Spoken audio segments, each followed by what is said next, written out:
we start, hit that subscribe button now. Thank you very much for doing that. Okay, we're going to write some functions that are going to display uppercase, lowercase and caps. So here we go. We're going to I'm going to import time first of all. You'll see what that's going to do in a bit. This is the time module.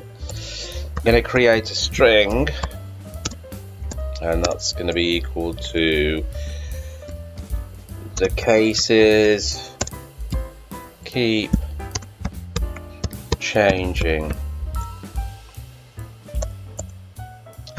Okay, so this is going to be uppercase that we're going to do.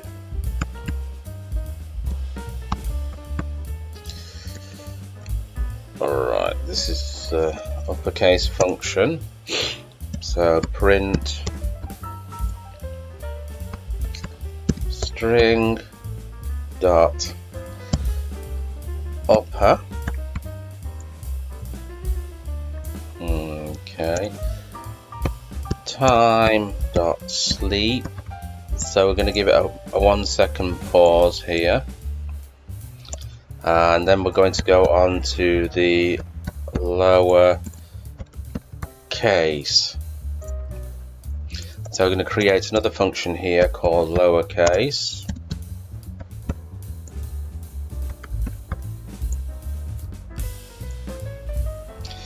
Again, print the string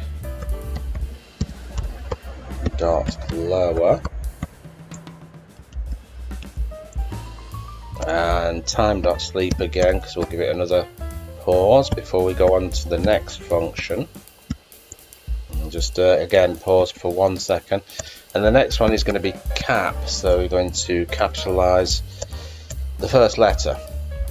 So that's going to be another function called cap. Again, print string dot capitalize.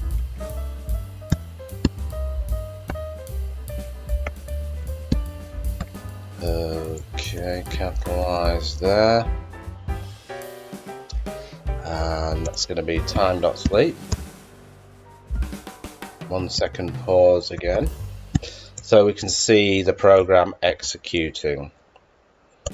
And then we're going to go back to uppercase. So we're going to fly back up to the first one that we did, uppercase, and we're going to loop through it. So we're going to call the function using uppercase here, and simply save it first, and let's run it. Okay, there we go. Whoa, what's happened there? Capitalize. Oh, okay. Maybe I should have spelled it with a Z. Yeehaw! Good old Yankee way. Okay, let's go for it again. Okay, there we go. Again, it's capitalized this. And we got uppercase, lowercase, and capitalize the first letter there. So there you go. Bob's your uncle and Fanny is your auntie. I hope you enjoyed that. Let's just kick off this program with import os. But before we go any further, make sure you hit that subscribe button. Do it now. Thank you very much for doing that and supporting the channel. Okay, let's create a function called rename files. Okay, this is our function rename files. The path is going to be C:users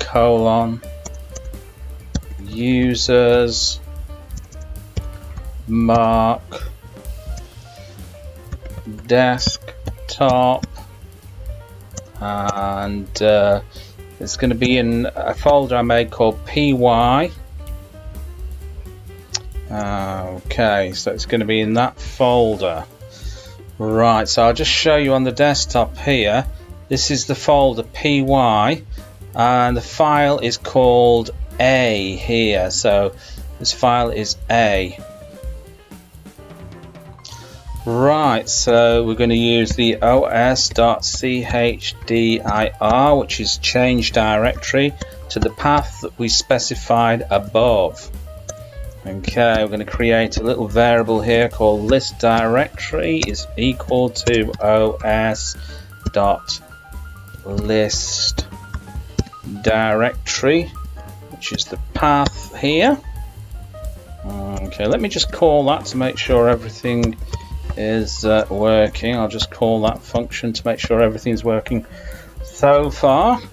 Let me just let's have a look. Okay, let me just run that. Okay, and I forgot to print it, didn't I? Okay, print list dir. Okay. Okay, there we go. So we know it's working. All right. So what we've done is this is the path on my desktop. When you're doing this, your path will be different. So you'll have to find out what your path is to the particular folder. So what it's done is it's changed the directory to this path, which is the last folder called py, and it's listed everything in there. So we've got a.docx, and we're going to be renaming that file. Okay, so we're going to use a loop for file in list directory, because we're going to loop through it. Okay, so if file dot starts with, whoops, that's wrong. If file dot starts with, and that's going to be a dot docx,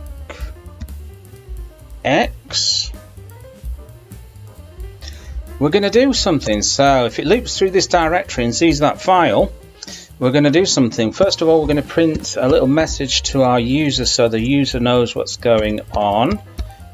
Changing file name. Okay, so now we're going to use the os again from what we've imported, import os above, dot rename. Okay, so we want to put the first file in, which was a.docx. Okay, this is the file we want to rename, and we're going to give it another name. We're going to give it xxx dot docx. So that's what we're going to rename it to. And now all we have to do is save it and call it. So let's just run it. Okay, changing file name. Okay, that's looking good, looking good. So let's go back to the folder, and there we go, xxx. So Bob's your uncle and Fanny is your auntie. So I hope you've enjoyed that. We're going to do a little bit of regex today. So first of all, we're going to import RE, which is the regex module. Then we are going to create a story, which is going to be equal to a very short story. Okay, so all we have to do now is to create the function search string. So we're going to search the string for certain words here. So we're going to use entry as a variable is equal to input. So the user will type in the word to search there.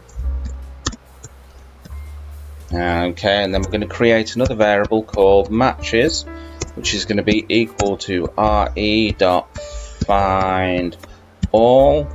from the entry the user typed in to the string story. Okay, now it's a conditional, so if matches, yeah, If it matches, we're going to print something to the user. So I'm going to use the format string here. Matches. Okay. Found. Else print, let's say, matches not found. Okay. Right, all we have to do now is call it search string. Let's just save that there, and let's just run the program. Okay, ooh, made a little bit of a typo there. Where did I make the typo? Oh, I made the typo here. Let's type in the R there. Let's save it again and run the program again. Okay, here we go. Search. Okay, I want to search for story. So no story is in there. So there we go. Story found. Okay, I want to search for something that's not in there now. So let's take the word car. So, what's happened there? Not found. Yeah, so not found. Anyway, it's returned that for us. So let's run it again. Search for something that's not in there. X, not found. Let's run it again and search for something that is in there. Very. Okay, so very found. So there you go. Bob's your uncle and Fanny is your auntie. I hope you've enjoyed that. And remember to do some searching. So we're going to use regex. Basically what we're going to do is we're going to create a list. We're going to enter a word in there and then we're going to search for that word. Okay, so before we start, hit the subscribe button below. Thank you very much for doing that. Okay, so first of all we've got to import RE, which is regex. I'm going to create a list here, or an array called text. Then underneath it I'm going to create a function called search word. Okay, I'm going to print something for the user, tell the user what to do. Enter text. Okay, and then we're going to get some input from the user. So entry 1 is equal to input. That's going to be enter a sentence. So the user is going to type in a sentence there, and then we're going to say text dot append entry 1, which is that one. So the sentence that they've entered will now be appended into the text list here above. Right, a bit more information for the user here. So we're going to print out search. Whoops, what have I done there? Oopsie daisy. Search text. Okay. So that's going to be entry 2. So we're going to get some input from the user again. Entry 2 is equal to input. And then we're going to ask the user to enter a word to search. So they're going to enter a word in there to search from the text list above. And then we're going to create a variable here called matches is equal to RE, which is regex dot find all. Okay, and then we're going to do entry 2. And then we're going to do a dot join. And the text here. Okay, now we're going to do a conditional. So if matches If we get a match there, print word found in matches. Else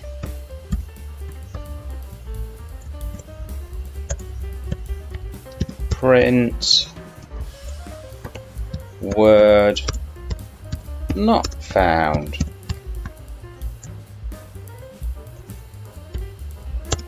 Matches. No, we don't have to do that. Word not found. Okay, now all we have to do is call the function by its name, search word, and let's test it out. So just save it there. Okay, so let's have a look. First of all, let's enter a sentence. So this is my sentence. Very simple. Okay, search for text. So enter a word to search. So I want to find my. Okay, the word has been found. Okay, let's run it again. Let's do something different this time. Oh dear, sorry about that. Enter the sentence. This is another sentence. Okay, so let's enter a word that's not in that sentence. Let's say something very random like Dave. So there you go, word not found. So I hope you like that, and Bob's your uncle and Fanny is your auntie as usual. Remember, if you've not already subscribed, make sure you hit that subscribe button now. It will help the channel out very much. And you know, just say hello if you want to, and I will catch you in another video. Bye-de-bye. Hello everybody, and welcome back to the channel. Hey, today 200 subscribers. Thank you very much, people out there. Thank you very much for supporting the channel and subscribing. Now that is amazing news. So let's continue with the video. So first of all, I'm going to create the Python function here, and it's just going to be called something like give info, and we're going to type some parameters in here: name, job, and country. Okay, we'll just have to separate that with a comma there, or else we'll have a little bit of a problem. Okay, so there we go. We're just comparing Python to Perl here. So I'm going to print. Okay, I don't think I'm going to actually fit all of that on. So what I'm going to do, I'm going to stretch this over a little bit like that. So print. Let's have a look here. We're going to do the format string first. So print name, which will insert the name. You are a, and then we're going to do job. Okay, from, and then we're going to do the country. I'll just space that a little bit, or else it won't look good when it's printed. So we're going to do the country here. We're going to insert the country into there. Okay, so all we've got to do now is to call this function and to put in the parameters there. So we're going to call it by calling it by its name, which is give info, and then we're going to insert the info that we want it to print out. So for example, name Bob. Okay, and let's have a look. What else? Bob. What's Bob's job? Bob is a shit house cleaner. Okay, and what country is he from? He's from the USA. Okay, so let's just save that and let's just run the program and see what results we get. Here we go, getting ready to run it. Okay, there we go, formatted perfectly. Bob, you are a shithouse cleaner from USA. Right, okay, so there we go, that's the Python for you. Now let's go over onto the Perl. Right, okay, let's hop into Perl. Let's just stretch Perl out a little bit there like that, so we can fit things in. Okay, in Perl we create the subroutine, which is basically a function. Give info, okay, curly braces, and we're going to use the my here because we've got the the strict on. We're using strict here, so my, and then we're going to create the scalar name, scalar job, and scalar country.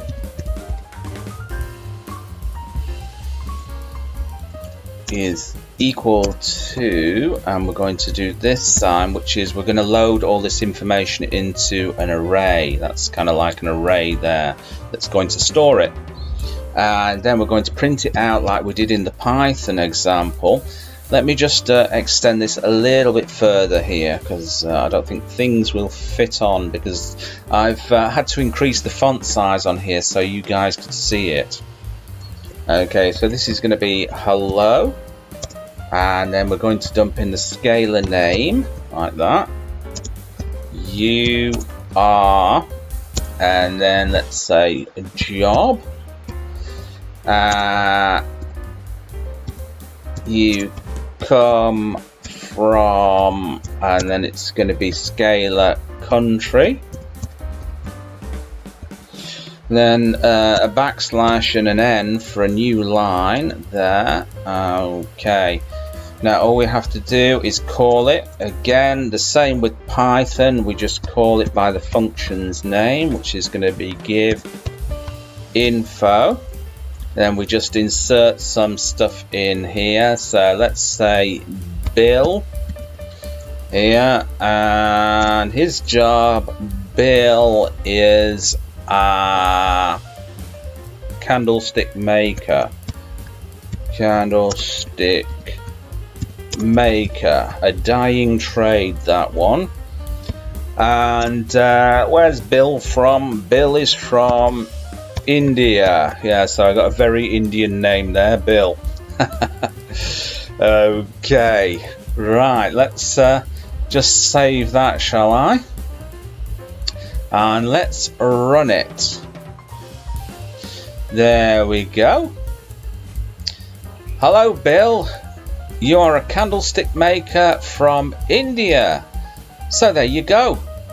Bob's your uncle and Fanny is your auntie.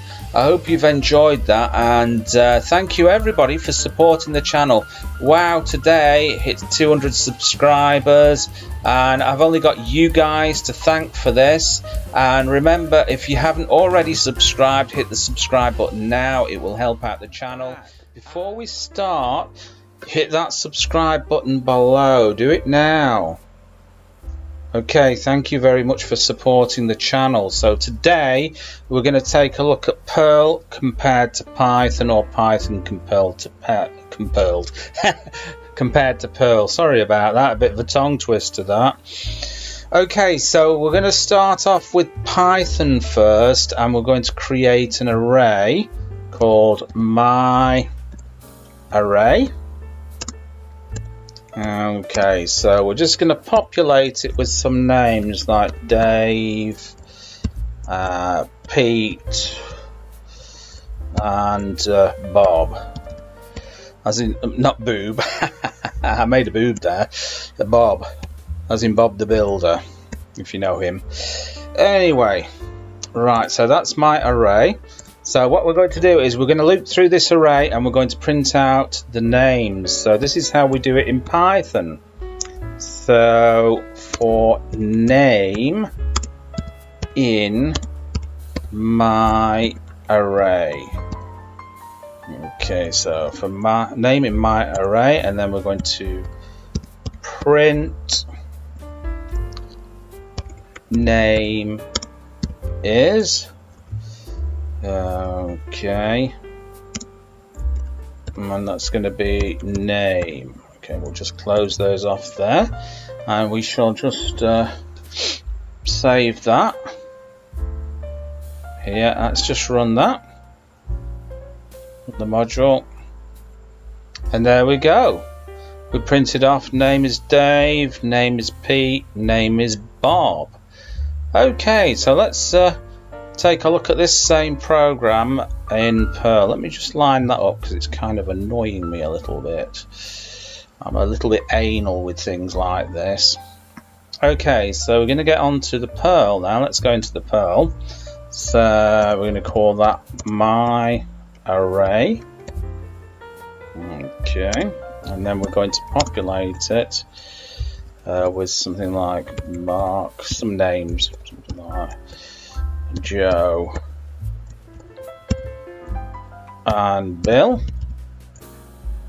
Okay, right, so that's our array, and now we're going to loop through this again, and we're going to use the for each loop. And we're going to use this here, this little sign here, and this will iterate through all the names in there. And that's going to be array. So we're going to use that to iterate, loop through all the names in there. So it's going to loop through all the names. And then we just have to do the curly braces here. And then we're going to print name is. Okay, so, and this here is going to be the new line character. Okay, so I'm just going to save that, and let's do the same with that program. Here we go, and there you go, it's looped through. So I hope you've enjoyed that, and remember to give it a big thumbs up, and I'll catch you guys in another video. Bye. Hello everybody, and welcome back to the channel. Before we start, hit that subscribe button below. Thank you very much for doing that. Okay, so we're going to loop through a directory, and then we're going to save the directory entries into lists. Okay, so first of all we're going to import time, and now we're going to import the OS module, OS here. I'm going to create a path, so I'm going to go for c:\users/mark/documents. Okay. This is the path on my computer. This won't be the same on your computer, so you will have to find the path on your computer, or else this piece of code won't work for you. Okay, I'm going to create a list called root dirs, which is root directories, is equal here, that's empty, and we're going to do root files. It's going to be empty. Okay, now we're going to create the first function called loop directory.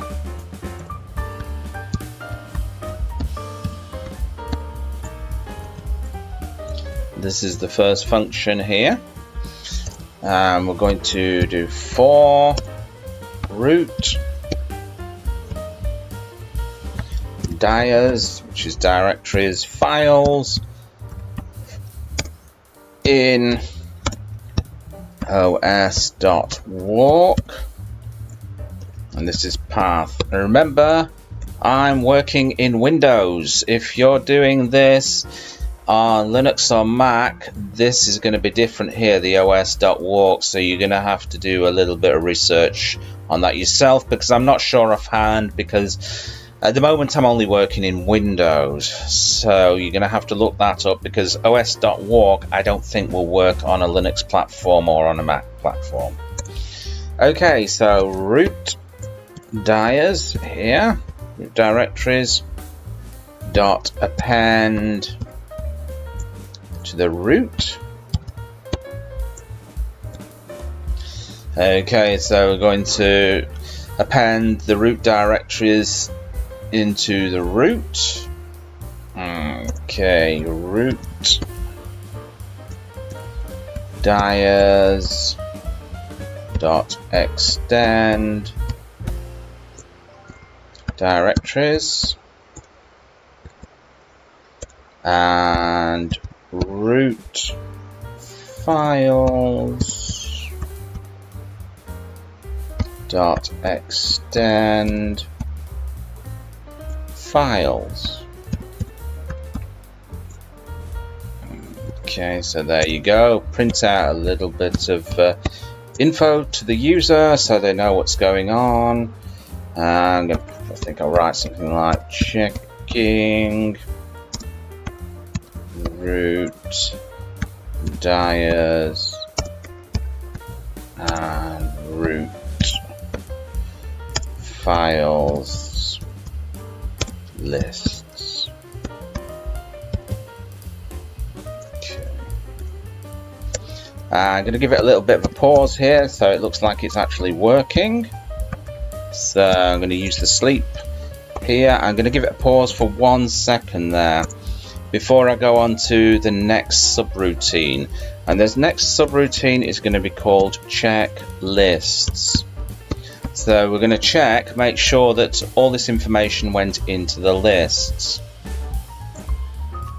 Check lists, and I'm going to create the checklists function here. So this is going to be create the function check lists.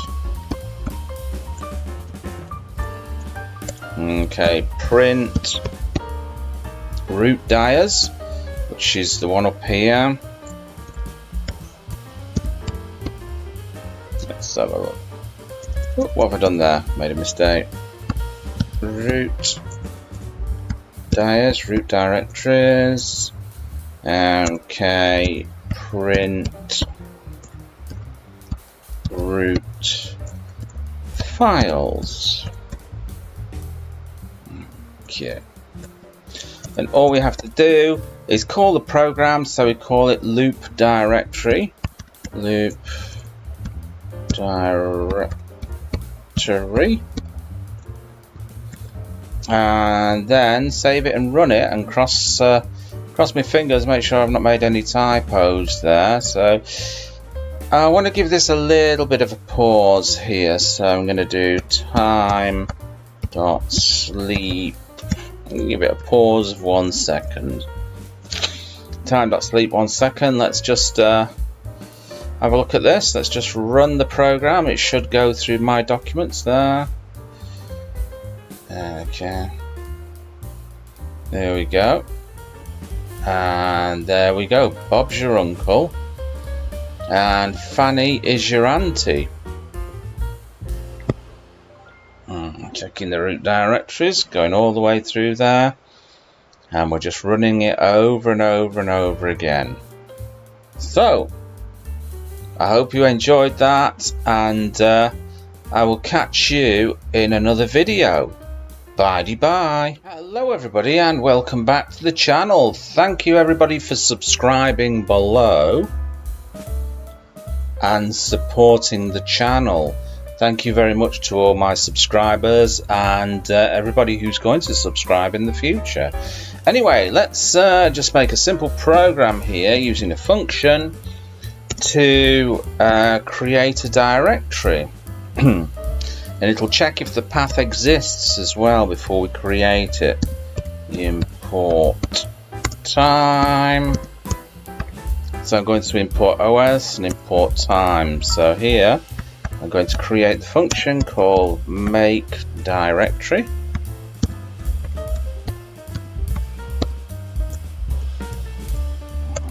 Okay.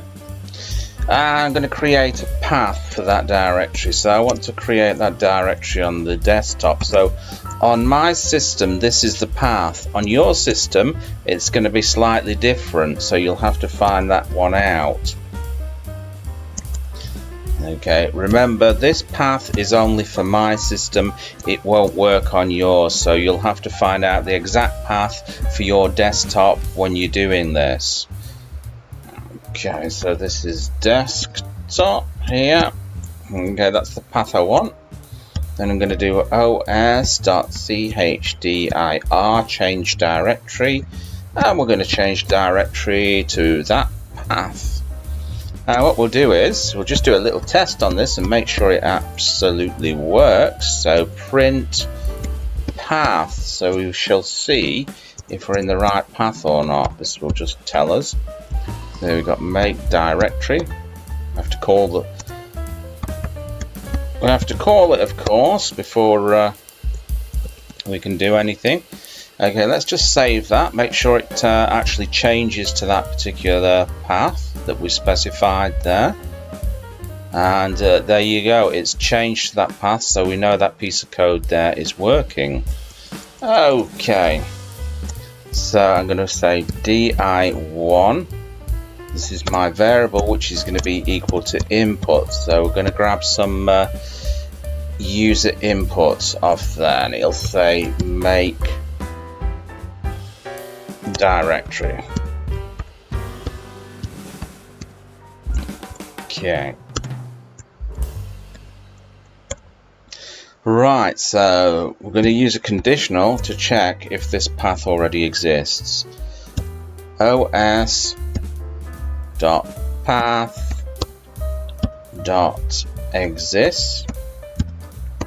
So this directory we're going to create, we're going to check if it already exists.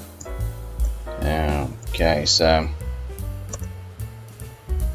if os.path.exists, then we're going to tell the user that this already exists.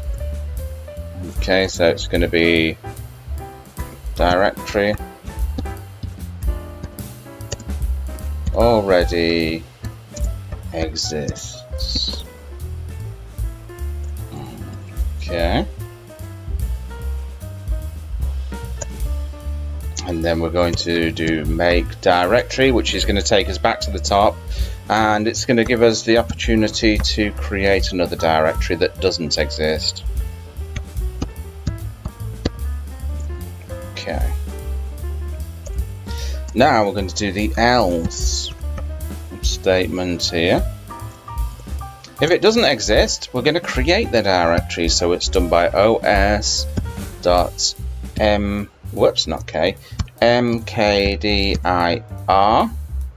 then dir1, which is coming from the input. That's the name of the directory that we want to make.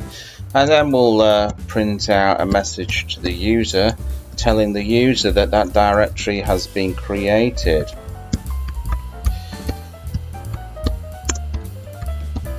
Okay. Right, so let's just save that. Let's just run it. Okay, so make directory. So let's give it a name, something that'll stand out, xxxx, like that. Hit enter. Directory created. Let's have a look on the desktop to see if it actually did create that directory. And there you go. Bob's your uncle and Fanny is your auntie. Right, let's run it again. So I think that was the three X's I did there. So let's just do 1, 2, 3. It was 4 X's. Let's just grab that out of there. 1, 2, 3, 4. Directory already exists, so it gives us the option to create another one. PPP. Directory created. Let's go and check that out. And there you go. Bob's your uncle and Fanny is your auntie yet again. So I hope you enjoyed that video, and remember to give it a big thumbs up, smash that subscribe button below, drop me a comment, and I'll catch you lot in another video. Bye. Today we're going to list all the files in a directory. So before we start, make sure you hit that subscribe button now. Thank you for doing that and supporting this channel. Okay, let's get on with it. Let's import OS, and now we're going to create a function called list all files. Okay, so we're going to use os.chdr, change directory, and we're going to change directory to the path above that I've not written. Okay, I should have put the path in. Okay, so the path is going to be equal to C:, I'm on Windows by the way, as you can see, users mark desktop. Okay, so I'm going to list all the files on the desktop. Now when you're doing this, make sure you get the right path here, because this will not work on your computer, so yours will be different, so make sure you find the right path. Okay, now we're going to say list dir, that's the little variable we're going to make, is equal to os dot list dir path. Okay, and now we're gonna loop through everything. So for f in list directory, print, so we're going to print out the files here, and we're going to format the string with the f there. So we got file is f. Okay, right, now all we have to do is call the program, and it's called list all files, and that's the program for you. That's how we call it. Let's just save this and let's just run it. Okay, so it's listed all the files and everything on my desktop. So there you go. Bob's your uncle and Fanny is your auntie. I hope you've enjoyed that. Remember, give it a like and drop me a comment. Just say hello if you've got nothing better to say. Just hello, how are you? And you know, I'll reply to you. But I will catch you in another video. Bye everybody, and welcome back. Before we start, hit that subscribe button now. Thank you very much for doing that. Okay, so we're going to import the OS module here. And we're going to do from PIL import image. So that's what you need to have installed on your system. Okay, so now we're going to create the first one here. I'm going to call it, this is the first function called show image. Okay, so I'm going to create a path to my image, and I've already got this, which is on my desktop here. I'll just show you. This is my folder that I created, and inside I've got two images here. So you need to do that for this as well. So we're going to start off with C:/ users mark desktop, and this is going to be, I'm going to open the dog one first. Whoops, that's py, that's the name of the folder, and the image is dog.jpg. Okay, so this is the path on my computer your computer path will be different, so make sure you know what it is, or else the program won't work. Okay, so we're going to use the os now .system,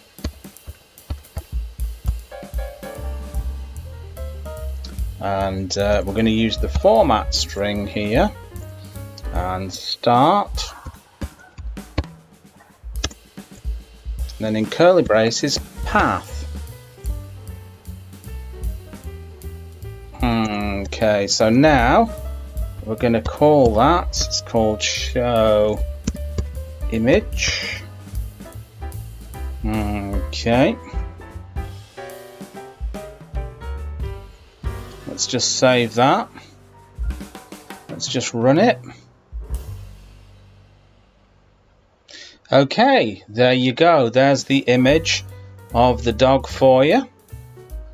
Okay, let's try a slightly different way of doing this. Let's create another function called show image 2, and this is where we will be using this module here that we've got to import. Okay, so again I'm going to create the path, which is going to be on the desktop, same folder for me.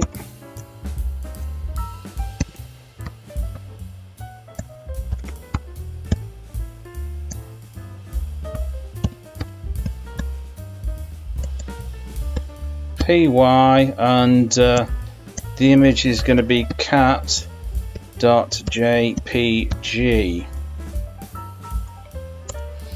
Okay, so now I'm using this module here.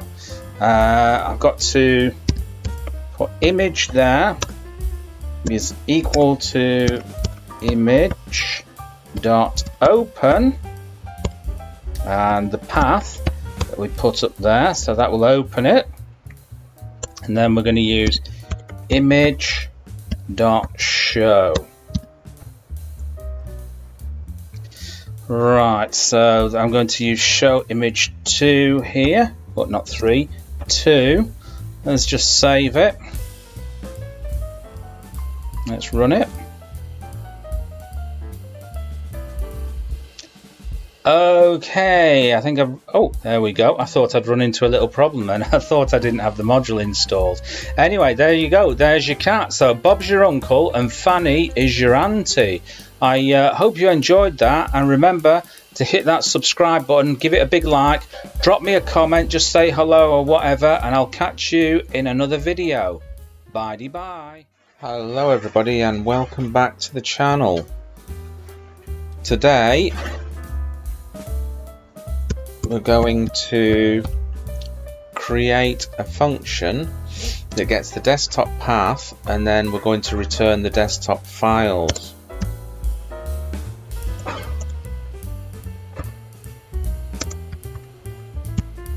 So here's the function desktop, and we're going to create desktop path, which is going to be equal to os.path.join,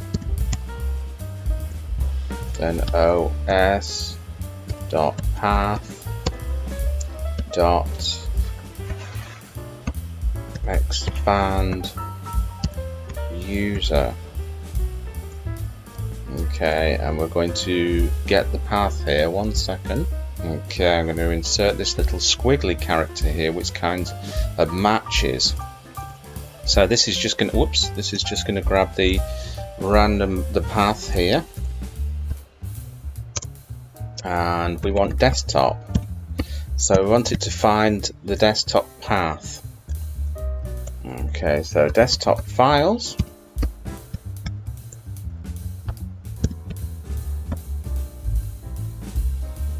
equal to os.list.dir, okay, which is going to be the desktop path. Right, that should list all the files and folders on the desktop.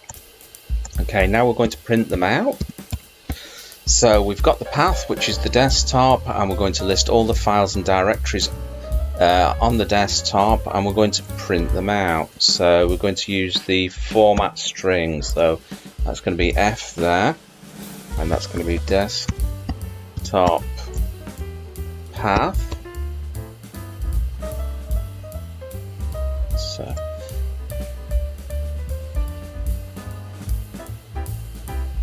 do that, desktop path. Okay, and we're going to print out files on desktop.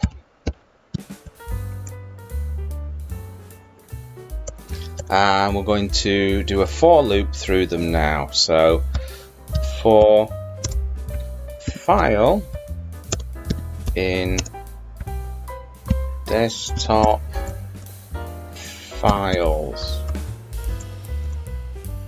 and we're going to print out the files. So print file. Now all we're going to do is we're going to call the function by calling it desktop and check it out. Okay, so I'll just save that, run the program. There we go. So what it's done, it's got the desktop path. So this here has got the desktop path. And we come down here and we've listed all the directories and files in that path, which are there. And we come down here, we've used the format string to print out the desktop path and the files on the desktop, and we've done that by looping through them. So there you go. Bob's your uncle and Fanny is your auntie. So I hope you enjoyed that, and remember as always to give it a big thumbs up, hit the subscribe button if you're not already subscribed, and leave a comment, just say hello if you want to, and as always I will see you back to the channel. For everybody who's subscribed, thank you very much for doing that. For those that haven't, hit that subscribe button now. Thank you very much for doing that. Okay, today we're going to create a program that runs another program from another directory. So first of all, I'm going to import OS, and now I'm going to import time. And before we do that, we're going to go into another directory here. So this is a directory on my desktop called py. So I'm going to create a little Python program. So what you do is you open a text document like this, open it like that, and we're just going to print something like print hello from this program. Okay, so that's what we're going to do, and then what we're going to do is we're going to save it here, save as in here as something like x.py, so that will turn it into a Python program. Okay, so we can close that now. So we've got x.py. Let's delete that. Make sure that's it, that's the program there. Okay, so let's go back to the program I started writing. Okay, so we're going to create the a function now called run program. Okay, and now we're going to create a path to that program to tell this program where that program is. So it's going to be C:, and the desktop path for me, which will be different for you, so make sure you get the desktop path for your program, because this desktop path will not work for you if you try and run it. Okay, so this is going to be desktop, and it's in a folder called py. Okay, now we use the os.chdr to change the directory to the path above. And now we're going to do a little bit of input. Entry is equal to input, and we're going to say run program, and that's a yes or no. Yes or no there. A conditional statement, so if entry is equal to y, print running program. Okay, and we're going to give it a little pause of 1 second, so time.sleep. Enter 1 in there, so that's the pause of 1 second before the program actually runs. And now we're going to execute it. exec, okay, open, and then the name of the program, which was x.py, then .read. Okay. Okay, I did something wrong there. Oh, should have done that. There we go. So that's what we do, and then we're going to give it an else. Else, if we hit the N up there in user inputs, we're going to get another message called quitting program. Okay, and then we just quit the program with this command here, quit. Okay, all we have to do now is run the program, so we'll type in run program, which is the name of the function above, and save it. So what we do here is we save, and now we go to run the program. Okay, so there we go. Run program, yes or no. So first of all, I'm going to go no. So there we go. The program is quitting. Let's go for it again. This time, let's run the program. So run the program, yes or no? I think yes. Okay, running program, hello from this program. So it's just run that for you. So there you go. Bob's your uncle and Fanny is your auntie. I hope you've enjoyed that. And before you go, if you've not done it already, make sure you hit that subscribe button, give it a like, and if you're in the mood, drop me a comment. Just say hello or whatever, and I will catch you.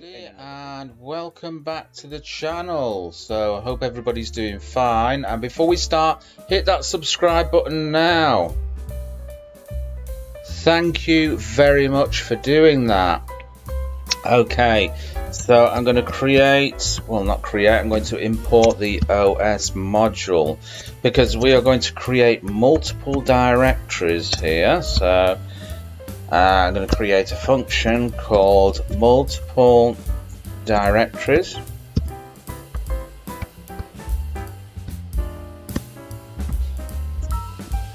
This is my function, multiple directories, and variable here called user path, and the user path, I'm going to use my desktop, and I'm on Windows, and this is my own personal desktop for Windows. Yours will be different, so you'll have to check yours. So this is going to be users mark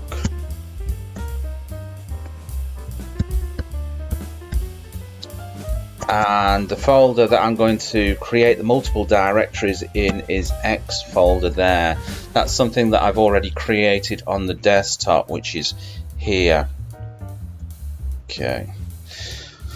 Right, as I said before, with this path here, your path is going to be different from mine, so you must find your path, or else, like I said before, the program will not work. Okay, so I'm going to create directories.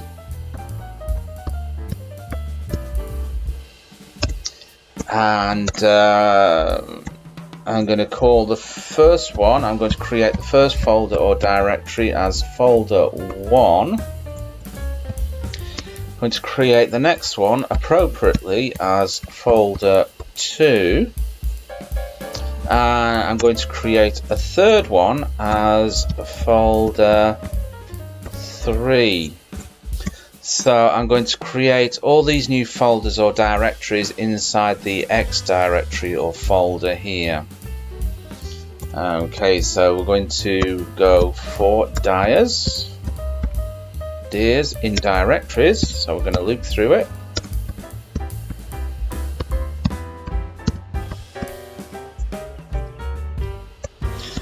Path is equal to os.path.join, and this is going to be the user path.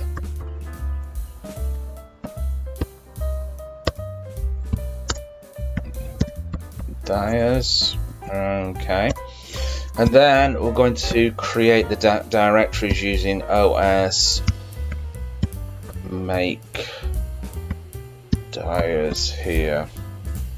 So that's going to be to the path and exist here. OK is equal to true. Whoops.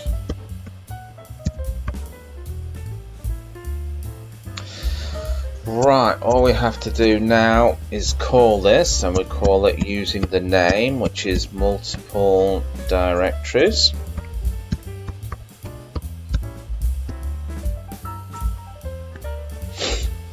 Okay, hopefully I haven't made any typos. Let's just save that. And we shall run the program. Okay, so that's a good sign. So let's go down to our directory X here, which is on the desktop, and see if it's made any directories. And there you go, folder 1, folder 2, folder 3. So Bob's your uncle and Fanny is your auntie. So I hope you've enjoyed that and got something from it. And remember, as always, to hit the subscribe button. It will help the channel out. I'm trying to grow the channel. And yeah, drop me a comment if you want. Just say hi or whatever, you know. And I will see you in another video.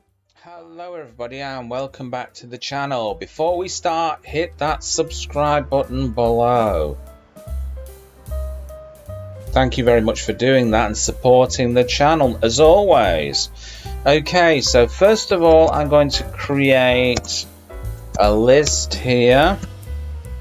I'm going to populate it with some names. I'm going to put some duplicates in as well. So I've got Joe, Joe, and Joe. Today, Joe is a popular guy. And we've got Bill. We've got Sam, and we've got Pete. Okay, right. Let's have a look. Let's do another Sam, shall we? Okay, Sam. There we go. That's another Sam. Now we are going to create a function called count names. So we're going to count the number of instances a name appears in the list. So we're going to get some input from the user. So we're going to call it name is equal to input. Okay, we're going to say enter a name. Okay, and then we're going to create a variable called count, which is going to be equal to names dot count name. Right, and now we're going to print out our results, and we're going to use the F for format strings. So there are, and then we've got the count here. It's going to give us the number. There are occurrences. of, and then we got the name that we entered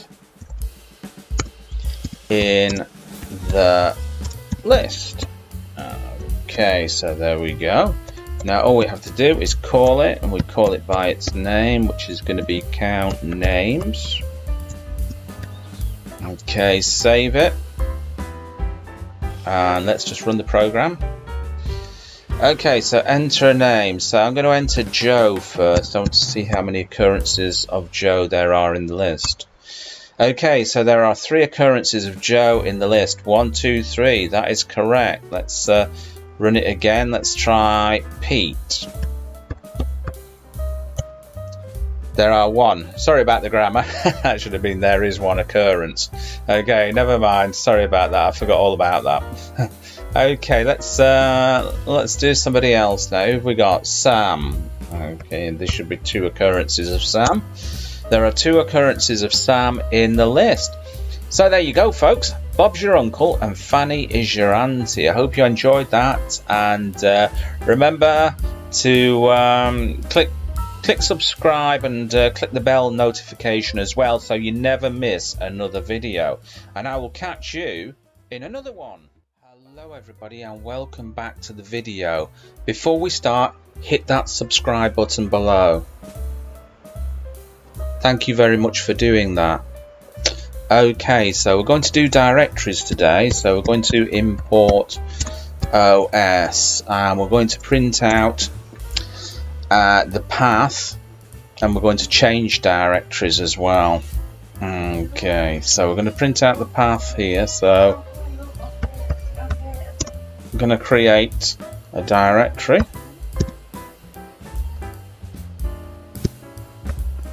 Directories function here.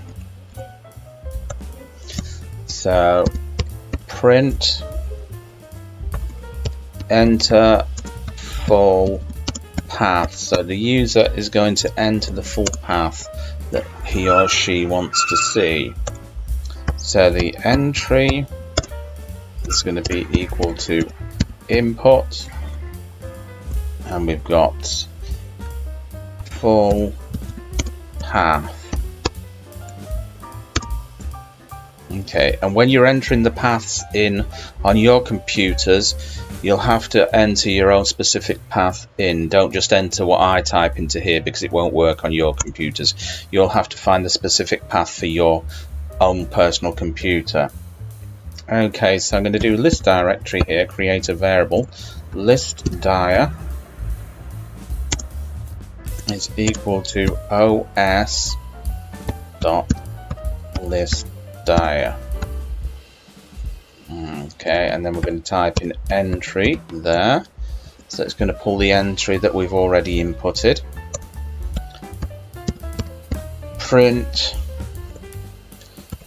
path is, and then we're going to do entry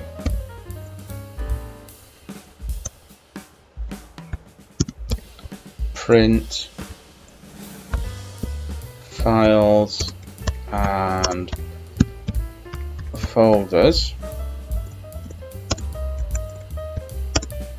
the list directory. So we're going to see all the files and folders in that particular directory, in that particular path. And we're going to loop it again, so we can keep entering in new paths.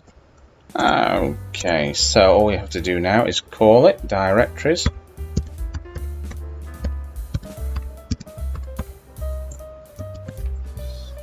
and save it.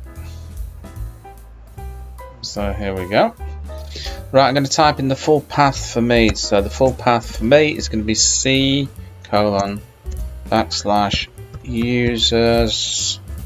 /mark / let's say desktop. Okay, let's check out this. So that's what's in my desktop. Okay, let's try downloads.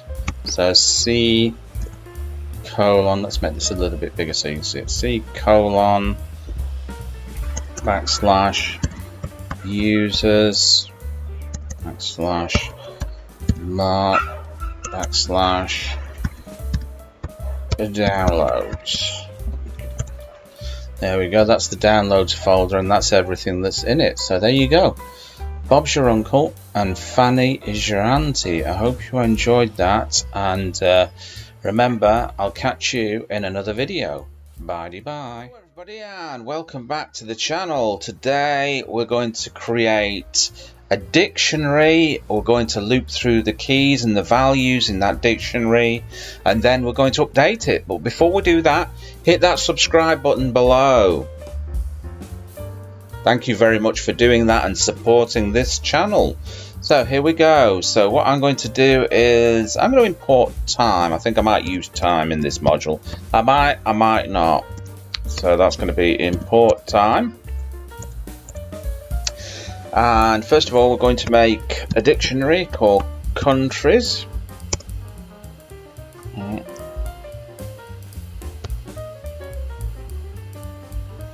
Countries there. Let's populate it with a few countries. So it's going to be UK, and we're going to say English. Okay, and we're going to say France and French.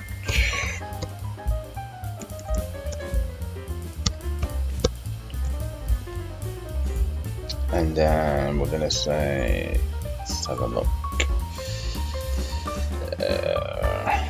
What else are we going to do here?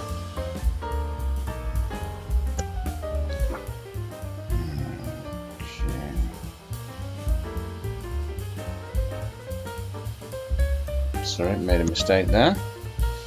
Okay, France and French. And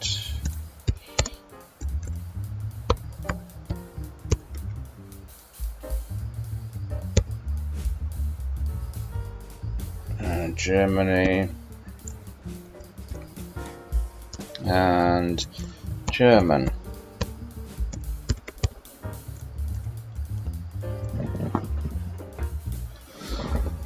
One second, guys, the cat's outside. I've got to go and feed the cat. Okay, right.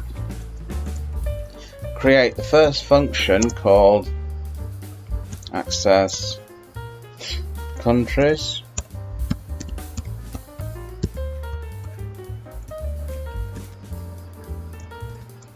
Okay, so we're going to say for key value in countries dot items. We're going to print them out. We're going to print the key and the value out. So the key is UK, value is English. So print. We're going to format the string here using f-string. Country is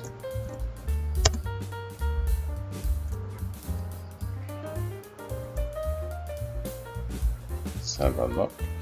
Actually, I'm not going to use f-string. I'll use the other way of doing this. So country is and language is. Okay, and we'll do the dot format way of doing this instead of the other f string. This is a slightly older way of doing it, but I like to chop and change a little bit now and again. Okay, so there we go. Let's just see if we can loop through this, make sure everything's working before we continue. Countries. Okay. Let's just save this here. Save. Run it. Okay, countries UK and language is English. Yeah, so that's working okay. So next part now is we're just going to update it. So create a function called update dictionary. Okay, so we're going to create this. We're going to print updating.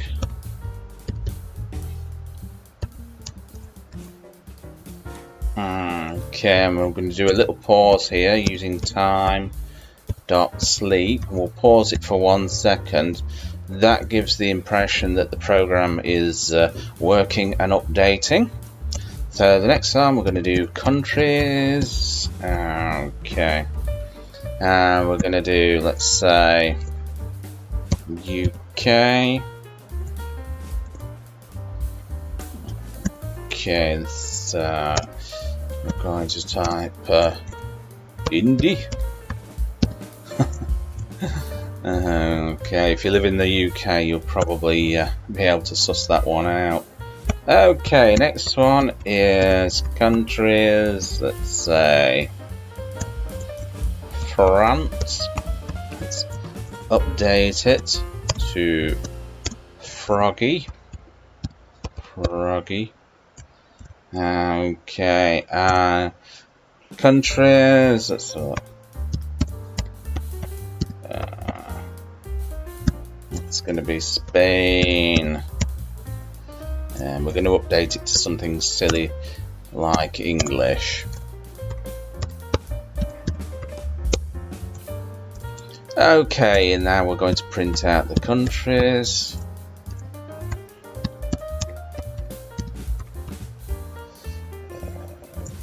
Okay, and first of all, we're going to hit update dictionary. So this is going to be update dictionary. Update dictionary there. Save that, and let's just tell you what we'll do is we'll print the dictionary before and we'll print the dictionary afterwards. So print countries. So look, let's put before, and it's going to be countries. Okay, let's give it another pause. Time dot sleep. Let's give it a 1 second pause there before it goes on to updating. So let's run this part of the program here. Let's just run that.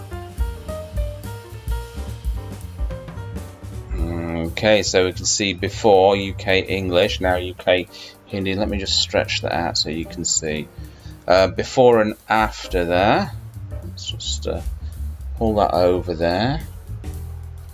So you can see before, this was before, and then we do the updating, and this is the dictionary after we've updated it. So I hope you enjoyed that, and remember to give it a big thumbs up like that, hit that subscribe button, and drop me a comment. Just say hello or whatever you want to say, and I will catch you in another video.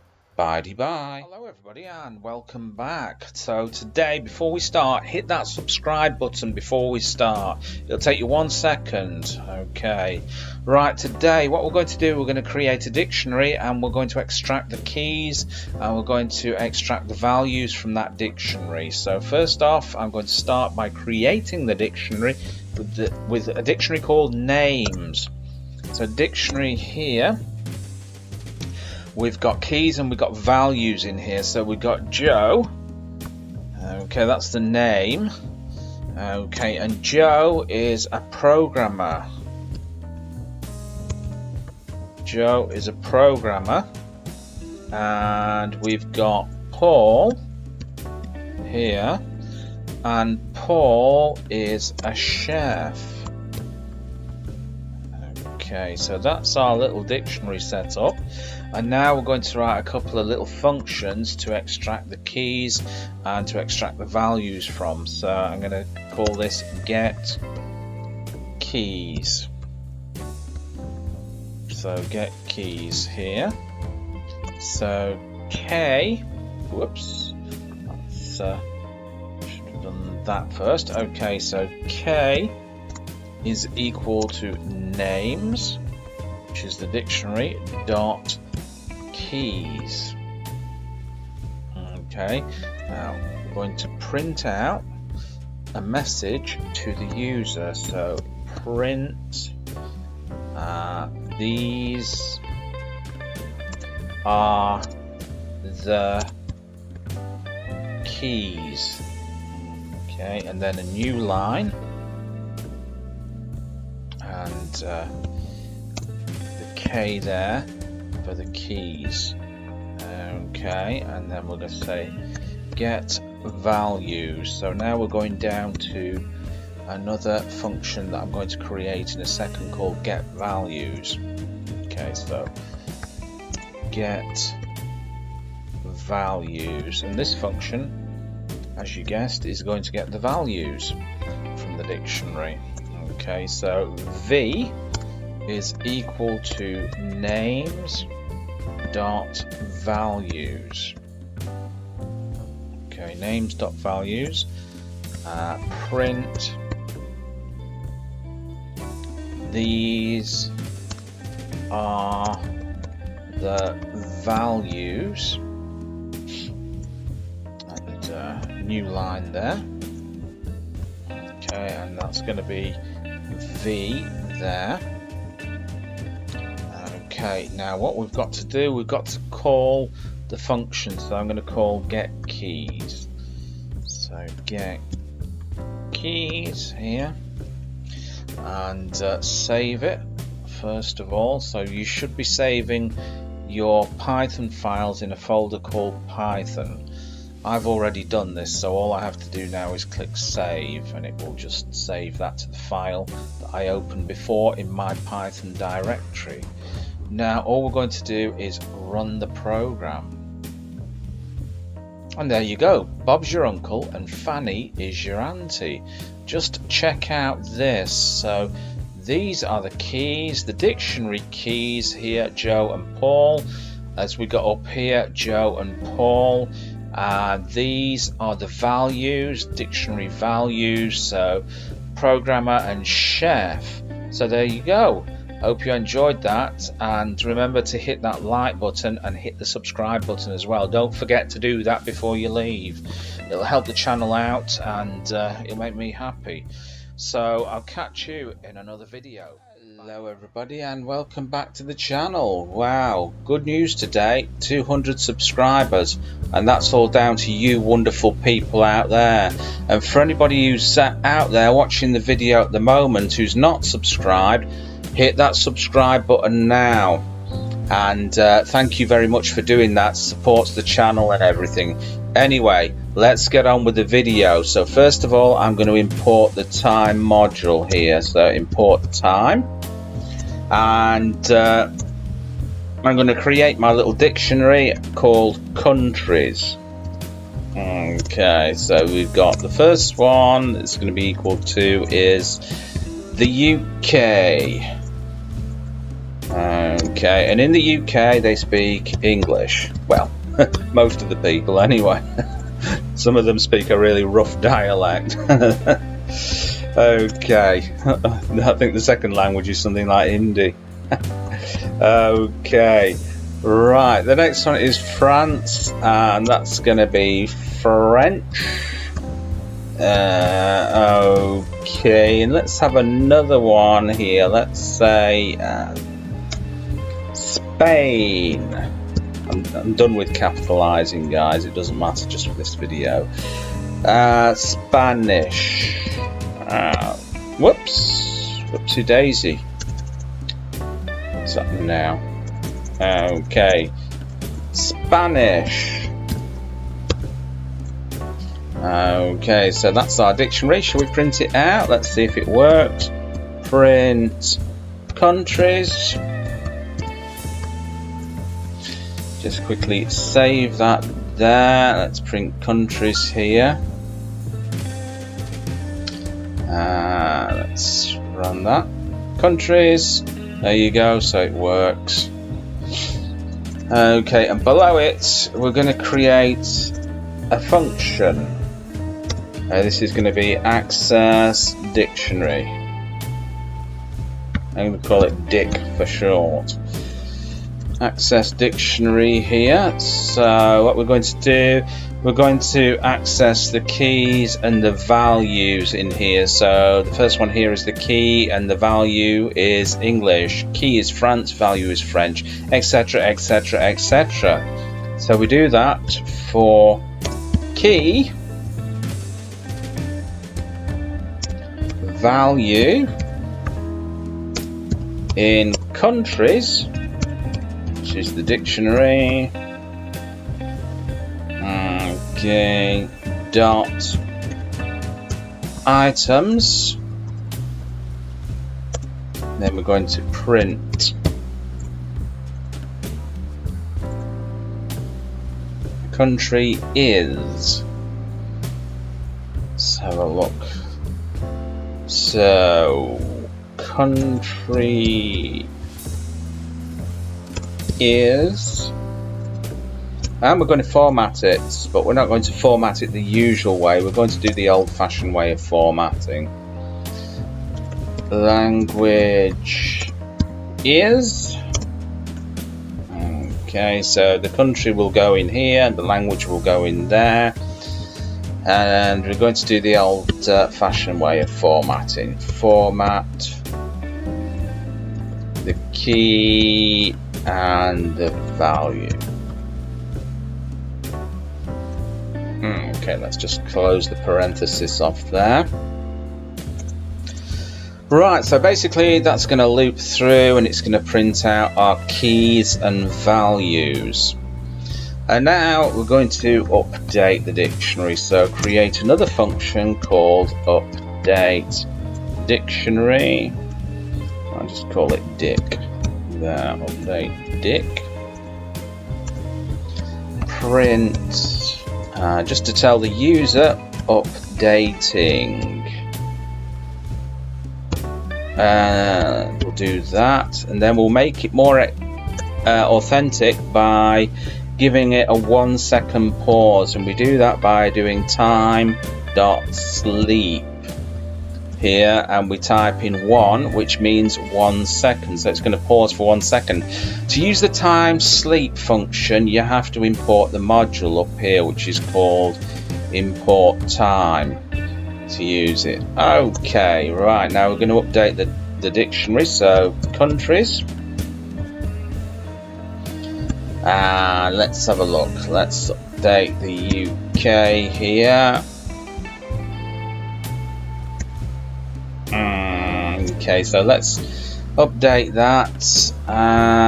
So we'll update the language to Hindi or Punjabi, especially if you're living in London. Okay, let's have a look at the countries. Let's say France here, so we're going to update that to English. All French people should speak English. Okay, let's have a look now. Countries. Last one we're going to do is going to be Spain. Okay, so Spain, and if you're an American, you'll say that they speak Mexican. Mexican. There we go. What do they speak in Mexico? They speak Mexican. There you go, Uncle Sam. Okay, here we go. Print countries. Okay. Right, all we've got to do now is update dictionary. Let's have a look. Let's access the dictionary first. So access Dick. Okay, so let's access the dictionary first. So we're going to run this part of the program. Here we go. So country is UK, language is English, country is France, language is French, country is Spain, language is Spanish. Okay, let's access the other one. Update Dick. Okay. Updating, there we go. UK, Hindi, France, English, Spain, Mexican. So there you go. Bob's your uncle and Fanny is your auntie. I hope you've enjoyed that. And again, big thank you to all you people out there for hitting that subscribe button, for watching my videos. It really means a lot to me. And I will see you again in another video. Bye-bye. Make sure you hit that subscribe button below. Thank you very much for doing that and supporting the channel. Okay, today a little bit of simple regex. So we're going to import the RE module, which is the regex module. We're going to create a text list here, and it's going to be empty, and then we're going to create a subroutine. Subroutine is going to be called, it's not a subroutine, sorry, I'm not in Perl now. It's a function, sorry about that, I'm not in Perl. Search word. Okay, so we're going to create a function to search for a word, and we're going to print a message to the user saying enter text. Okay, so that's the message to the user, and then we're going to create entry 1, which is going to be equal to input. This will get the user input, and it's going to be enter a sentence. Sentence. In fact, let's go down here. So the user types in a sentence, and we're going to append that text.append entry 1. So when the user types in the sentence, it's going to be appended or saved in this list up here. Okay, and then we're going to print search text here. So we're going to search the text or the sentence that we've just entered, which has been appended into this text list up above. So we're going to do entry 2 is equal to input, and that's just going to say simply, I don't know, enter a word. So enter a word that you want to search for that you think might be in the text box above in the sentence that we've just inputted. Okay, so now I'm going to create a variable called matches, and that's going to be equal to regedit.find all here. So I'm going to put entry 2 that we just entered, and then I'm just going to do a dot join and text. Okay, so now we're going to come down onto the conditional. So if matches, if what we've typed into this text box matches, print word found here, and that's going to be matches. Else, if we didn't find anything, we have to tell the user print word not found. Okay, now all we have to do is we have to call this, and we call it by its name, which is search word, so we can run it, save it, and let's try it out, shall we? So let's run it here. Okay, the enter text there is a bit redundant. I shouldn't have put that in, never mind. Okay, so let's type in a sentence. So this is a short sentence. Hit enter, and it will have stored it in the text box there. And I want to search for a word in here, so I'm going to search for short to see if we can find it in that string. Yeah, word found, short. Let's try this again. In fact, let's just add search word here. Search word, so we don't have to keep restarting the program. Let's just save that there. Let's just run it. Okay, so let's have a look. Enter a sentence. This is a new sentence. Okay, hit enter. It's been stored now. I want to search a word. I'm going to search a word. This. Okay, word found. This.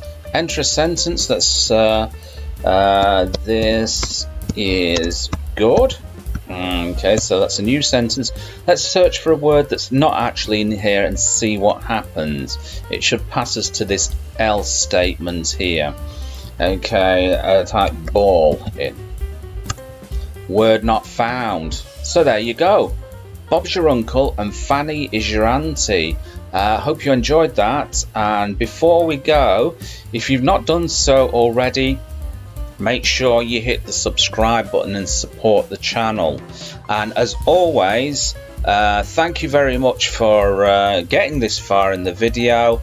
I appreciate you. I appreciate your views. I appreciate your likes, and I appreciate your subscriptions. And I will see you in another video.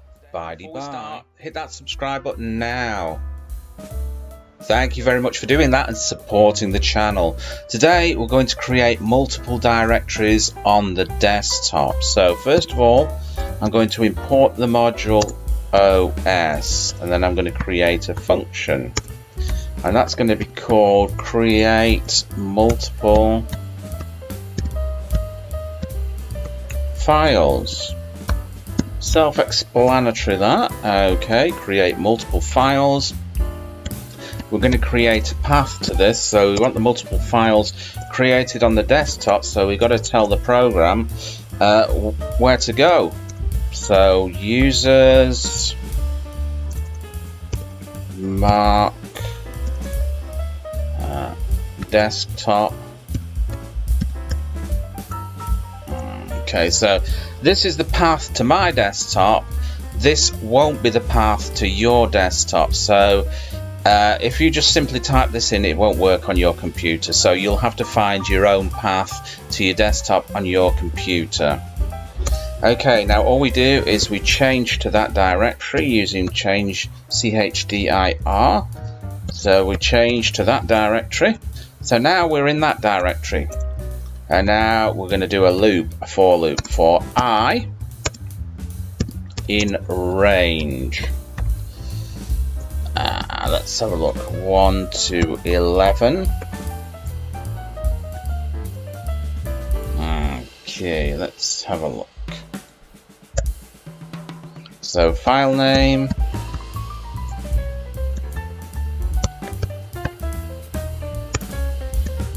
is going to be equal to F. We're going to do a format string.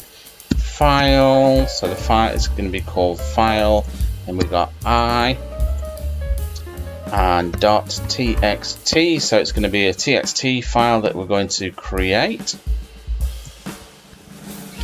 Okay, and then with open, so this is part of creating the file, so file name. Okay, and then we have to put the W here to create the file as file object. Okay, then we're going to do file object dot write. So we're going to write inside the new text files some text, simply new text. Okay, so create multiple files. Okay, so let's just save this.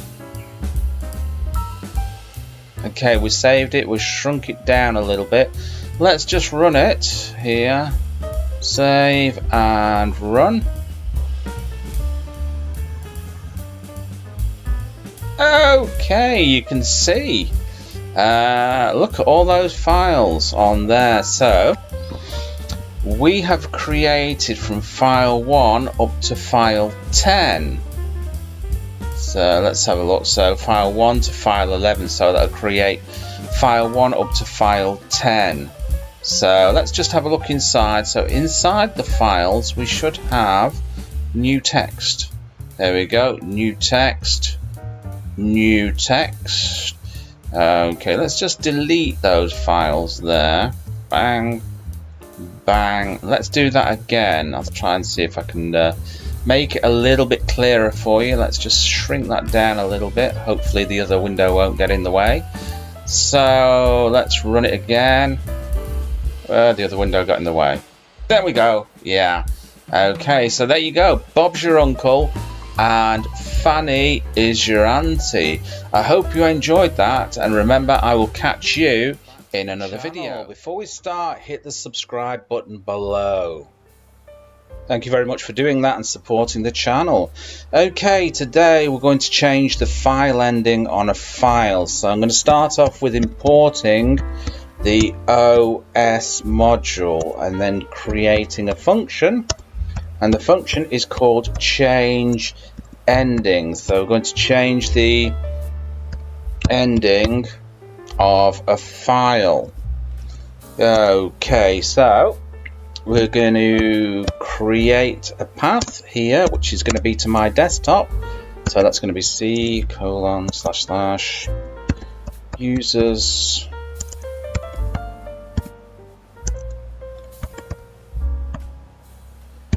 desktop, and the folder on there is one that I've just created called X.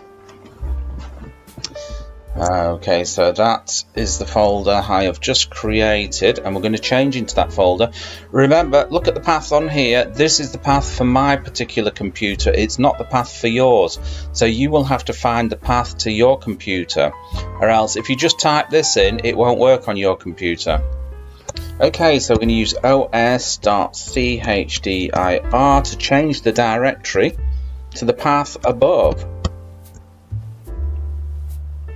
Right, okay. So let's pop this back up here a minute. 1 second.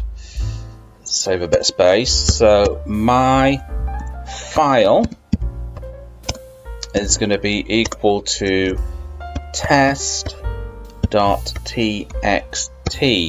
Now I already have a file in there that I've created called test.txt in this directory here, X. Okay, so the new file, I want to change the name to, I'm going to call this new file extension. So I want to change the extension name on it to, let's see, you can change it to anything, but I'm going to change it to .png. Okay, so I want to change this file here, test.txt, to test.png. So here we start off with a conditional called if my file ext extension dot ends, oops, let's spell that right, ends with .txt, which we know it does, we're going to do something. So it's going to be I'm going to create a variable here called my new extension.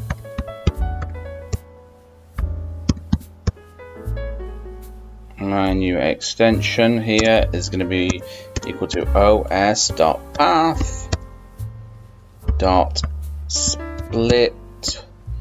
text. Okay, .split text, and that's going to be my file ext. It's going to be my file ext. I'm going to put the 0 here, which is going to be starting here, so we're going to change the extension name, and then we're going to tag on the new file extension, which is here, this one here, .png, so we want to change it to that. Okay, now we do os.rename, rename, and that's going to be my file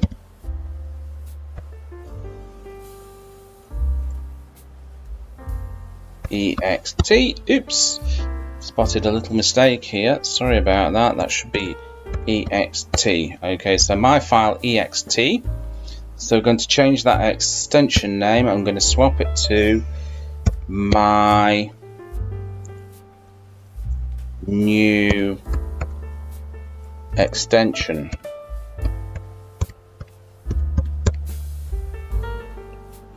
So we're going to swap it over to my new extension, and then we're going to print something out so the user can see what's happening. So new extension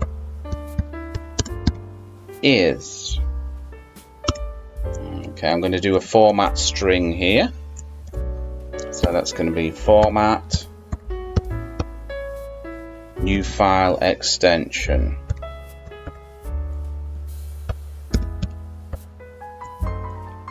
ext.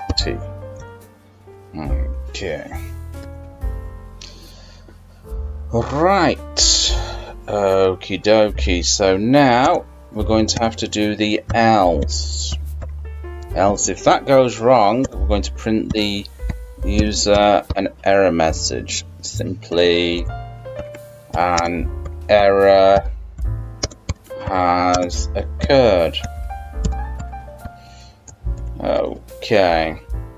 Now all we have to do is run it by calling the function, and the function's name is change ending. Let's save it. Hope I've not made any typos, and let's run the program, shall we? So first of all, let's just have a look in the X directory here. So we've got test. Let's have a look at this. Where's the properties? Down there. Okay, test document.txt. Okay, so let's go back to this one, wherever it is. It's here. Let's run the program. Okay, new extension is .png. Okay, so I want to see that for myself. Is it? Has it worked? So let's go and find it, which is going to be here. And there you go. Type PNG. Bob's your uncle and Fanny is your auntie. I hope you enjoyed that. There you go. PNG file. So it's called test.png now. So there you go. I hope that's been helpful to you. And if it has, make sure you give it a big thumbs up. Make sure. And welcome back to the channel. Today we're going to do a Lambda function. So the Lambda function is like a small anonymous function, and it can take any number of arguments, but you can only have one expression. So without further ado, let's start. So I'm going to create the first Lambda called add numbers.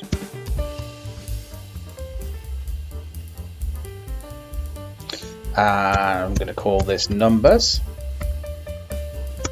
is equal to lambda, and I'm going to call that A.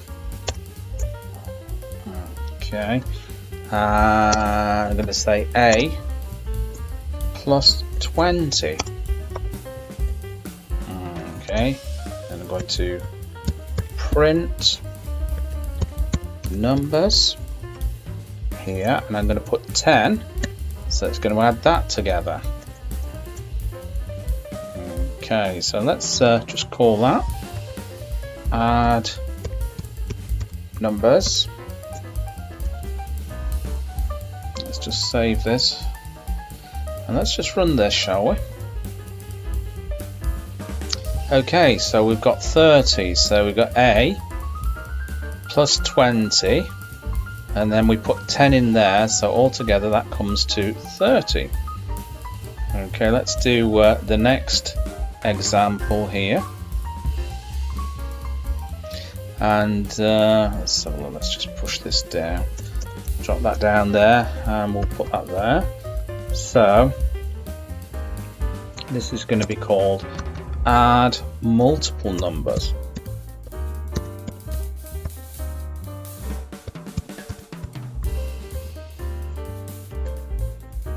Okay, so again we're going to call it numbers is equal to lambda.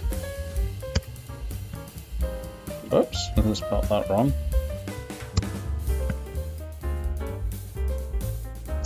Okay, we're going to do A, B, C, and D. So that's going to be, I'm just going to do randomly A times B plus C minus D. Okay, so we're going to print. This is going to be numbers. And let's have a look. So we got 1, 2, 3, 4. So we're going to have to type in 4 numbers. So I'm going to put 100. These are just random numbers. 1, 3. Let's say 99. Okay, now all we need to do is just call that add multiple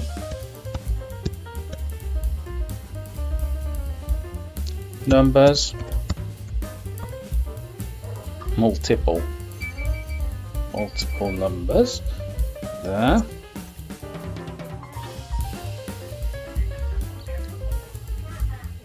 Okay, whoops, what was never closed? That was never closed. Okay, I'm just going to run this. Okay, and we got 4. Okay, I hope you enjoyed that, and I will catch you. Welcome back to the channel. Today we're going to create a dictionary and loop through it, and we're going to be looking for a name in the dictionary, so we're going to be using some standard input as well. But before we start, make sure as always you hit that subscribe button below. Thank you very much for doing that. Okay, let's start. So let's create the dictionary. So it's just going to be called mydict, and we're going to create the dictionary here, and I'm just going to add some names in it, like Dave. Let's have a look. Dave is going to be 56. Let's say Joe. Usual suspects, Dave and Joe. Oops. I don't know, 78. Let's say Pete. Let's say 99. So there are a load of old coffin dodgers. Whoops. Okay, so that there is our dictionary with keys and values in it. So we're going to create a function called loop through.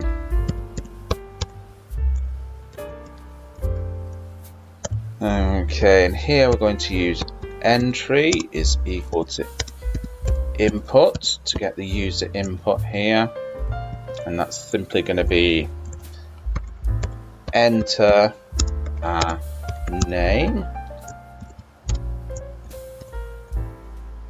Right, so if entry in my dict, so if what the user has typed into this entry box is in here, we're going to have to do something. So print, and I'm going to use the format string here. Entry has been found. Okay, or else we're going to have to print the user another message. Print, again the format string, entry hasn't been found. Okay. Right, now all we have to do is call this function, and we call it by its name, loop through. Save it and run it. Okay, so there we go. We've got to enter a name. So I'm going to enter a name that's in the dictionary. Let's say Pete. Okay, Pete has been found. Okay, let's run it again. This time, let's enter a name that's not in the dictionary. How about Steve? Steve hasn't been found. So there you go. Bob's your uncle and Fanny is your auntie. I hope you enjoyed that. So first of all, we're just going to import the OS module, and then we're going to import the time module. Now we're just going to create a simple function called simple program. It's basically just going to be a loop, that's all. And we're going to break out of the loop. We're going to abort the program. So for, let's say, x in range of, let's say, 1 to 100, if x is equal to 20, when it's doing this count, it gets equal to 20, which it will, we're going to pause it for a second. Time dot sleep. This is so the program doesn't run away with itself, because it will execute very fast. Okay, then we're going to do the os.abort, and this will abort the current running process. And then all we're going to do is print x. Okay, let's call the program in a minute. This is simple program. Let's just save it, and let's just run it, shall we? Here we go. Okay. Right, okay, so what it's done, it's got to 19 and it's got to 20 there, so it's slept for 1 second and then it's aborted. That's it, we've finished the program now, so it's aborted when it's got to that. Hello everybody and welcome back to the channel. Today we're going to do some popular list methods. These are the list methods you must know. So we're going to create a list, my list, and we're going to populate it with names. Let's have a look. So I'm going to put Dave, Bill, Paul. Just some random names like that, and We're going to create the first function here. This is one that everybody should know. Print list. Okay, first very basic one using the print command and my list. So this is print list.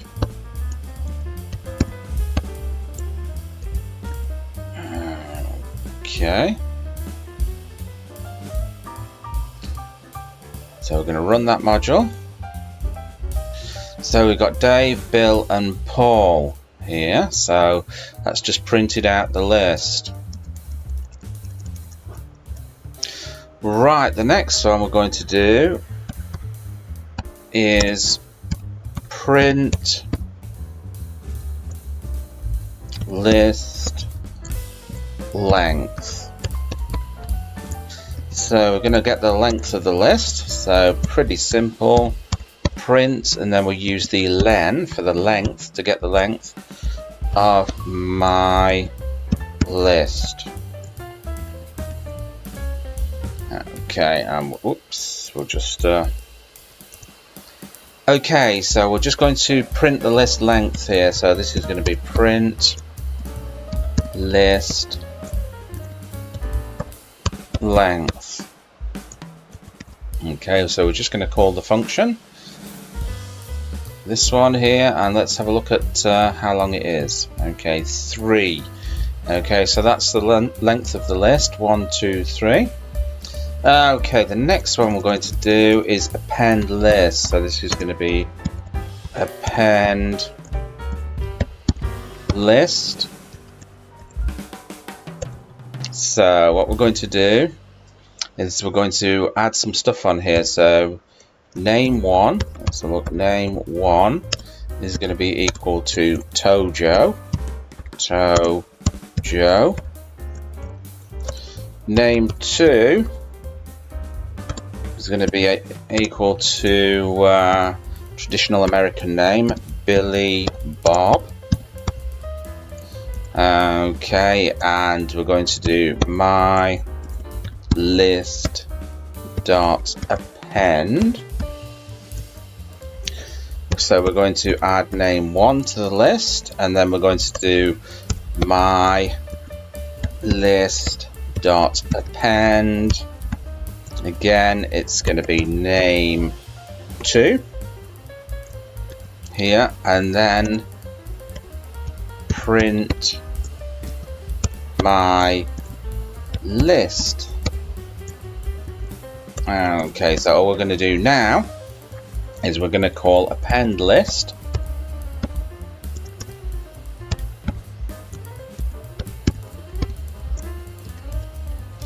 And save it and run the program. Okay, so we've added Tojo and Billy Bob to the end of the list. Okay. Alright guys, next we're going to loop through the list. So we're going to create define loop list. So we're going to loop through these names on here. So we're going to print looping, and then we're going to do something like for X in my list. So we'll iterate over it with X, and then we will print the X here, which will print out our names. And let's just call this loop list. Okay, save that there.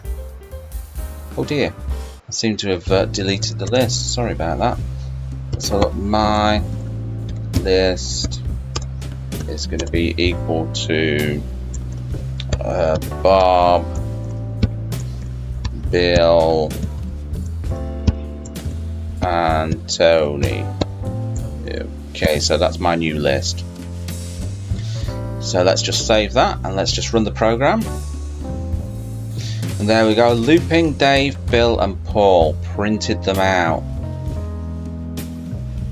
Okay, so the next thing is we're going to do a list search. Just delete this off here, and we're going to do a list search. So we're going to call it list search. Okay, print. So I'm going to do a new line character here. Give me a bit of a space. Right, so the item I want to find in here is going to be, whoops, there's going to be, let's say, who do I want to find in here? Tony. So I want to see if Tony is in this list. Okay, so this is going to be simply if item, which is Tony, in my list. So if Tony is in my list, we're going to do something. Print item found, else. Look at this. Print item not found. Okay, all we have to do now is call the function. So that's going to be list search. Save it and let's run it. Let's see if we can find Tony in the list. Item not found. Let's have a look. So Tony. Oh, I've got two lists. Oh dear, that's where the other list went to. Okay, let's just delete that one. Okay, let's try it again with this list. Okay, so item found. So we found Tony in there. Let's just change the name on this. Let's put something that's not in Steve. Let's see what the result of this is. So let's just run it there. Okay, item not found. Well, Steve is not found because he's not in the list, is he? So we can't find him if he's not there. Okay, let's just move that up a little bit, and we'll get on to the next one now. Okay, the next one's going to be list clear. So create the function called list clear. Okay, so simply my list dot clear and parenthesis at the end. Okay, so print message to the user. So empty list. And that's going to be my list. Okay, so let's just call it list clear.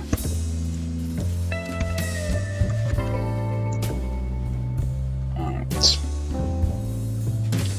Save it, run it, and there you go. Clear list. Right, the next one we're going to do is list reverse, which means exactly what it sounds like. It's going to reverse the list. So this is going to be list reverse. Okay, and first of all, my list dot reverse. Okay, and then we're just going to print it out for the user to see. So this is my list and call it.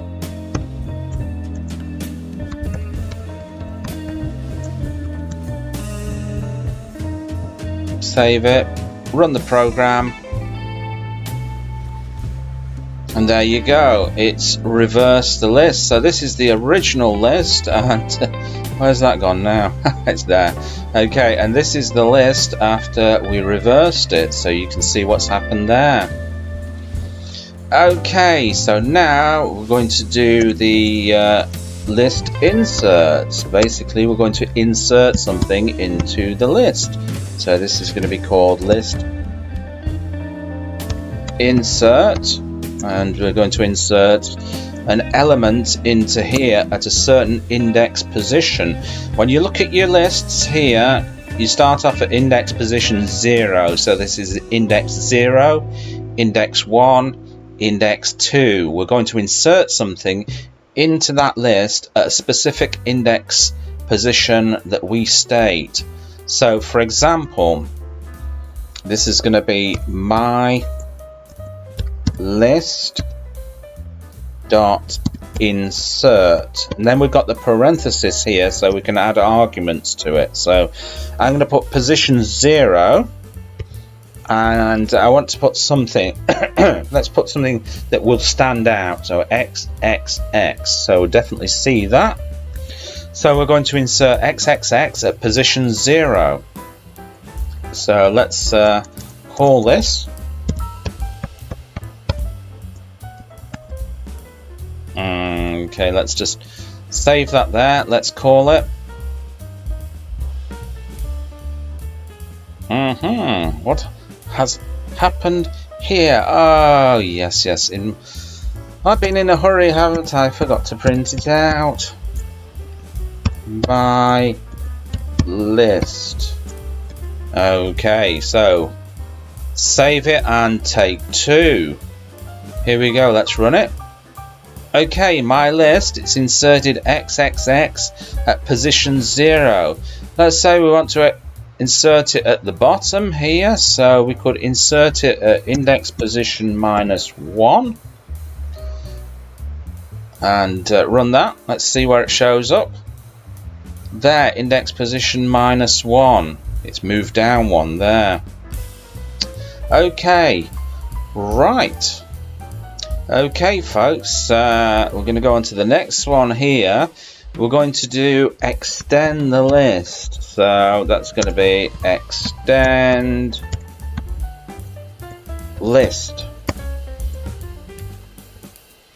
So we're going to create some different lists here, some lists inside the function. We're not going to use this one up here, we're going to use the lists inside the function.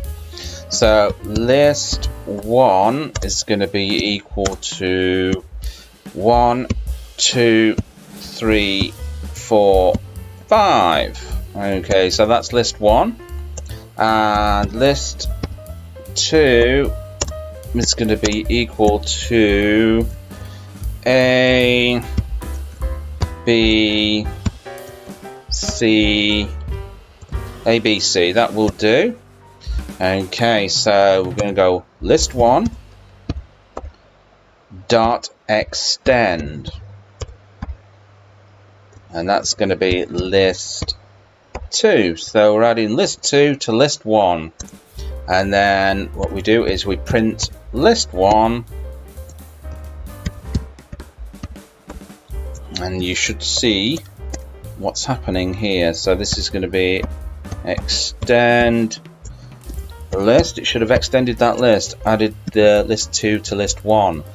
So let's save it, let's run the program, and there you go, it's added. List 2 has been added to list 1. 1, 2, 3, 4, 5, A, B, C. So there you go, check that out. Rightio. Okay, the next function that we're going to go on to is called remove elements. So we're going to do this. So this is going to be remove element. Whoops.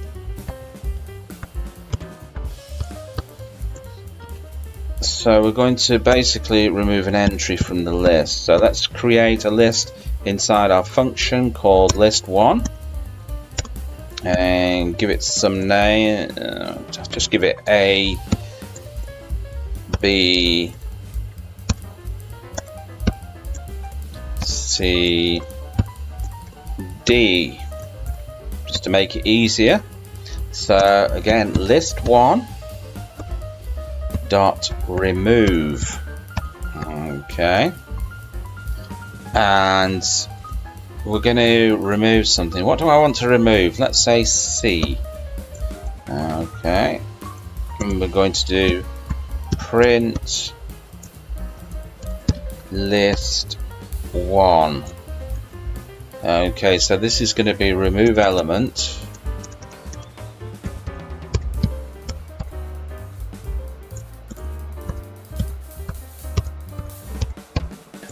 And save it, and let's see if it does what it says it's going to do.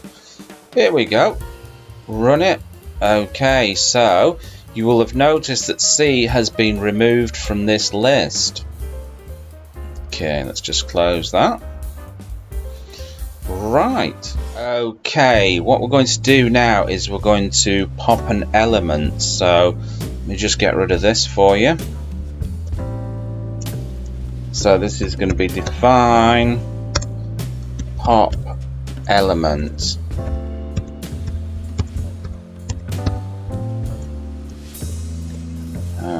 Okay. So I'm going to create a list. In fact, I'll get rid of this list up there. It's redundant now. We don't need it. So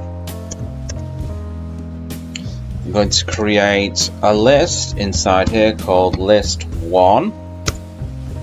And I'm going to populate it with names, Bill, Bob,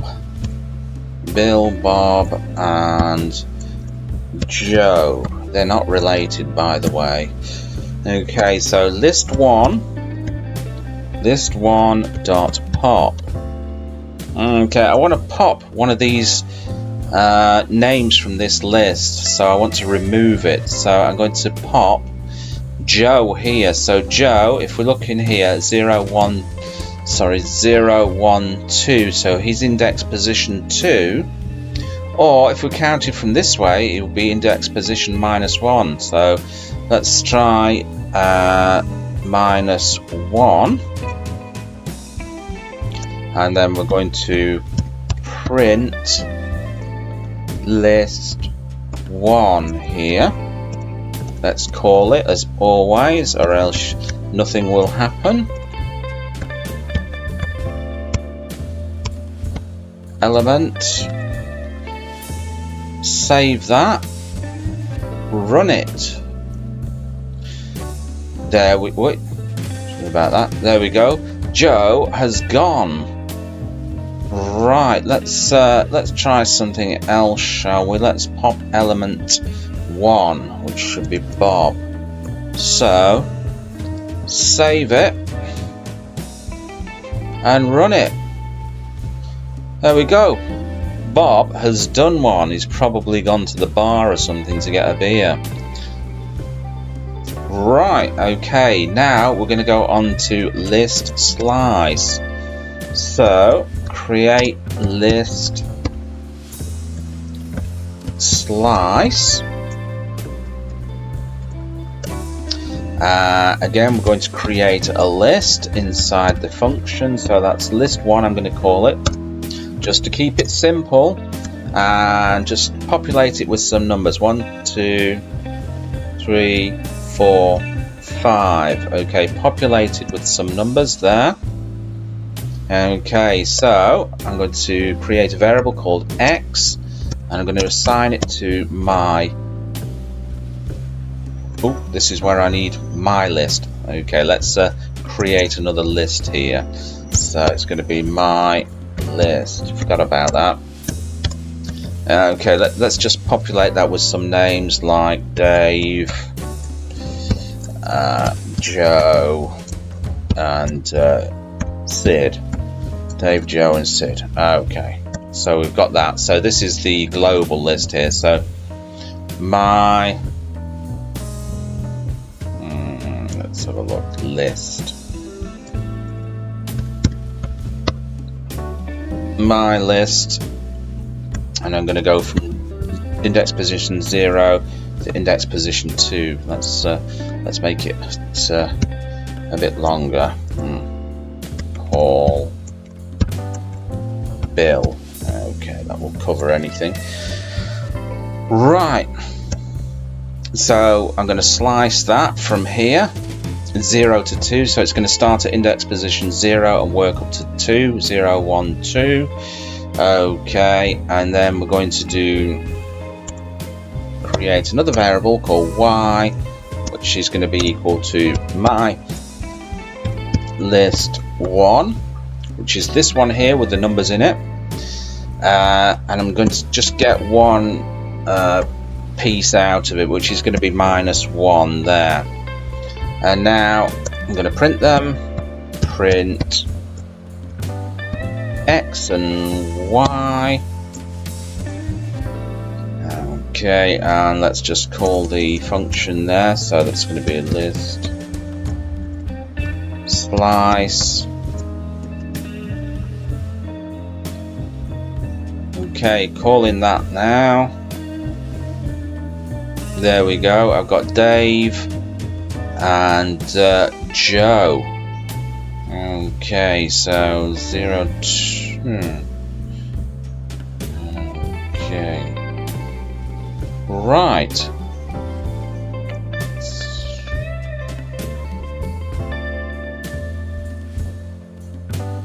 Okay, and we've got number 5 in it as well.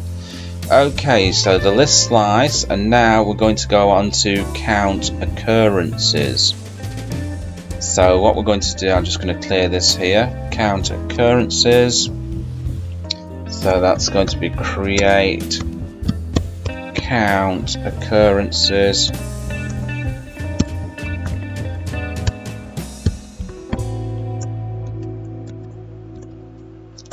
Okay, so we're going to create a list 1 in here, and I'm going to populate it with some numbers. So I'm going to put 1, 1, 1 in there, and then 2, 3, 4, 5. Okay. So now I'm going to print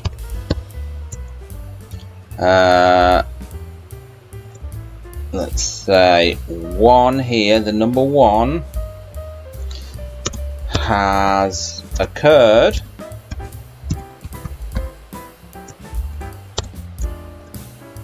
and then we're going to do list 1 dot count, and then we're going to pass it 1 here so it knows what to look for. So count occurrences,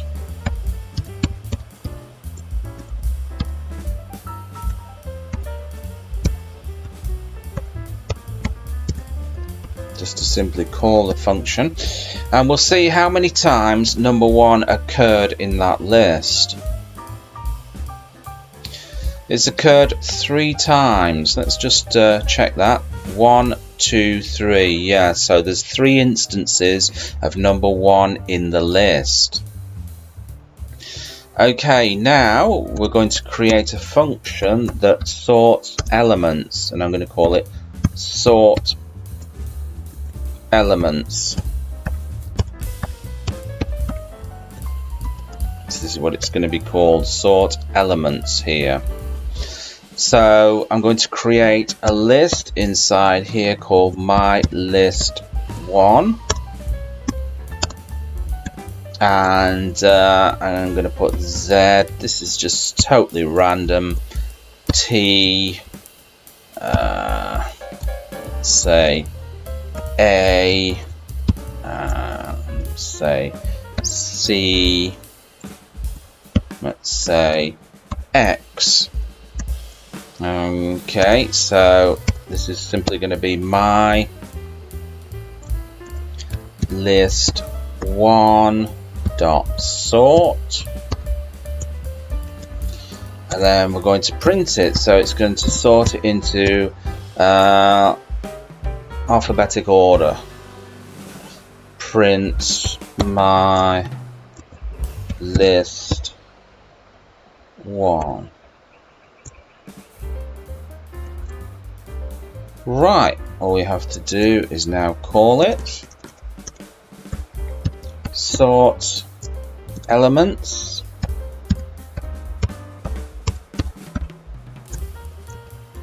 Let's see if it puts them all in order, shall we? So let's save it and run the function. There you go, they've all been put in order, starting from A, C, T, X and Z. Well, I hope you enjoyed that tutorial. I hope it's been of some use to you. And remember, if you're not already subscribed, hit that subscribe button below. It will help the channel out as well. Also, you can leave me a like and click the bell icon so you never miss another video. And I will catch you in another video next time. Bye-bye. Today we're going to do a simple password login program. I've done quite a few of these before on my channel, but this one is going to be using a while loop. So first of all, we're going to import pwinput. If this is a module that you're going to be needing, if you don't have this, you're going to have to download it from pip. So you'll have to download it, go into your terminal and download it using pip3.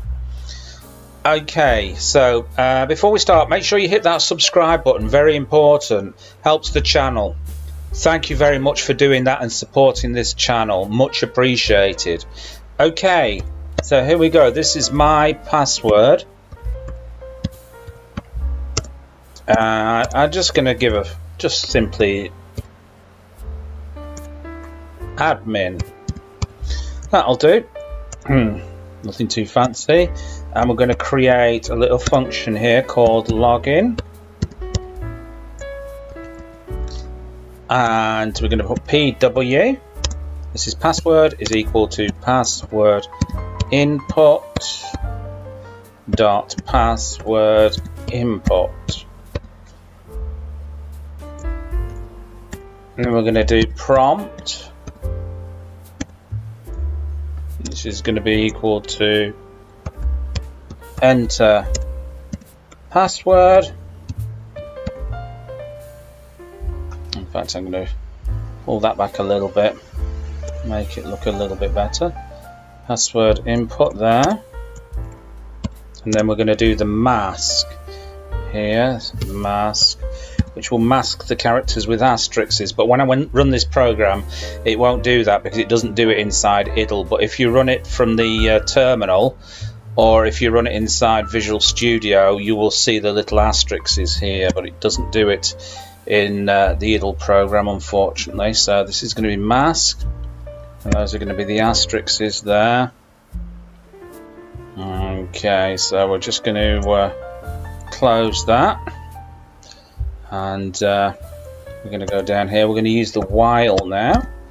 So while pw, which is password, is not equal to, in fact, I'll pull that back a little bit, make it look a little bit better, is not equal to my password. So if the password the user enters into the enter password is not equal to my password, we're going to do something. We're going to print incorrect password, try again. Okay, so that's going to be again pw is equal to password input dot password input, and the same again, prompt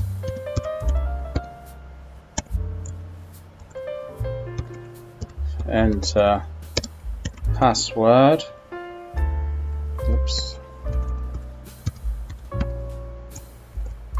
and the mask again. Okay.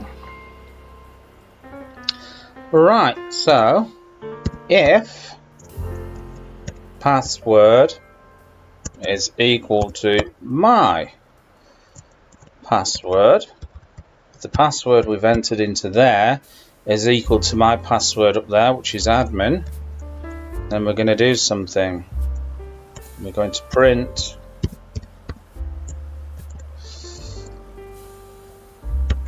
login successful.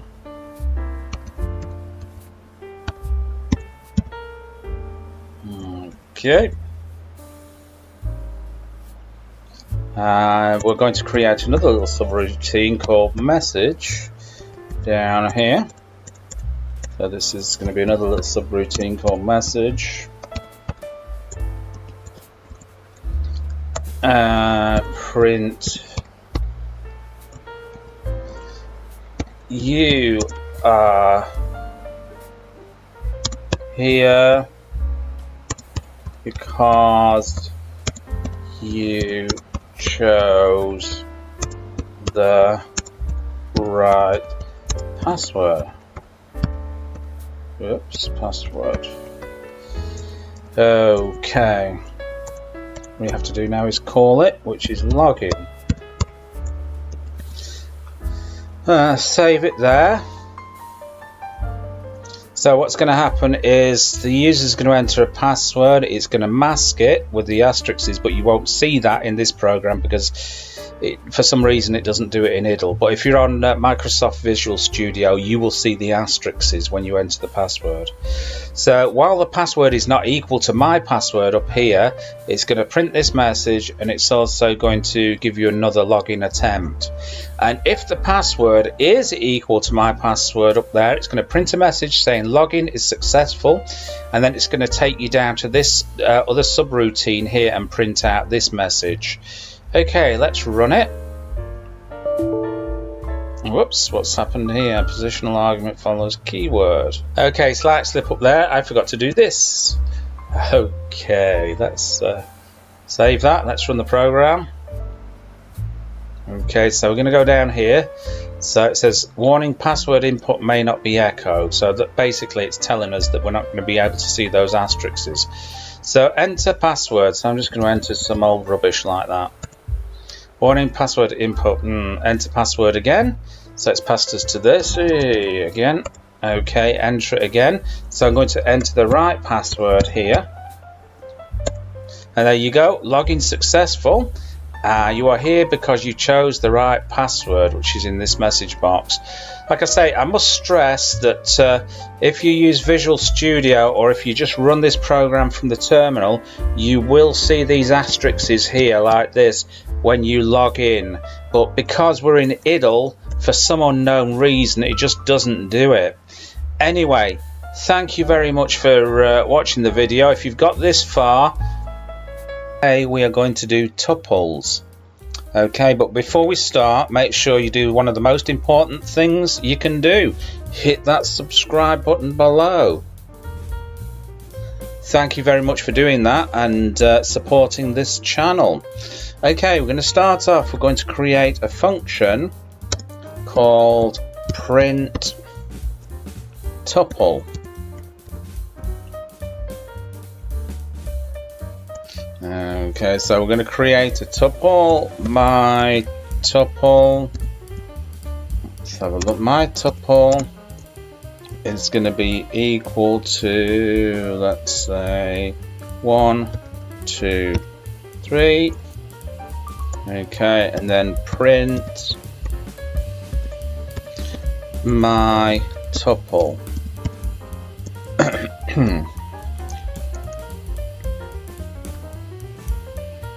Okay, let's just call the function print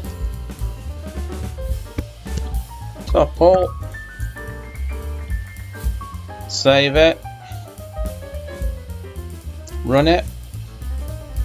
There we go, it's printed out the tuple for us. Right, on to the next function.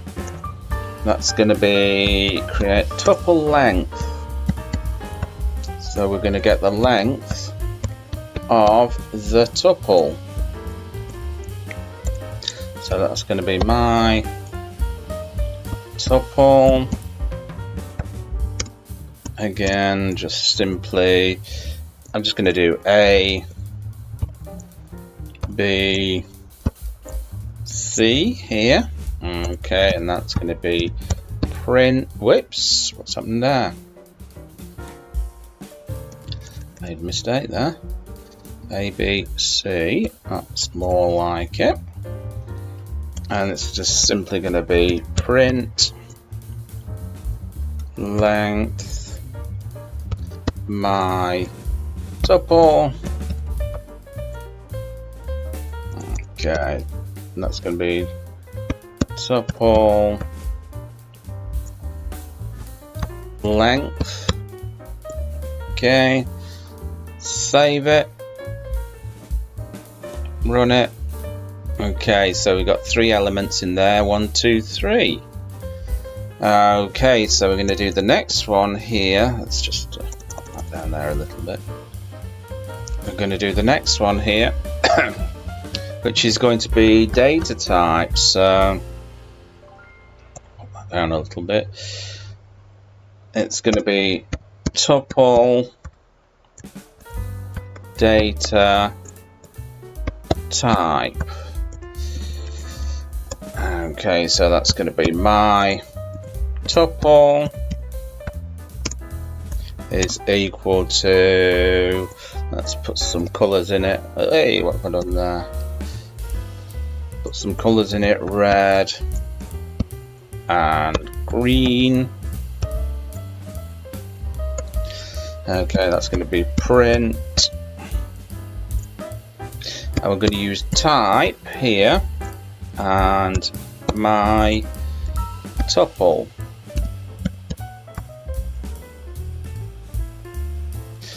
Okay, so that's going to be tuple data length. Okay, let's just data type, not length. Data type. Let's save it. Let's run the program.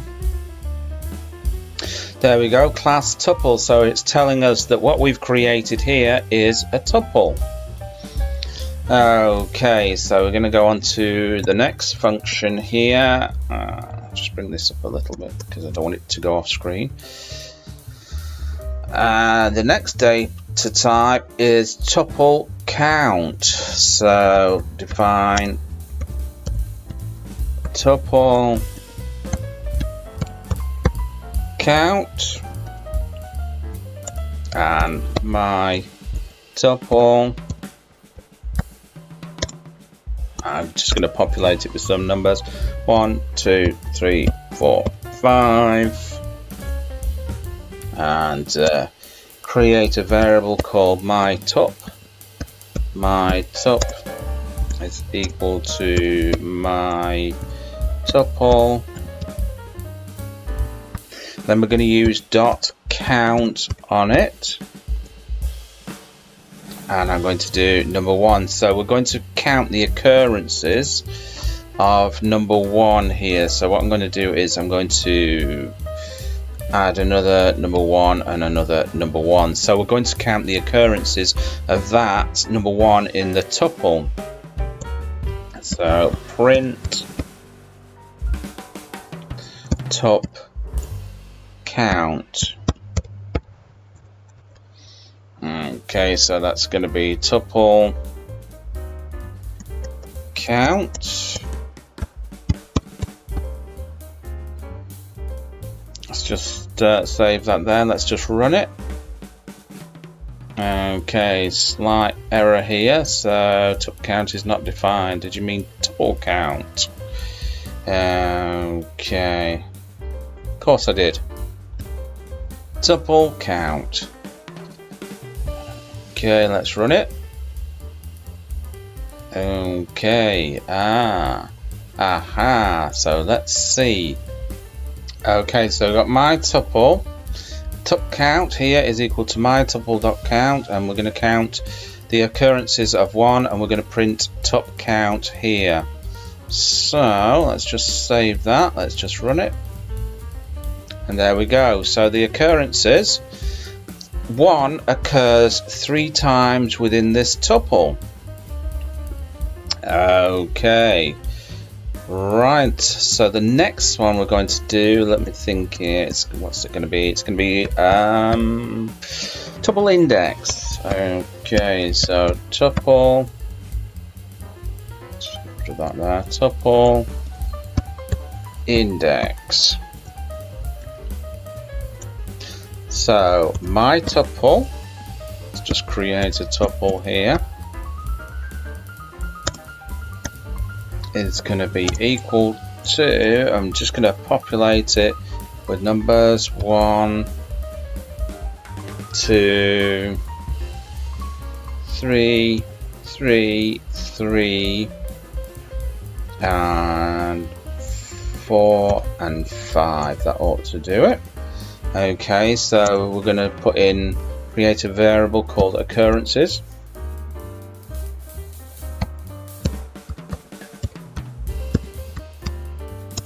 Which is going to be equal to my tuple dot index. So we're going to search for the first occurrence of the value of 3 in this tuple. So we're going to pass it 3 here as an argument, and then we're going to print occurrences.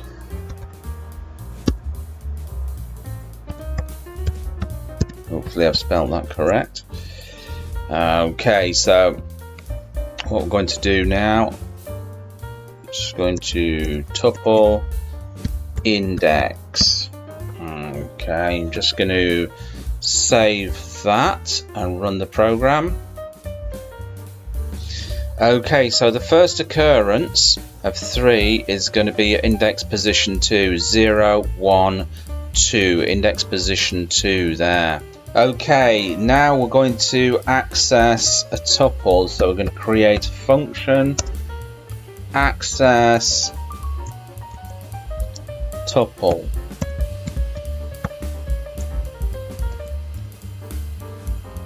I'm going to create a tuple,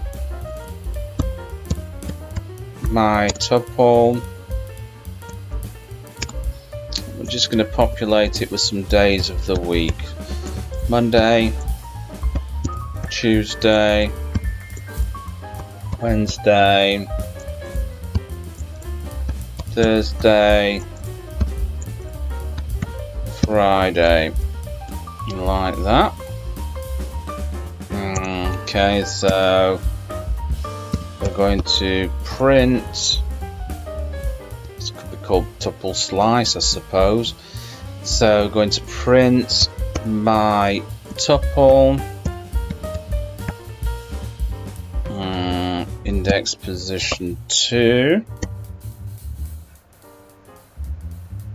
and we're going to print my tuple -1 index position, so that should be Friday at the end there. And now we're going to type in access tuple,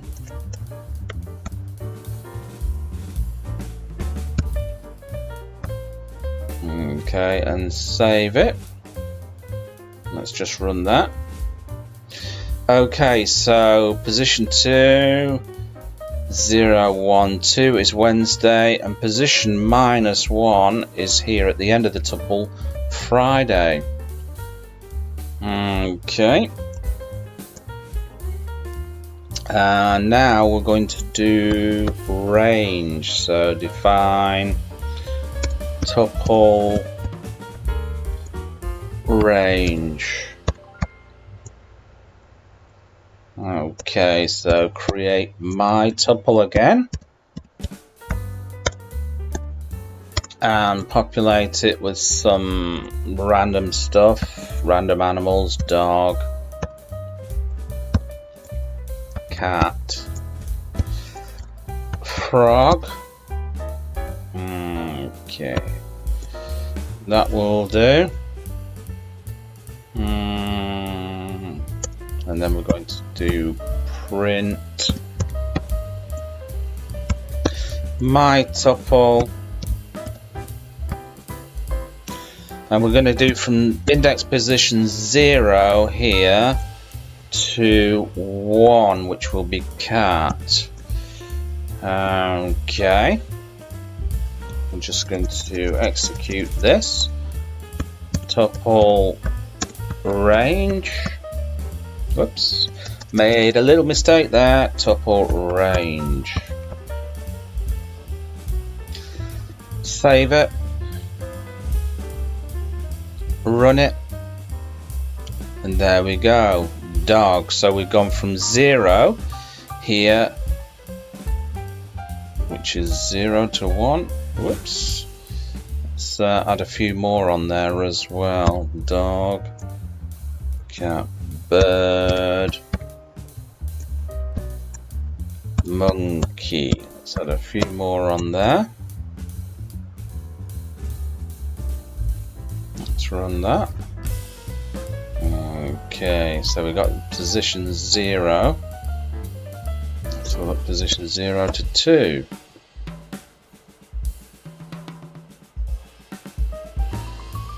Dog and cat. There we go. Let's have a look at position 3. 0 to 3. Dog, cat, frog. And let's do 5 there. Let's run that.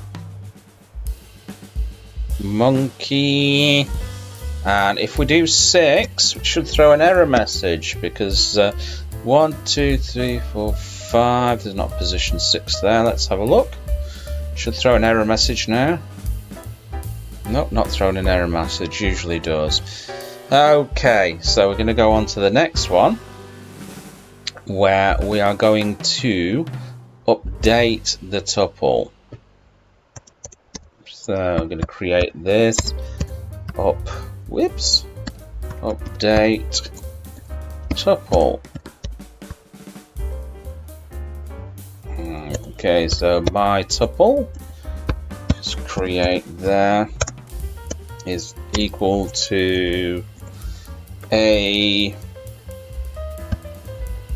B, and C. Okay, so I'm going to create a variable here called x is equal to list. Now, one thing about tuples is they're immutable, so you can't simply just update them. So we're going to convert it into a list, which is my tuple.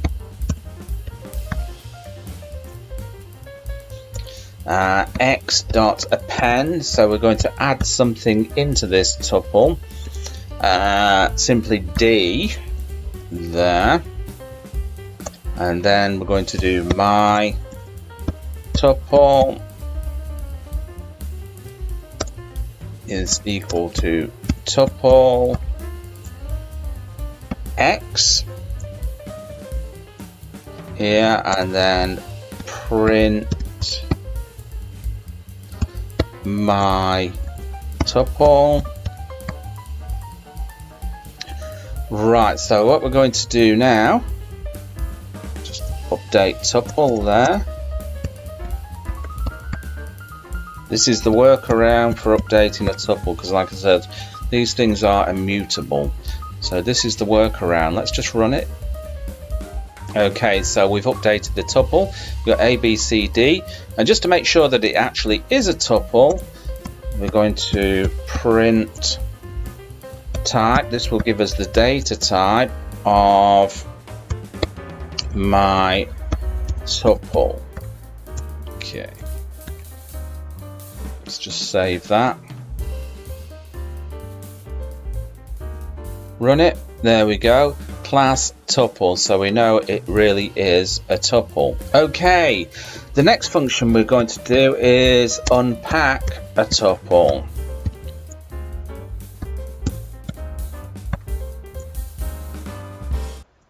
Okay, so again, create a tuple, my tuple, and some random stuff in it. Man, woman, and kid. Right, so we're going to put big, fat, and naughty. which is going to be equal to my tuple. And now we're going to print. Let's just align that a little bit better. No. It's as good as it gets. We're going to print big, fat, and naughty. Right, so unpack tuple.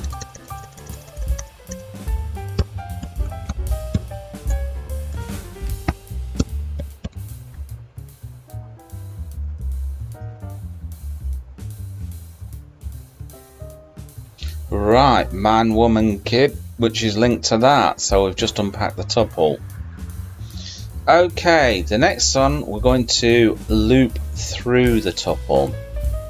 So I'm going to create another function here called loop tuple. Okay, create my tuple.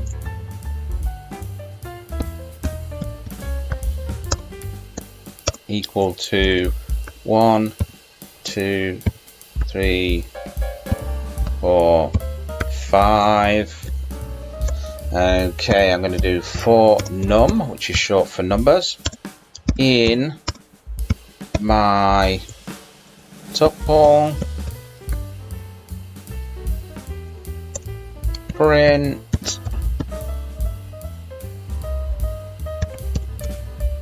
number is a number there.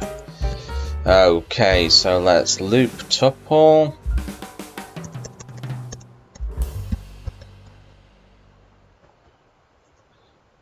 Save that, run the program, and let's loop through this tuple.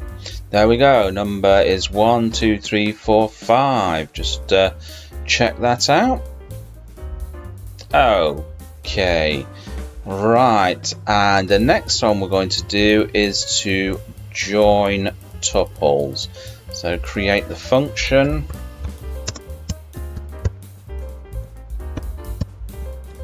Join tuples. Okay, so we've got my tuple 1 is going to be equal to 1, 2, 3. My tuple 2. My tuple 2 is going to be equal to 4, 5, 6. I'm going to create a variable called result, which is going to be equal to my tuple 1 plus my tuple 2. We're going to join them.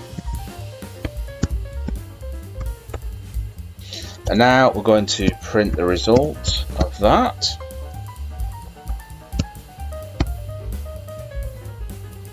So that's going to be join tuples.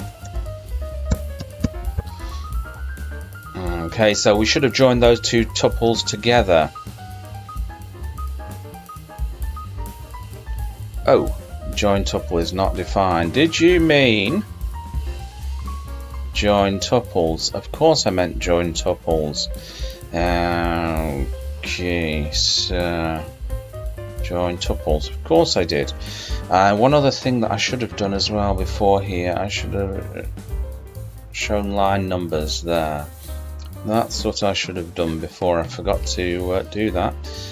Okay, let's run it again. Okay, so we've joined those two tuples together. That's tuple 1 and tuple 2. 1, 2, 3, 4, 5, 6.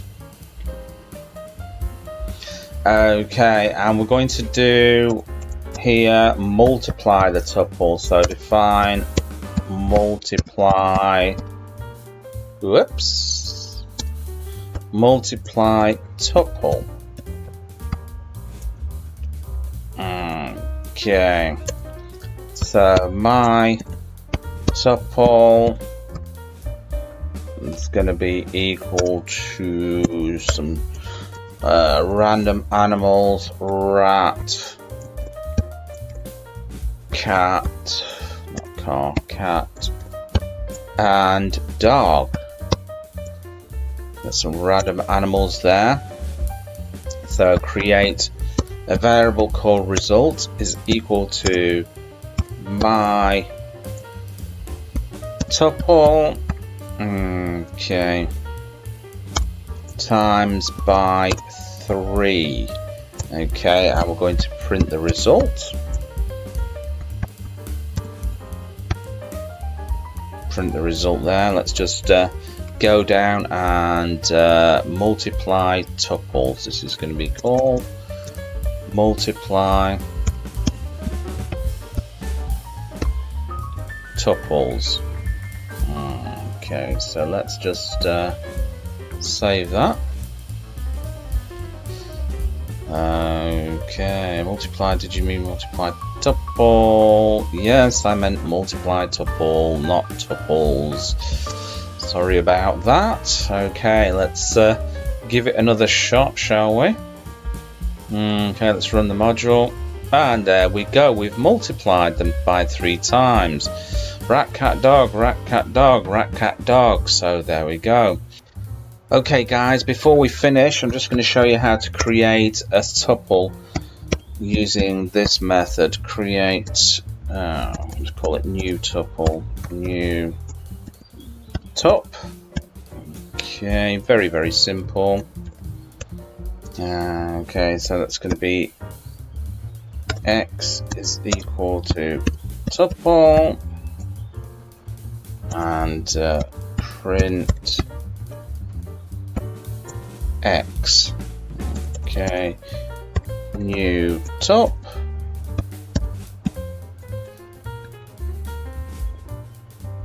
Let's just run. Oh, let's just run that, shall we? Run. Okay, so that's the new tuple, and just to make sure that it is a tuple, we're going to print type x there. So let's just run that again. Okay, class tuple, there you go. Bob's your uncle and Fanny is your auntie. I hope you've enjoyed this. Remember, if you're not already subscribed, do it now. Hit that like button, drop me a comment, and I'll see you in another video. Bye-bye. Import OS here. Okay, and we're going to do the first one. So create a subroutine called create text file. And we're going to set a path for this because I'm going to create it on my desktop. Users, my desktop path is this. Whoops. Your desktop path is going to be different, so don't type this in for you.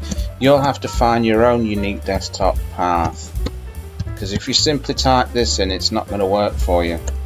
Then we're going to use os.change directory to this path.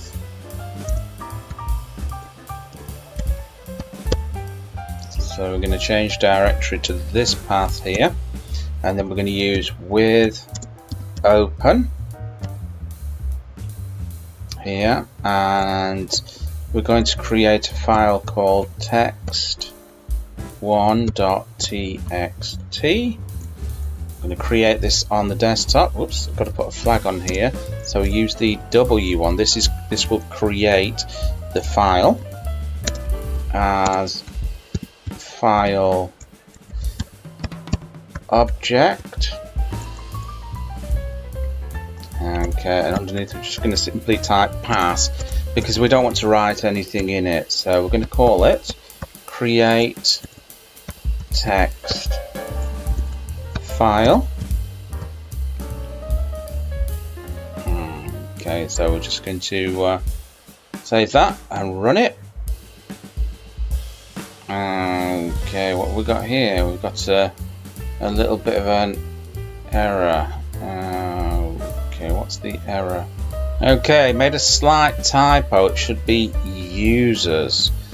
Watch out when you're writing these programs for making little typos like that. They're really annoying. Okay, let's run it again. Okay, that looks good. Let's see if we created the file on the desktop, and there we go. File, and if we click on it, it's going to be empty because we've not written anything into it. Okay. So the next one, let's have a look what we're going to do. So we're going to write the file. So create one called write to file. Okay, again we're going to use this here, so I'm going to copy and paste this here. So I'm going to copy and paste that into there because we need to know where it is. The program needs to know where it is. Okay, so now we're going to do with open. So we're going to open this file here, which is going to be text1.txt.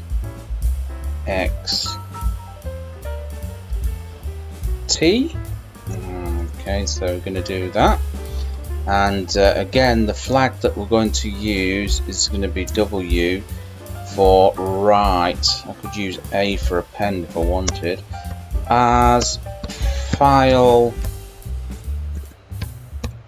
object, and contents going to be equal to file object dot write. So we're going to write to it, and we're going to write some text into it. Hello from me. Simple text into there, and then simply print contents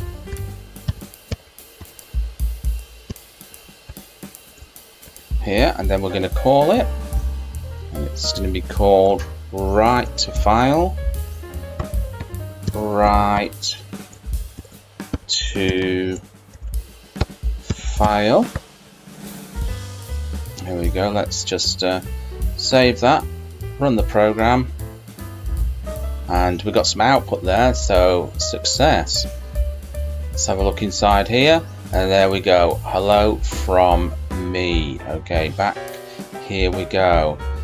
Okay, and the next one we're going to do, we're going to actually append the file.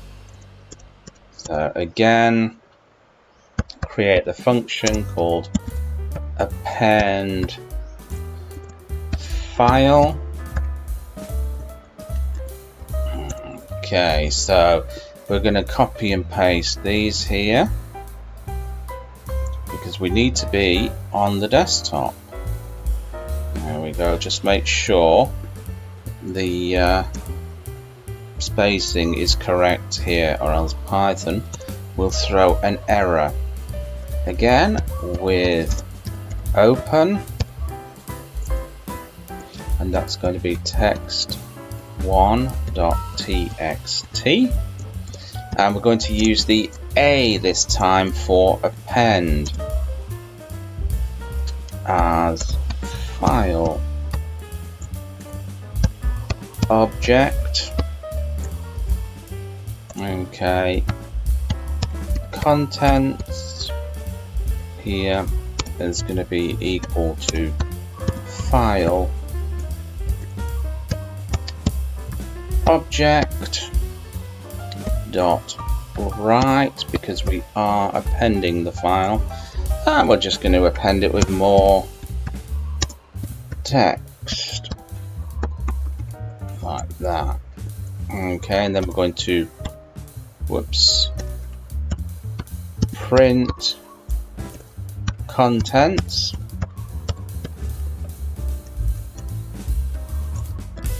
Okay, we're just going to change this as well. We're going to call it append file.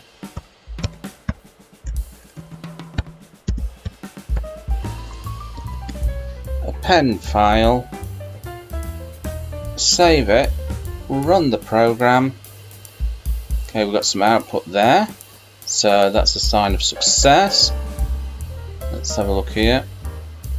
Okay, hello from everyone, more text. So you can see more text has been appended onto it.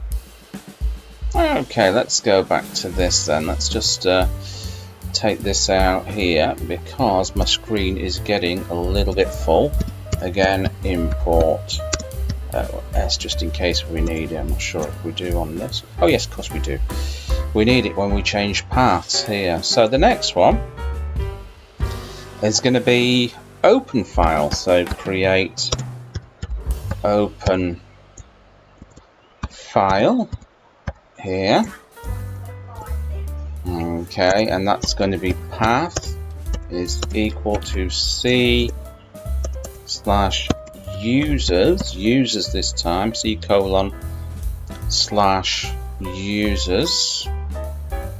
get that right, //mark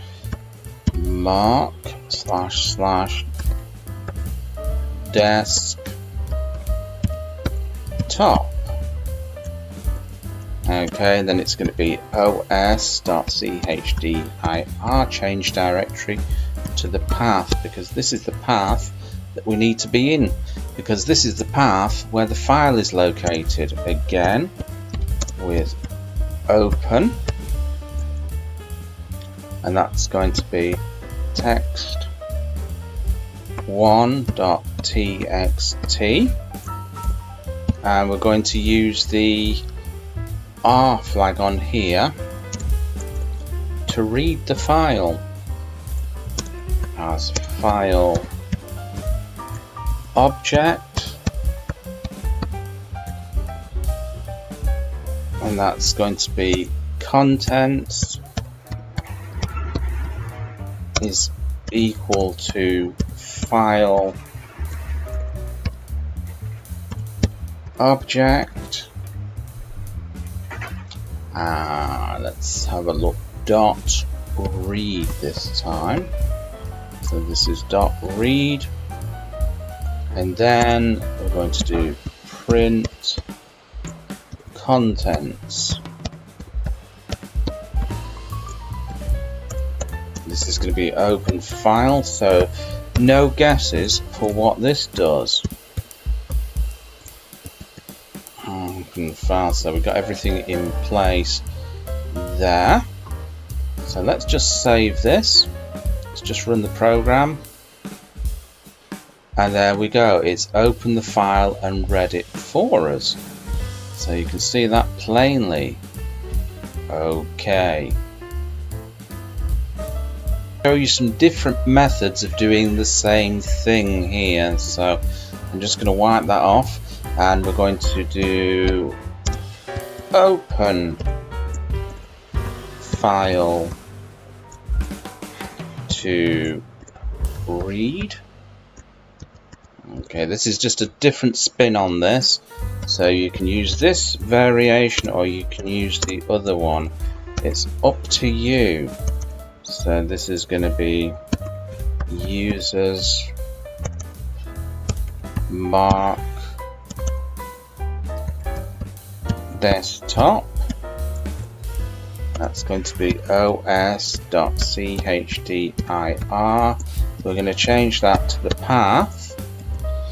Okay, and we're going to use this version. I'm going to say file is equal to open,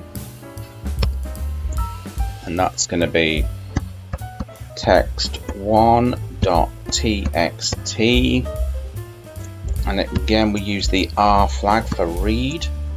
Okay, and then underneath we print here. It's going to be file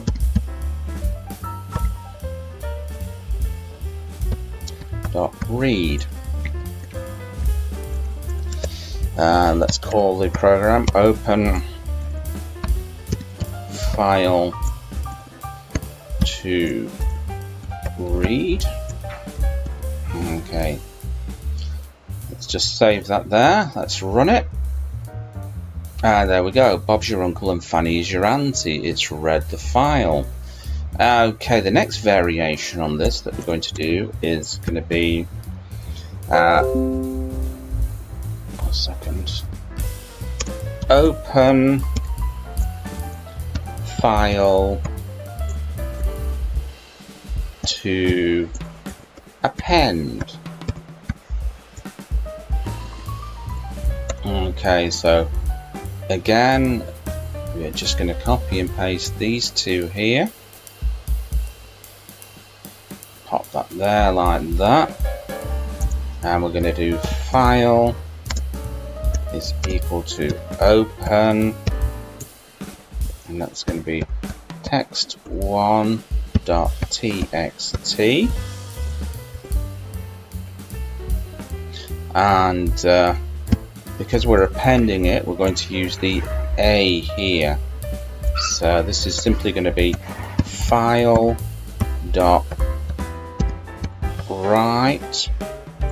and we're going to put our text in here.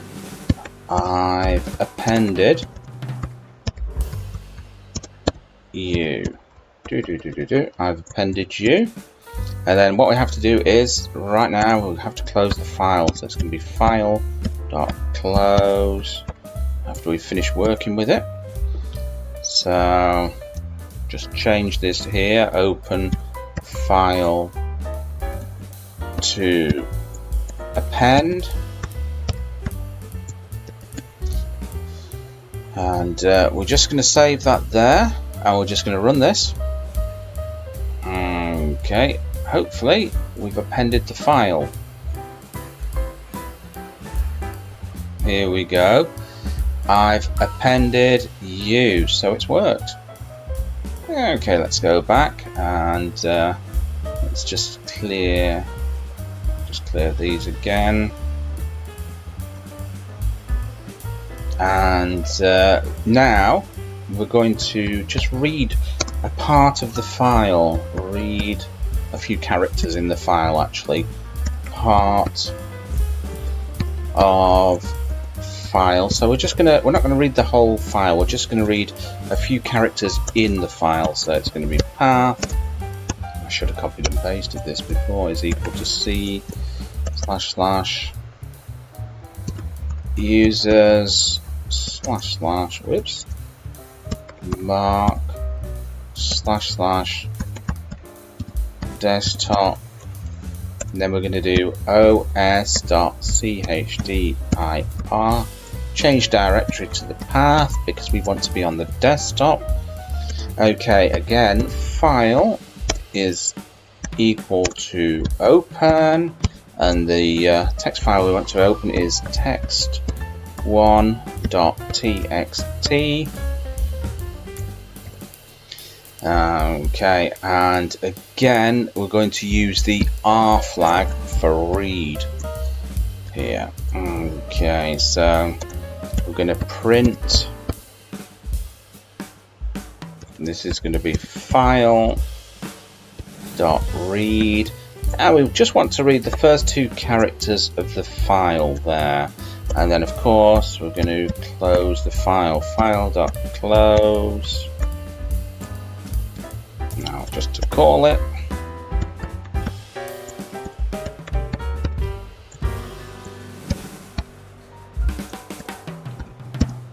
read part of file, save it, run the program, and there you go, we've read the first two characters from the file.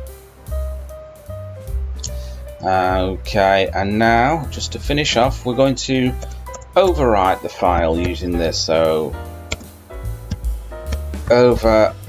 overwrite file.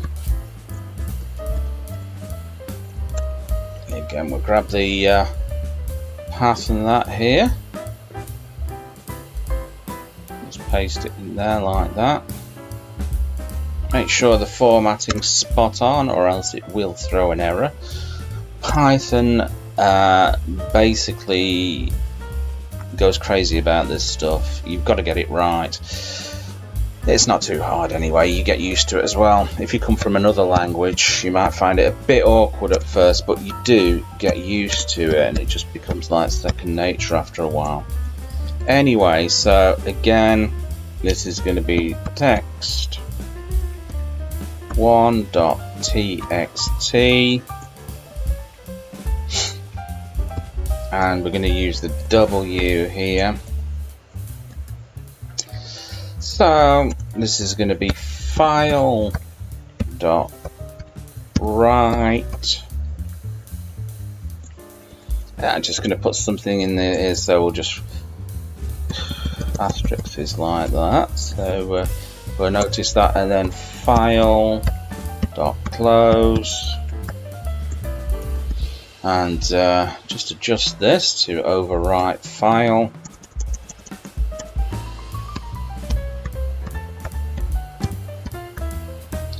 And save it. And run the program. Okay, name overwrite is not defined. Let's have a look. Overwrite file it should have been. In my haste, I forgot to do that. Okay, let's run it again. Okay, so that's a good sign. Let's have a look if we've overwritten the file. And we've overwritten it with asterisks. So there you go. Bob's your uncle and Fanny is your auntie, and I will catch you in another video. Bye-de-bye. So here we go. So the first one, we're going to import OS module, because we'll be using this, and we're going to create a subroutine called create directory.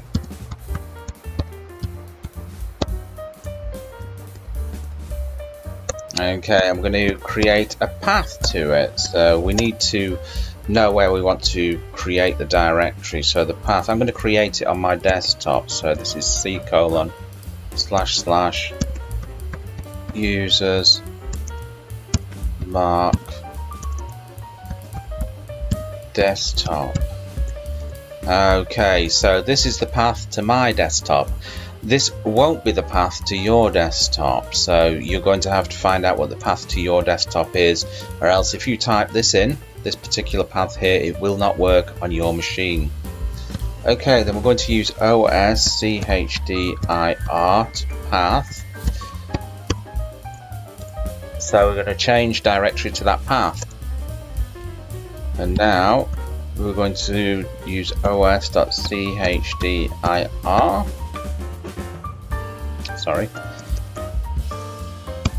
mkdir make directory. We're going to give this new directory a name, new directory. So that's the name of it.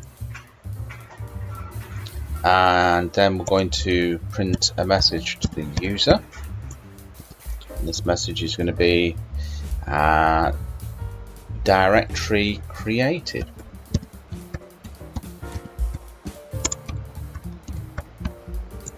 So we know it's being created, and then all we have to do is call the program create directory,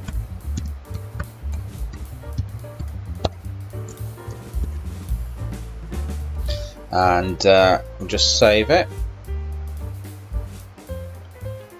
run the program.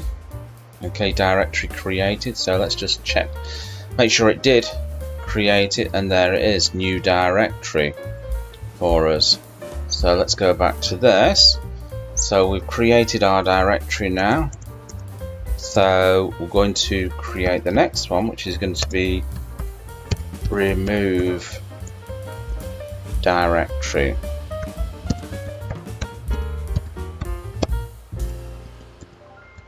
Okay, so again, we're going to do the path. I'm just going to copy and paste this here because it's exactly the same. So there we go. So that's what we need. And then it's going to be os.rmdir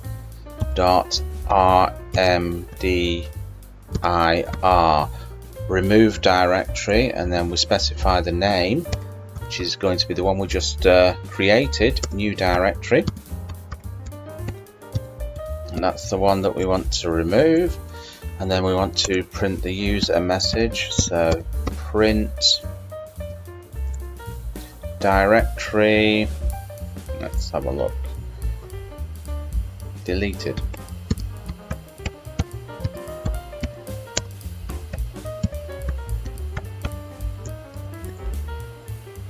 Okay, so we'll just save it, and then we'll just rename this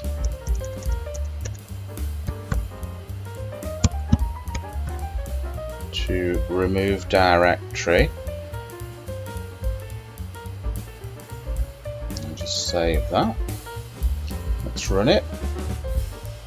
Directory deleted. Let's check, and there you go. It's been deleted. Okay, so once we've done that, we're going to create another one called check if file exists. Now, I've already got a file on my desktop called text1 here, so we're going to check to see if that file exists. So this is going to be create the function check file exists.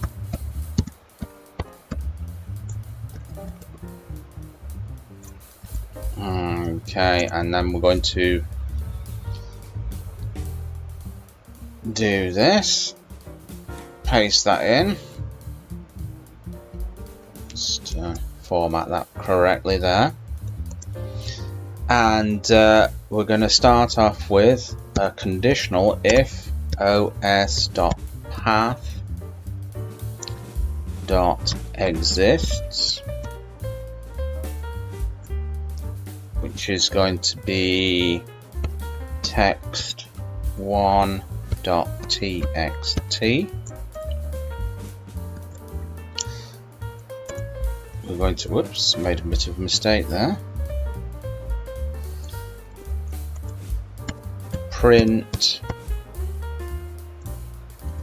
file exists. Of course, if it doesn't, we're going to have to do something else. So we're going to have to do else. Print file doesn't exist. Right, all we're going to do now is we're going to change this here, and we're going to change it to the name so we can call it. So that's going to be check file exists. Okay, so that's what we're going to do for that. Just format that a little better so it looks better. Let's see if that file exists, and yeah, it says file exists. Okay, let's type in something else. That's t.txt. Let's see if that works. And there we go, file doesn't exist. Okay, right, I'm just going to delete some of that there. Right, so what we're going to do now is we're going to go on to the next one called, I'm going to create the function here called delete file. Okay, we're going to do path is equal to c:/users mark desktop. Okay, because that's where our file is located, and we'll just change to that directory. It's going to be path. Okay, so I'm going to use os.remove, and we're going to type in the name of the file that we want to remove. So that's going to be text1.txt. Okay, and once we've removed it, we're going to print a message to the user telling them that. So file has been removed. Okay, now all we do is just call the program, delete file, just save that there, run it. Okay, file has been removed. Let's have a look if it has been. Okay, it's gone, disappeared, been deleted or removed. Okay, now for the last one, all we're going to do is just create an empty file with nothing in it. In fact, we're going to do two. First of all, we're going to create an empty file with nothing in it. So let's say create empty file. Okay, so again, we're going to use the path and everything because we're going to create this on the desktop. So pop that there like that. Okay, just format it a little bit. Okay, and we're going to do with open, and we're going to give it a name. I'm just going to call it text.txt,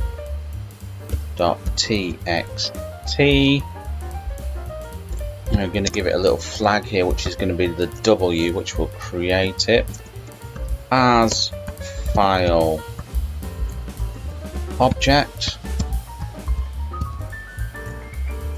and then simply here pass, because all you want to do is create a file, an empty file. So this is going to be create empty file. Okay, and just save that there. Let's run it. Okay, let's have a look. So there we go, we've got text. Of course, it's an empty file.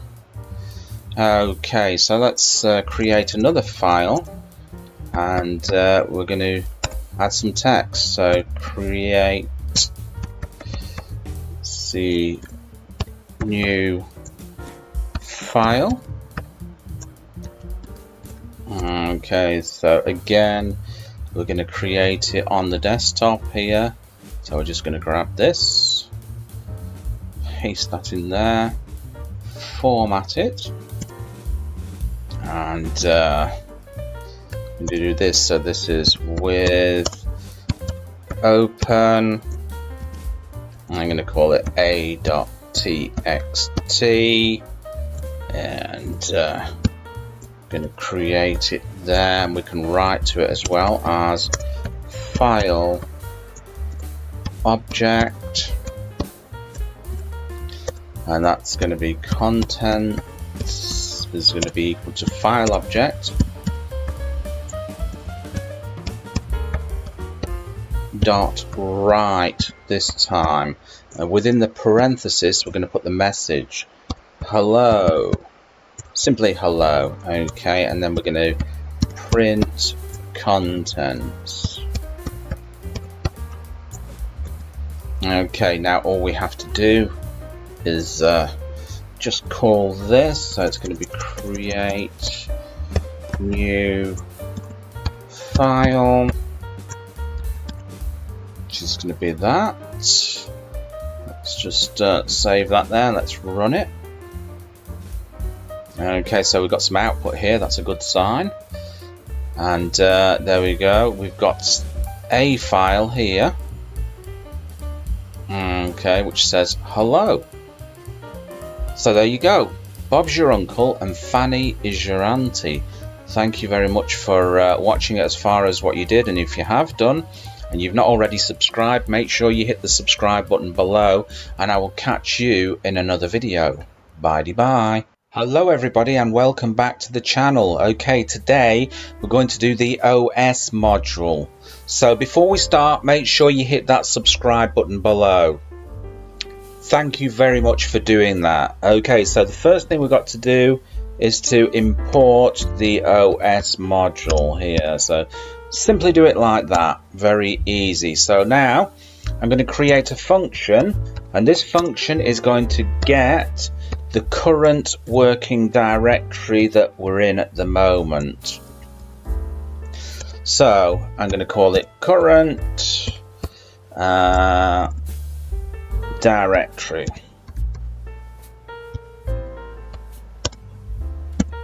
And that's going to be os.get current working directory. Okay, and then we're going to print directory.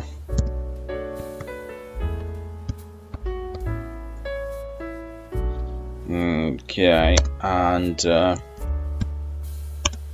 current, whoops, like that.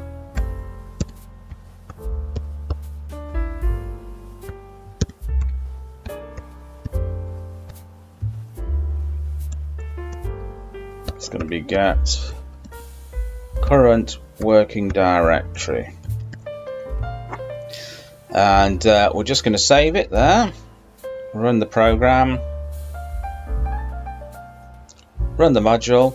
So that's the current working directory we're in at the moment in the Python one here, and that's the path to it. Okay, so the next one that we're going to do, we're going to create another function to list files. So list files.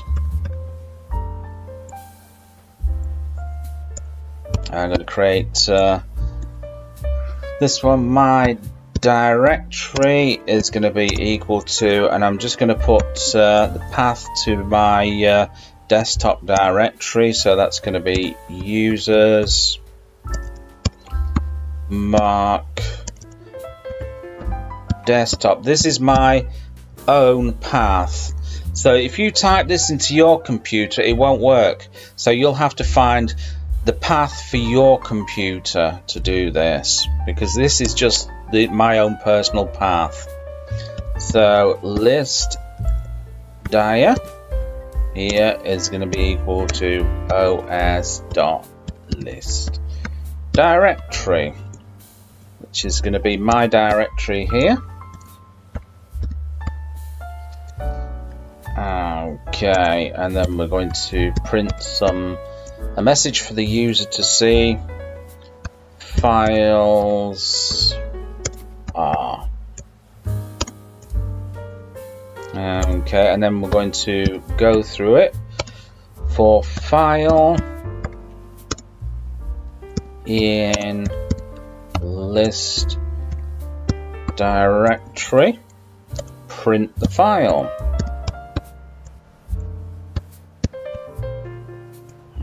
Okay, so let's just change this here and run it, shall we? So this is going to be list files. Let's save it and run it, and it should list the files in that directory. There we go, listed the files there. So there we go. Those are all the files in that particular directory. Okay, I'm going to create another function here, which is going to be simply, we're going to create a directory. So define create directory. Okay, and I'm going to give it a path because I want to create this directory on my desktop. So again, users mark desktop. Okay, and that's going to be os.chdr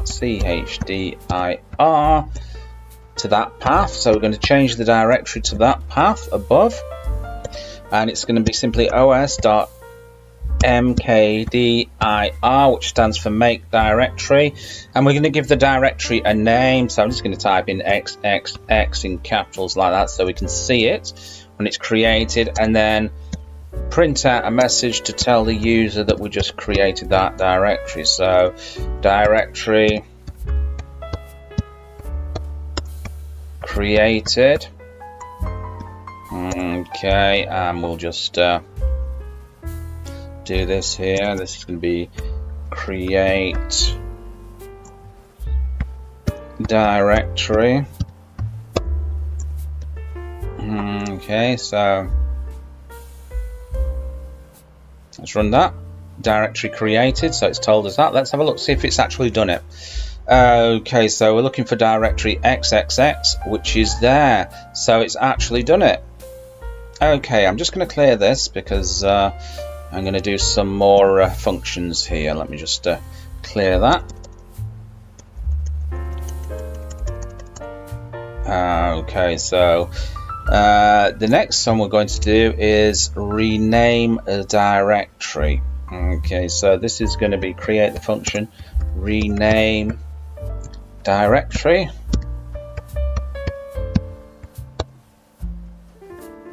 Okay, again we'll give it the path. We're going to go to the Windows desktop again, so path users mark desktop. Okay, os.chdir. We're going to change the directory to the path that we've just specified there. Okay, so I'm going to put old name of the directory. So the old name was, let's do the one that we created now, xxx, and we want to give it a new name. So let's give it a new name here. So new name is going to be equal to YYY, original name there, and then simply os.rename. That's going to be old name to the new name. Okay, and then print a message to the user telling them that directory renamed. Okay, and then just call the function. So the function rename directory. Okay, save it and run the program. Okay, directory renamed. Has it really renamed it? Let's have a look. So we went from xxx to yyyy. Okay. Right, let's have a look and see what I'm going to do next. Next is a little bit of a controversial one. In fact, I won't be able to demonstrate it on here, but take my word for it, it works, and you can demonstrate it on your own system. But I'm not going to do it on here because it'll shut the system down, and I'm in the middle of making a video. So it's going to be called shutdown system. Okay, I'm going to print a message to the user, print shutting Windows down. Like I say, I'm not going to run this. You can run this at home. I don't want to run this on here because obviously I'm making a video at the moment, so don't want to be doing that. So it's going to be shut down, and then it's going to be this, and that will do the job for you. Okay, the next one, what we're going to do, we're going to use the OS system to open a text file. So I'm going to create this, open text file. Okay, so again, we're going to grab the path and that. I'm just going to do a copy and paste here because it's the same path that we're going to be using. Okay, so copy and paste there, and then what we're going to do is I'm going to call this file to open, and I need a file to open on my desktop. Let's have a look. What files have we got? I think I've got one on here. I've got text1. Yeah, okay, so we'll open that one. File to open is going to be text1.txt here, and we're going to use os.startFile, and then we're going to give it the file to open. os.startFile and file to open. We're just going to save that, and we're going to run that in a second or two. Let's have a look. So this is going to be open text file. Okay. Let's run it then. Here we go. Okay, it's opened the whole file there. So there we go. Bob's your uncle and Fanny is your auntie. I hope you've enjoyed that, and remember, before you leave, hit that subscribe button on your way out. Make sure you hit the bell notification as well, because you don't want to miss a video from this channel, and I will catch you in another video. So today we're going to do some error handlers in Python. So before we start, remember to hit that like and subscribe button below. Do it now. Thank you very much for doing that. So before we start, we're just going to import OS here. Import OS, and I'm just going to check the font size on this as well. Okay, let's take it up a little bit bigger. Okay, so we're going to do open file. So we're going to create a function, open file.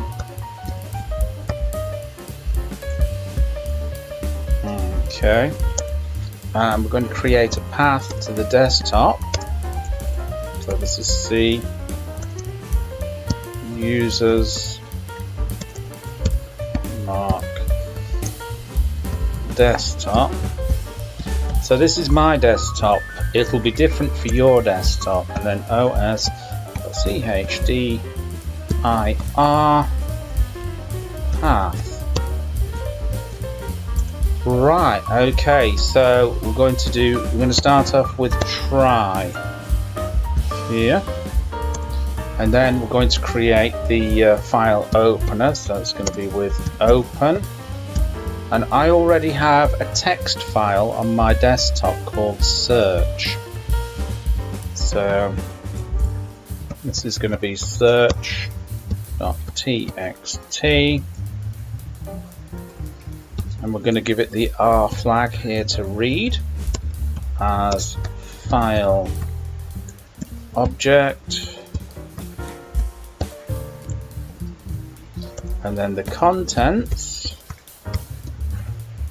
are going to be equal to file object dot read. So we're going to be reading the file, and then print the contents out. Contents. Right, we're going to do this next part of this, which is the except part.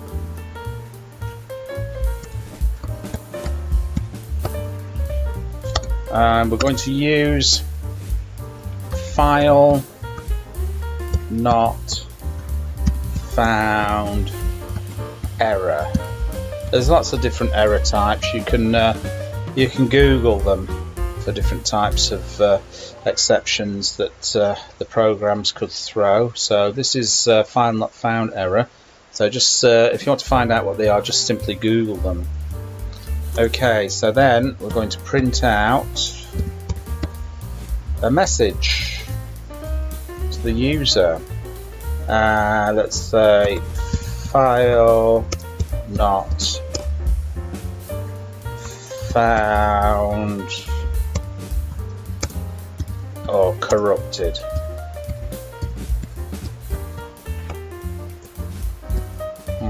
Okay. Now all we have to do is call it by saying open file, like that. Save our program. Okay, so we're going to change to the desktop path. Now that is my desktop path, it won't be yours.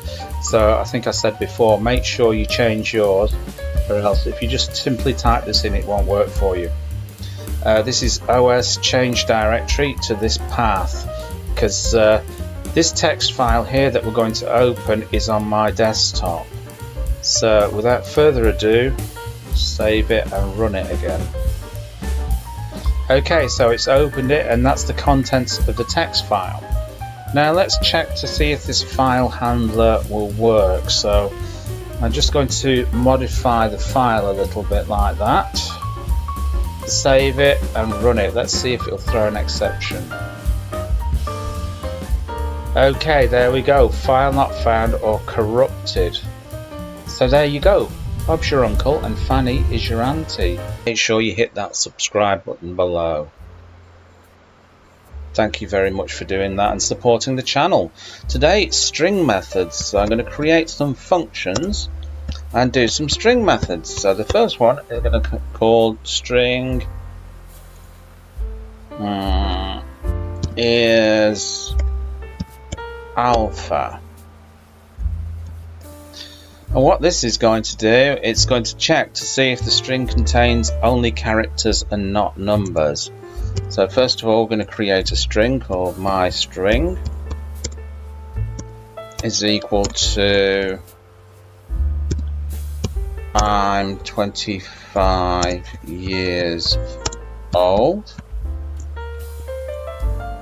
Okay, and a conditional, so if my string dot is alpha, then we're going to do something. Print contains only alphabet characters.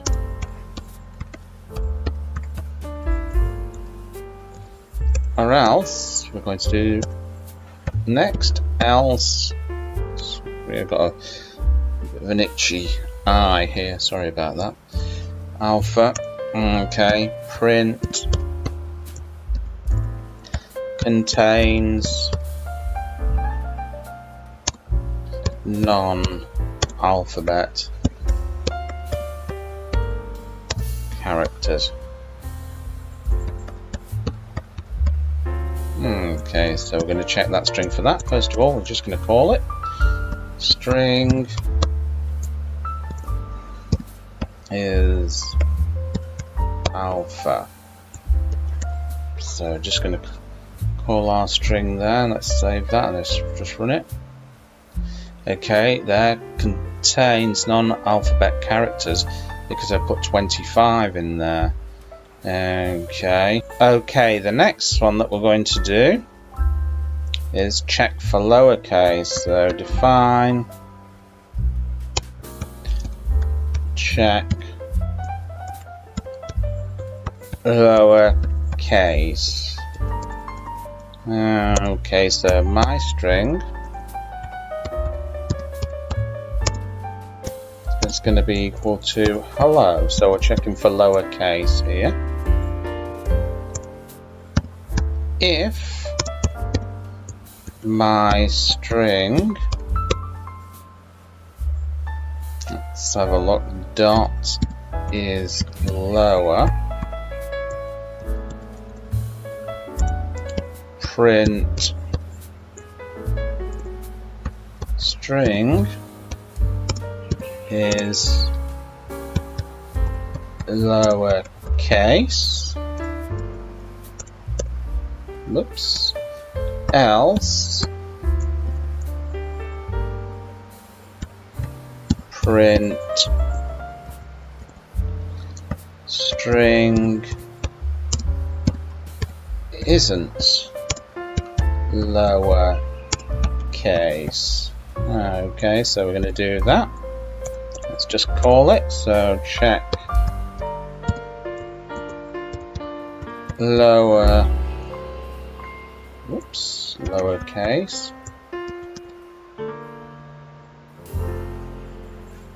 Okay, let's run that. So there we go, string is lowercase. Okay, now we're going to check for uppercase, so create check uppercase. My string is equal to hello in uppercase. Right, conditional. So if my string dot is upper, print uppercase.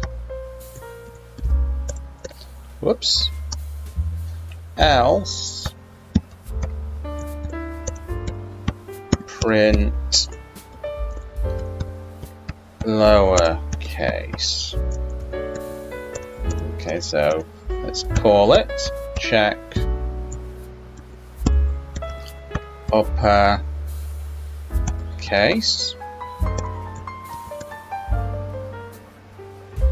Save it and call it. So let's have a look what it says. Okay, uppercase, because indeed it is uppercase. Okay, the next one that we're going to do is we're going to replace string characters or words in the string. So I'll create a function for that. Replace string, I'm going to call it. Okay, so my string here is going to equal to let's eat cake. Tell you what, let's see if I can fiddle around with the font here. Let's get it up a little bit higher. Okay, so let's eat cake. That's going to be my string dot replace. So I want to replace one of these words in the string, and I'm going to replace cake here, and I'm going to replace it with fries. Okay, so print my string. Okay, let's call it. So that's going to be replace string. Let's save that and run it. So here we go. Let's eat cake. What went wrong? Deary, deary, deary, deary me. What went wrong here? Let's just check this out. Okay, in my haste, I forgot to assign another variable to this. So I'll assign a variable called x is equal to my string dot replace, and we'll print out the x here and see if we get a different result, which we should do. Let's save that. Let's run it. And there you go. Let's eat fries. Okay, so let's just replace that there. We're going to do split string. So create this, define split string, and that's going to be my string. It's going to be equal to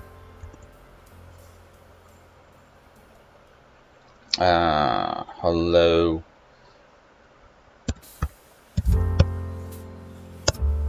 how are you?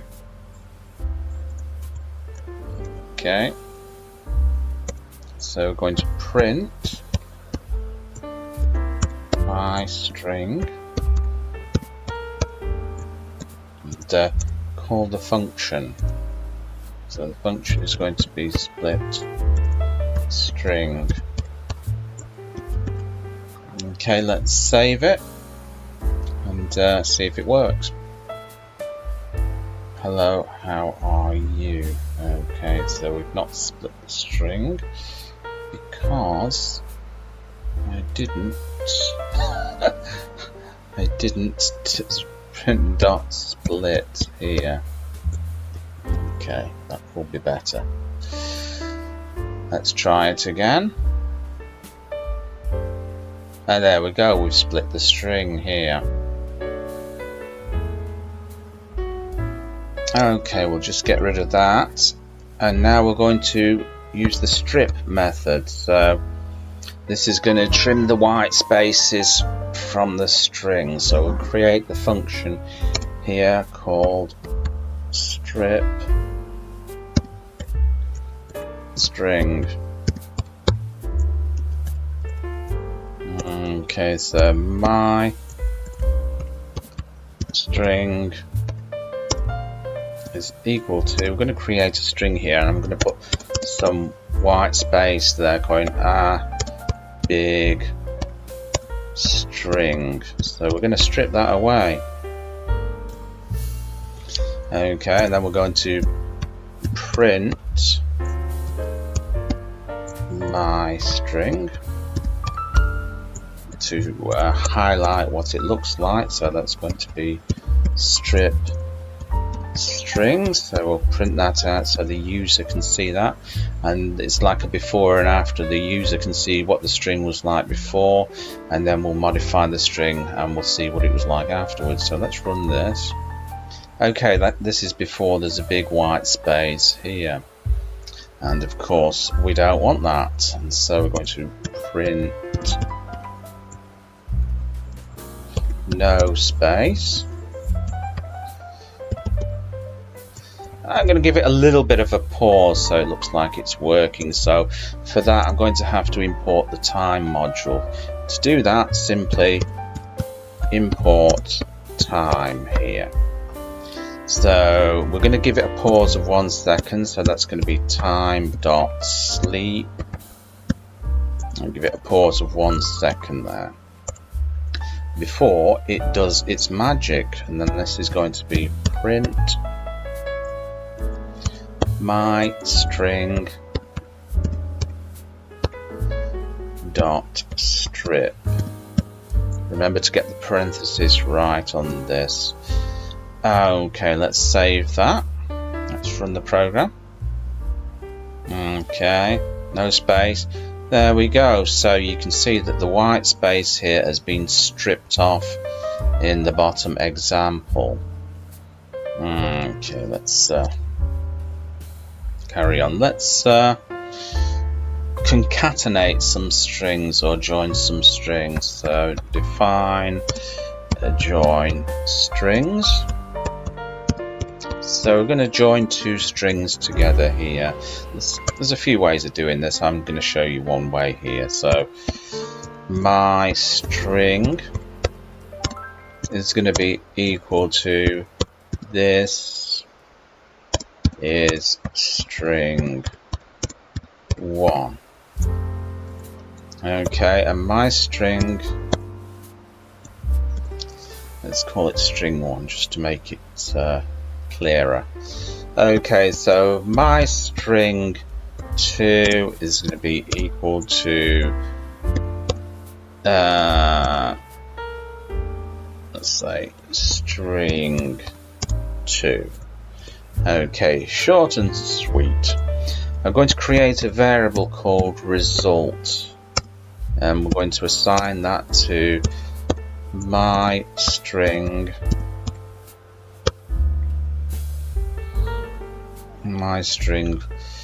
1.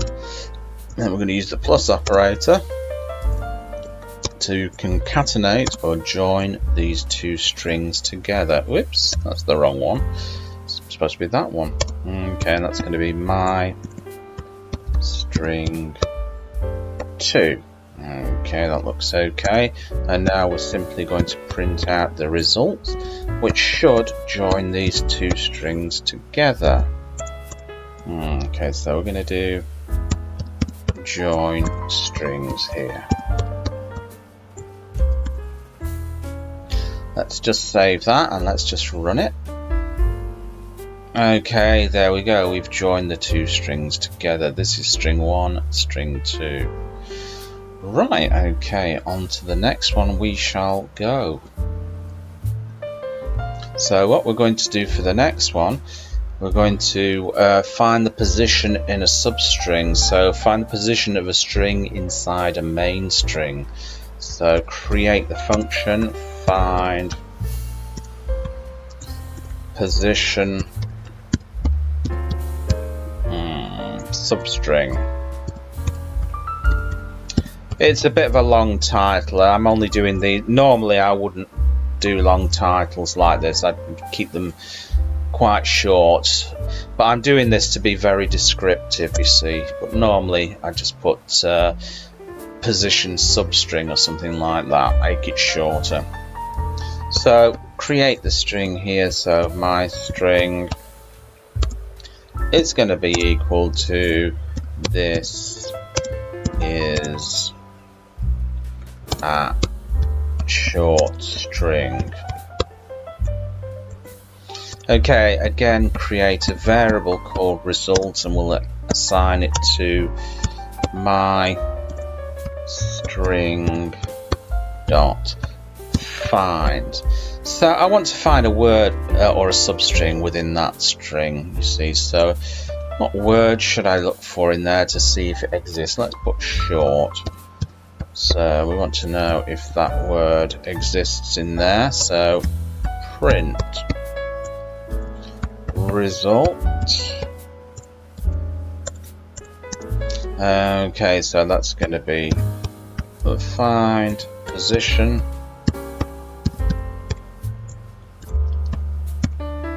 substring. Okay, let's save it and let's run it, shall we? So save and run. Okay, we found it at position 10 there, so let's have a look. 0, 1, 2, 3, 4, 5, 6, 7, 8, 9, 10. We found it at position 10. Okay. Right, okay, let's take that out there. And we're going to do a string slice here. So string slice for the last one. And this slicing is very popular in Perl. Perl, what am I talking about? In Python, it's very popular in Python. So, and it's not hard at all. And once you get the hang of it, you'll love it. So my string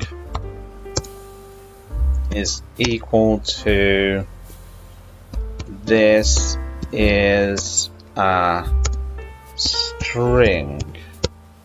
Okay, this is a string. So there's a couple of ways. Let's have a look at this. So we've got print here and my string. Okay, let's say I want to get position 0 in the string. So this is position 0 here. So I want to get position 0. I want to print it out. Okay, so string slice. Let's just save that. Let's run it. Okay, so we've got the first character here, which is T. T. Okay, so let's say print my string, and we're going to go 1. Can you guess what character it's going to return to us? Let's see. Surprise, surprise. It's a H. Okay, so let's just do the examples here so you can clearly see this as it's working. So it's going to be string 2. and print my string 3. Okay, let's save that and give it a whiz. Let's run it. Okay, so we've got the first word here, this. Okay, so let's say I want to get the end string here. How do I go about doing that? So I put print my string, and I'm going to have to give it an index position of -1 here. So it's got the index position of -1. So let's run the program. G, let's have a look. Yeah, it certainly is G. Okay, what I'm going to do is I'm going to take those out there, and let's say we want to get print my string. So we want to get the index position 0, 1 to 2. So we're going to have 0 to 2. Sorry, 0 to 2 here. Okay, so run, yes, 0 to 2. Okay, so it'll stop behind this one, so it goes 0, 1, and it'll stop behind this one. Let's say 0, 1, 2, 3, 4, 5. Let's put 5 to position 8. Okay, so let's see what that prints out. So we got this position here. Okay guys, that's just about it for the video. I hope you enjoyed that, and remember, if you're not already subscribed, make sure you hit the subscribe button, turn on the bell notification so you never miss another video. And I will see you in another video. Bye-bye.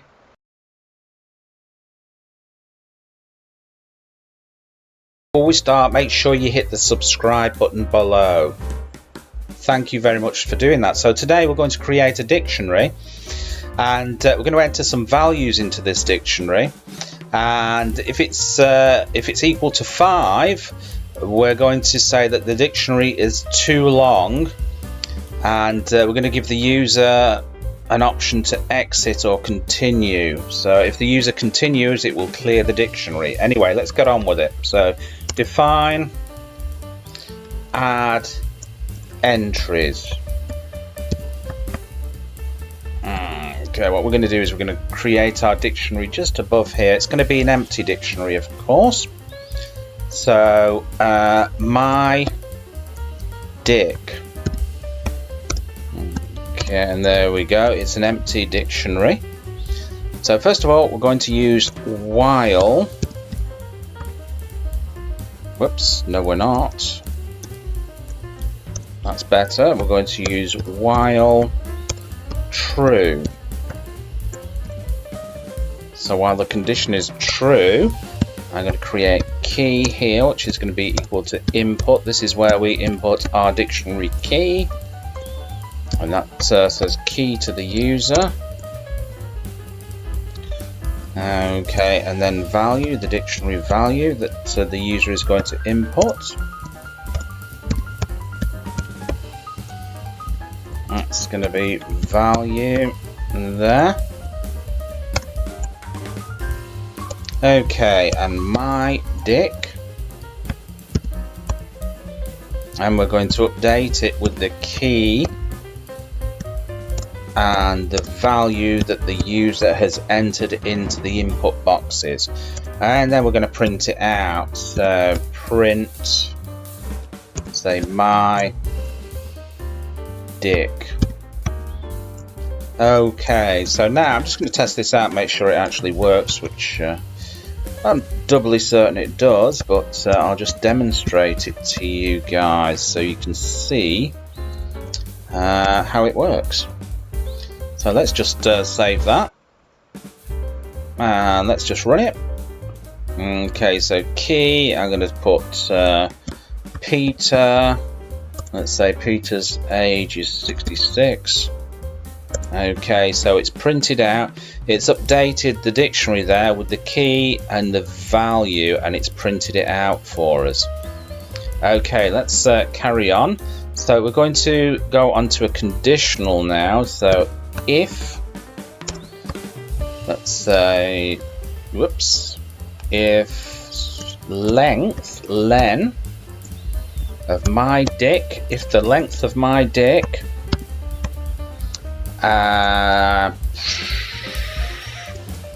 is equal to 5, well sorry, let's just make that look a little bit better, is equal to 5, so if the length of my dick is equal to 5, we're going to print dictionary is too long, is too long, and we're going to do another entry here, dot lower. So anything that's entered into here, sorry, entry, sorry, no, made a mistake there. Entry is equal to input, and that's going to be, we'll give the user two options, exit or continue. Alright, so those are the two options that the user has got. So we're going to do the conditional here. So if entry dot lower, so everything that's typed into there will be converted into lowercase, is equal to, let's say, exit. We're going to print the user a message, which is going to say bye, and then I'm simply just going to go break like that, and then we're going to go on to the other part of the conditional, which is else. So if the user types in continue, I'm going to get it to do something, the program's going to do something, so it's going to be my dick dot clear. So we're going to clear all the entries out of there, and then we're going to print out the dictionary. So print my dick. Okay, right, all we're going to do now is we're going to save it and we're going to run it. Let's have a look. So key John 88, key Bill 77, key Joe 90. They're all old fogies, these lot. Steve 88. Okay, Paul 89. And there we go. Dictionary is too long. So 999 is the oldest out of the lot. So we've got exit or continue. So I'm going to hit exit. I have to type in exit here. Oh dear. That's okay.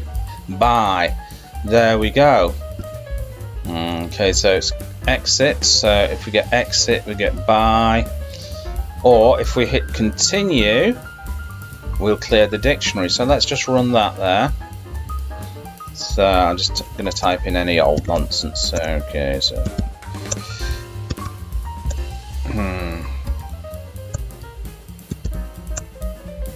okay, a bit more.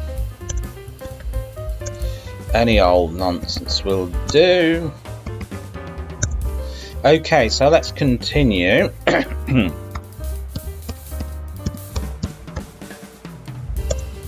Okay, so you can see it's cleared the dictionary. Everything that was in that dictionary up to that point now has been cleared.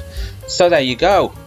Bob's your uncle and Fanny is your auntie. I hope today we're going to be basically pressing the Windows 10 start button. And before you start, let's make sure we hit that subscribe button below. Do it now. Thank you very much for doing that. Okay, what you have to do is you have to import something called py-auto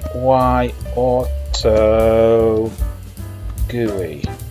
So you need to import that before we can do this. So py-auto GUI there. So if you've not got that on board, because by default you probably won't have it on board, so you're going to have to download it from pip. Okay, so we're going to do import. What have I done there? Import time. Yeah, so for the py-auto GUI, go into your command line and download it from pip. Okay, so we're going to start off, create the first function called start button. So very simple, so we're going to print starting. Oops, if I spell it right. There we go, starting. We're going to give it a little bit of a delay for 1 second. Sleep. There we go. And then we're going to say py-auto GUI dot press and then win. Okay, so I'm just going to call that. So start button. We'll just call that program there, save it, and call it. Okay, there we go. And there we go, it's pressed the Windows Start button. Okay, let's go into something. Let's do it. Let's press it multiple times, shall we? So create multi. It's going to make it more descriptive. Press multi times. This is a bit of a long description that normally I wouldn't do anything as long as that, but I'm just trying to be extra clear here. So print pressing.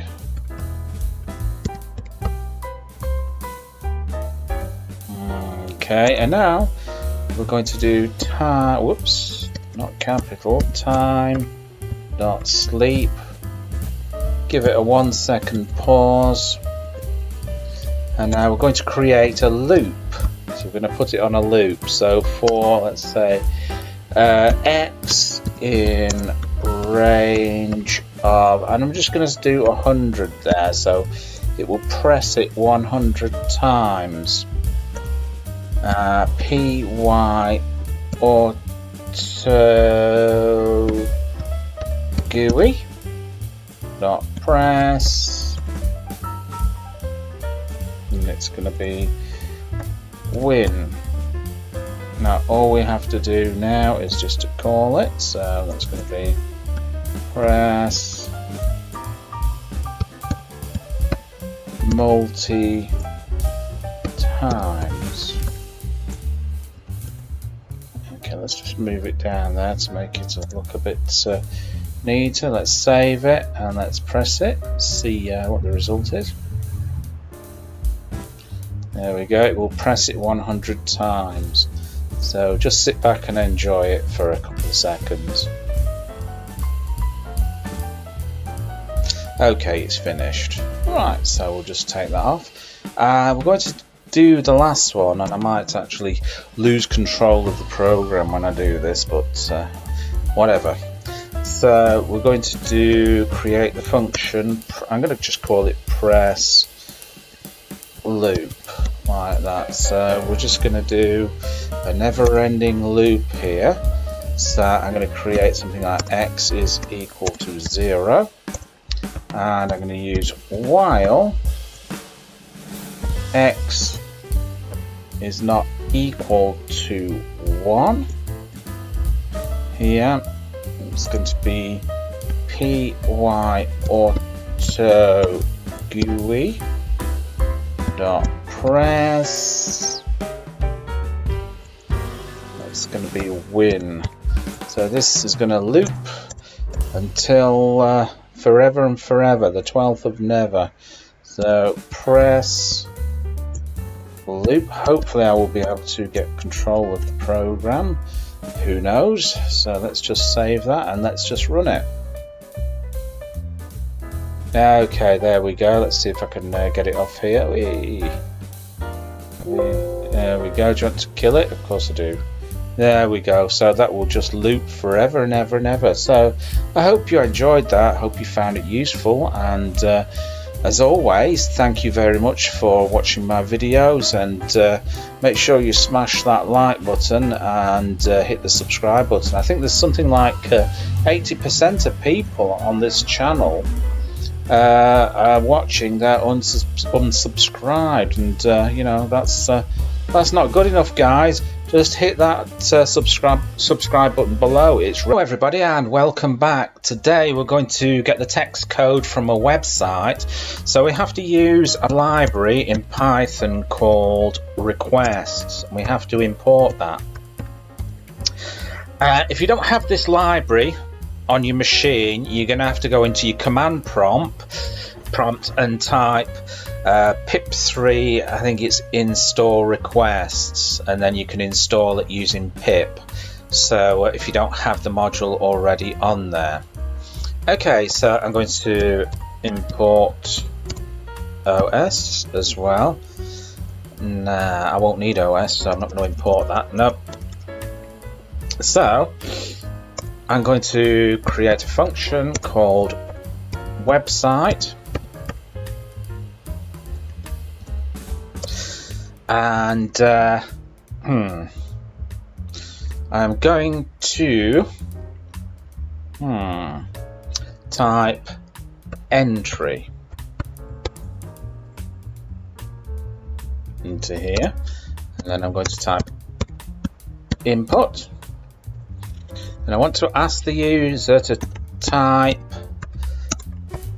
website URL. Now you have to type it in full when you're doing this.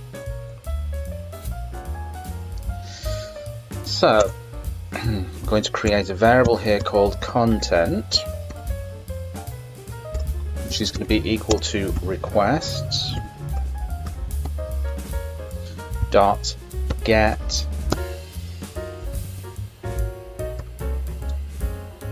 entry. So the user is going to type in the website here, www.com,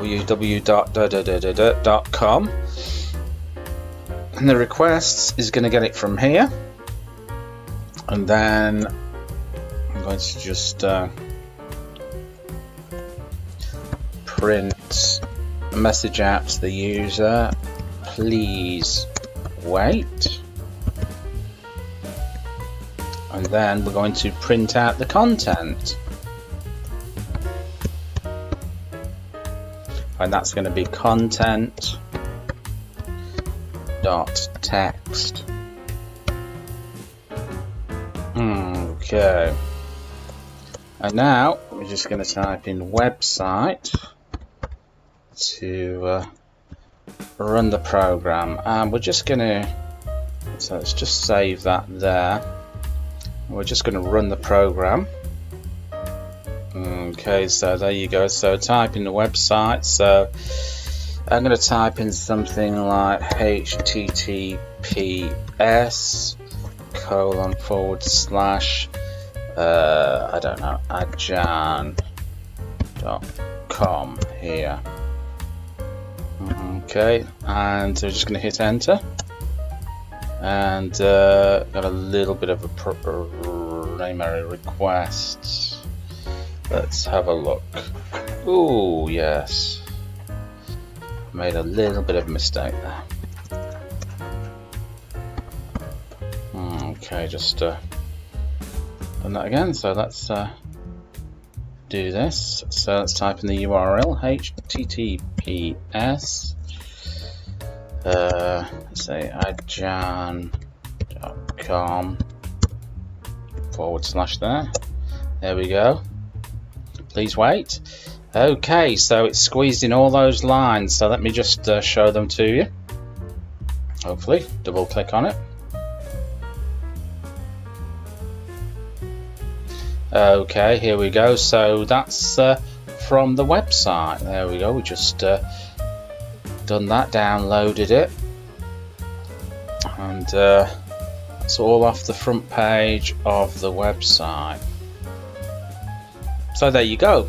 Hello everybody and welcome back to the channel. Today we're going to create a Python script and then we're going to use another script to run the first script. Okay, but before we start, make sure you hit that subscribe button now. Okay, thank you very much for doing that. So we're just going to make a script, and what I'm going to do is I'm just going to make it in Notepad. Sorry. So we're just going to print hello, I am a script. I am a script you are running. So we're just going to do that, and what I'm going to do is I'm going to save it in a folder on my desktop called X.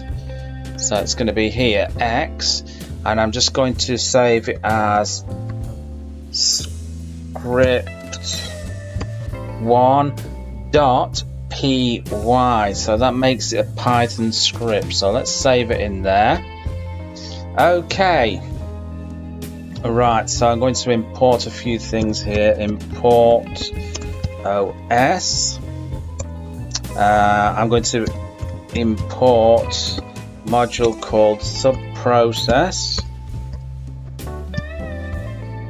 If you don't have these modules already on, you should have the OS one. I'm not sure about the subprocess.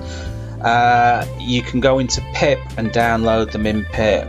Okay, the next one is import time. So you'll definitely have time definitely comes packaged with Python, and OS comes packaged with Python. I can't remember if subprocess does or not. Like I say, if it doesn't, go into pip and download it from there. Okay, so I'm going to create the function, and that's going to be called run script.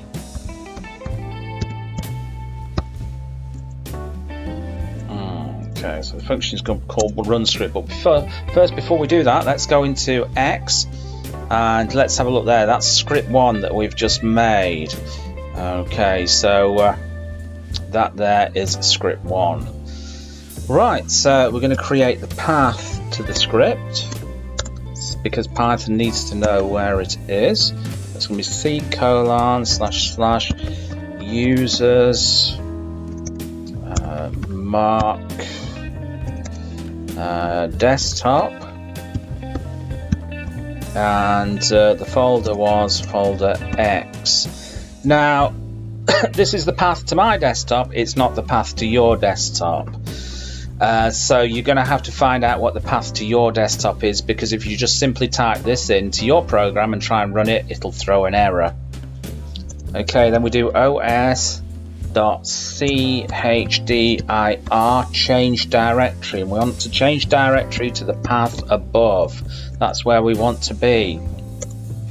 Okay, I'm going to create a variable called run, and it's going to be equal to input. So we're going to get user input here, and it's going to be enter, let's say script, enter script. No, let's just make it easier. Run script. So we're simply just going to run the script. Right. Okay, now we're going to come on to the conditional, which we start off with an if, and this is going to be os.path.exists.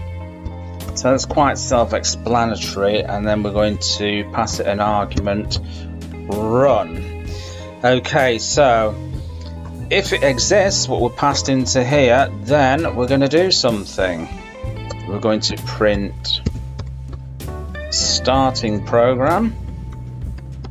So the user will see this,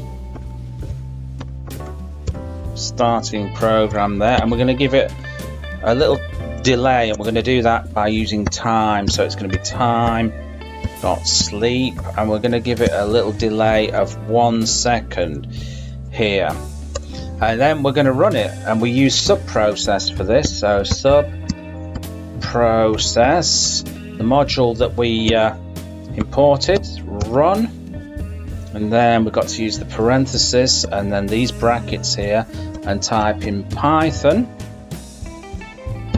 and then comma and run. Okay, and then if there's an error, if anything goes wrong, we're going to use an else here to catch anything else. Print program, well, we're just going to print an error occurred, just a general error message here, an error occurred. Okay, now all we have to do is call that, so this is going to be run script. Okay, so okay guys, I've come into Visual Studio because I was having a few problems running it in idle.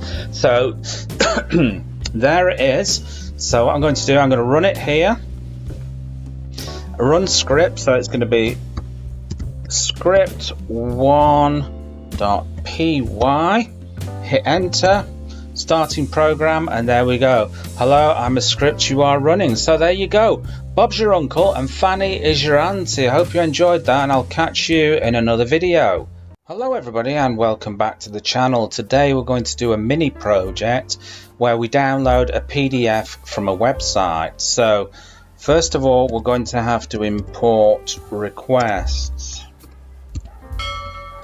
This is the module that you'll need for this. If you don't have this module, go to your command line and download it through pip. Okay, the next one, I'm going to create a function called download PDF. Okay, so we're going to create URL PDF is equal to input. So we're going to enter the full URL of the PDF which we want to download. So enter full URL. There we go. So that'll be the full URL of the PDF that you want to download. And we're going to create another one here called saved download. So we're going to specify where we want to save this download. So I'm going to do it on my desktop, which is going to be C. Let's have a look. C// It's going to be users / desktop / downloaded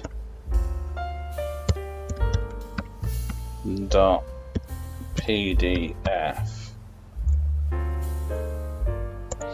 Okay, so for your desktop path, it's going to be different to mine, so you'll have to find your own desktop path there, or else if you just type this in, it won't work for you. Okay, so we're going to use response. I'm going to create this variable here called response, and this is where the requests comes in now, the request module. So that's going to be response, and that's going to be requests dot get URL PDF. Okay, so we're going to request this URL here that we've entered in. Okay, so now we're going to create a conditional. I can get that off the screen there, that's better. Okay, so if response dot status code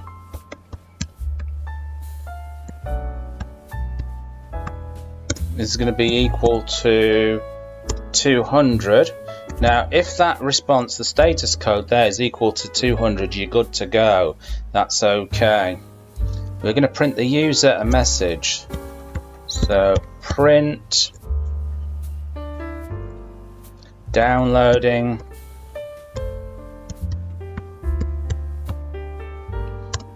please. I'm going to put downloading PDF. Please wait. Okay. So we're going to save it now, and we're going to use with open, and we're going to save it here. So we're going to use save download.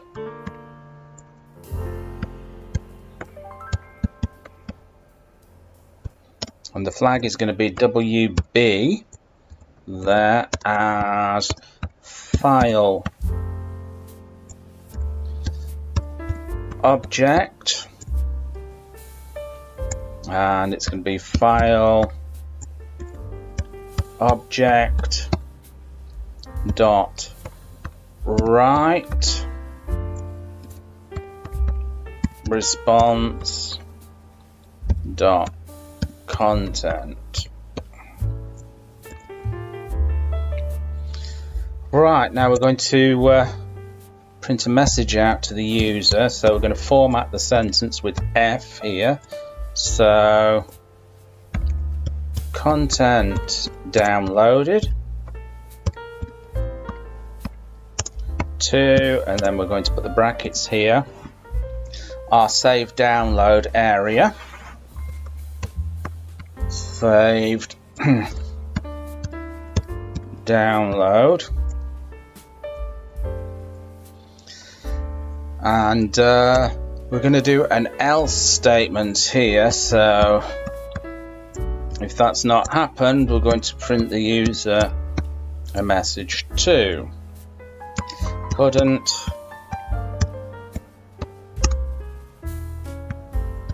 download file. Okay, now all we have to do is to call this in a minute, but I'll show you a few things before we do that. That's going to be download PDF. Okay. I'm just going to save that there. Okay, so I've got the URL.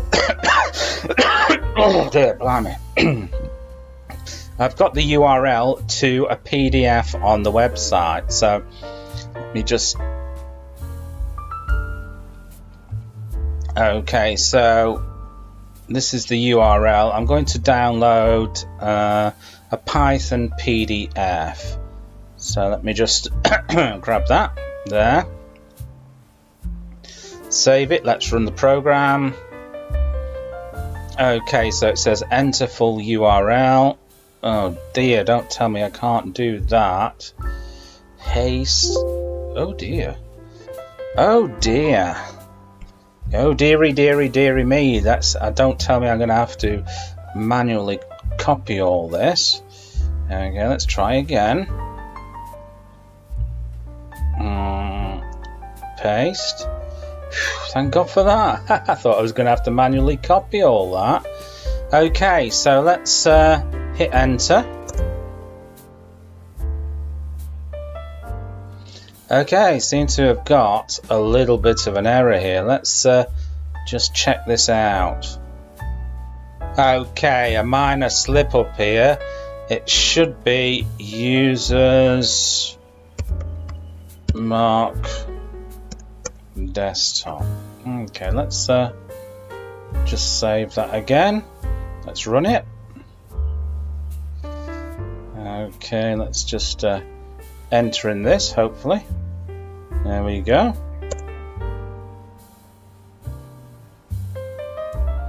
There we go, content downloaded too. So let's make sure the content has been downloaded. And there we go, downloaded. And that's our PDF book, Python tutorial. So there you go. Bob's your uncle and Fanny is your auntie. I hope you enjoyed that, and I will catch you in another video. Hello everybody and welcome back to the channel. Before we start, make sure you hit the subscribe button below. Thank you very much for doing that. Today we're just going to do some basic functions. I'm just going to increase the font size a little bit more on this. I think up to about 25. I should be able to take it. Okay, so first of all we're going to create our first basic function called basic function.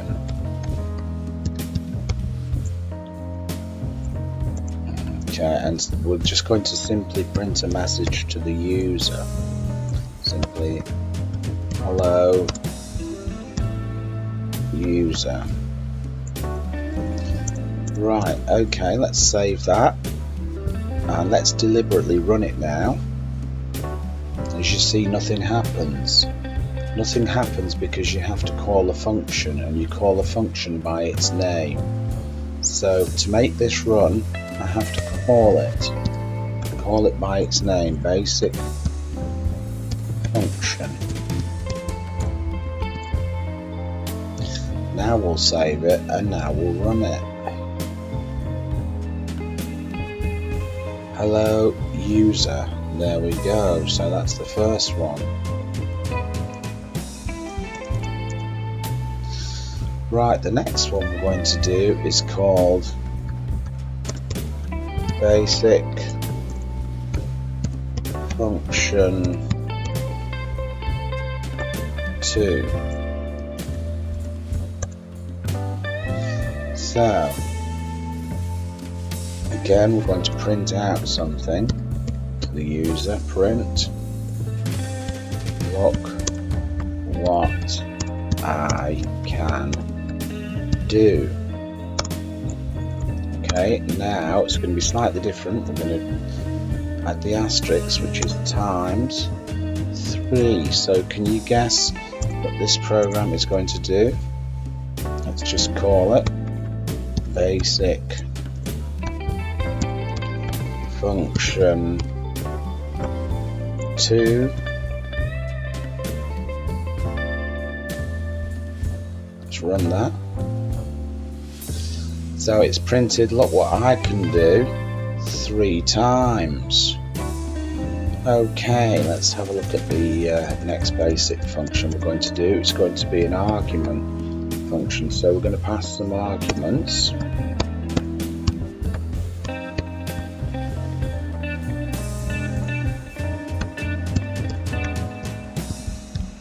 So in the parenthesis here, I'm going to pass 2 arguments, name and surname.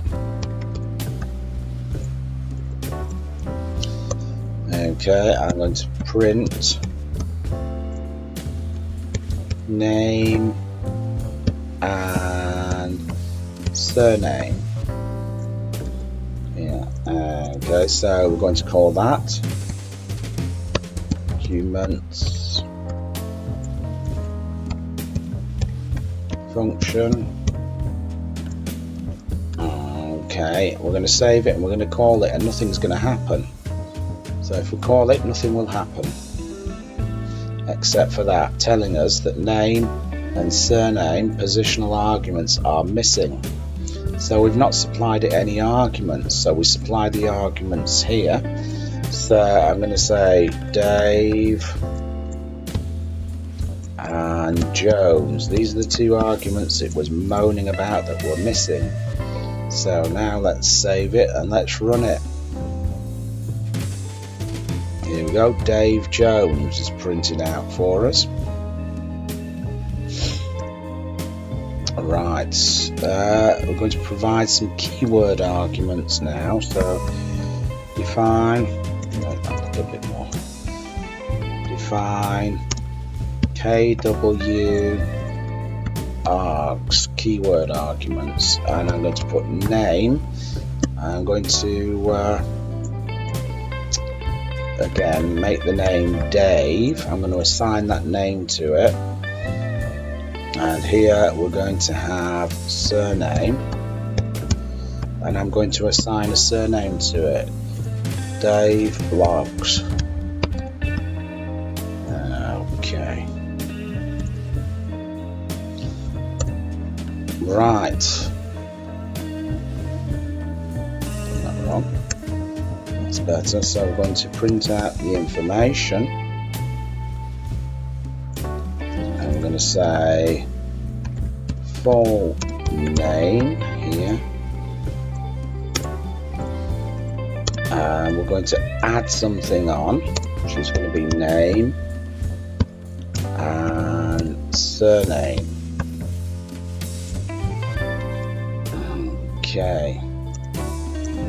Right, we're going to go down to here, which is KW args.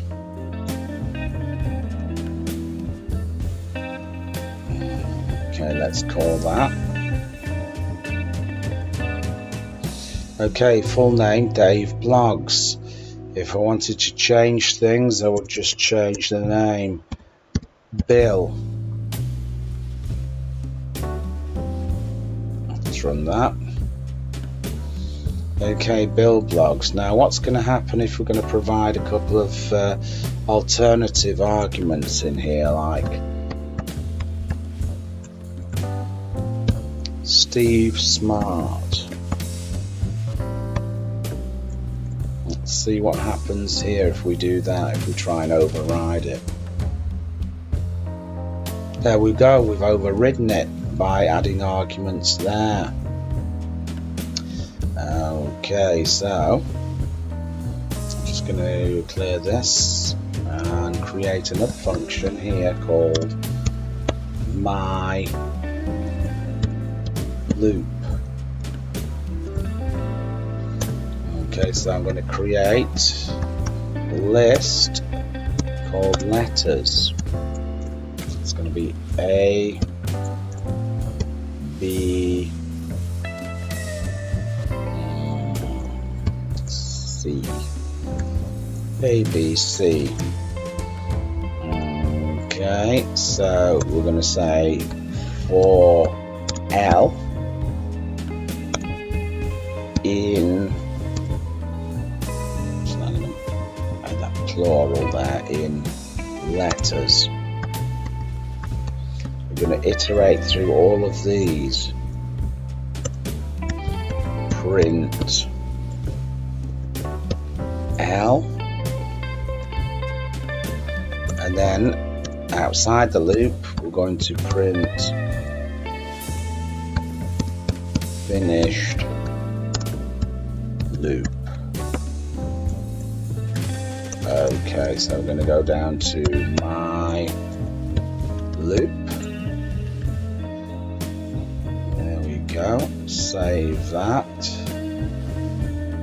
Run it. There we go. We've iterated through all of them using the L, A, B, C, and once we've finished the loop, we've printed the message finished loop. Okay. The next one is super simple.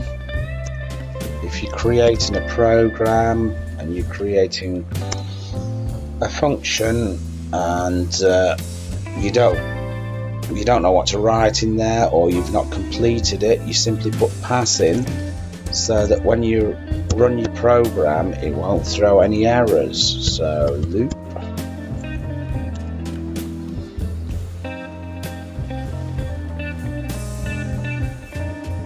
Okay, so it won't throw any errors, but if you just leave your loop empty, let's see what happens there. Whoops.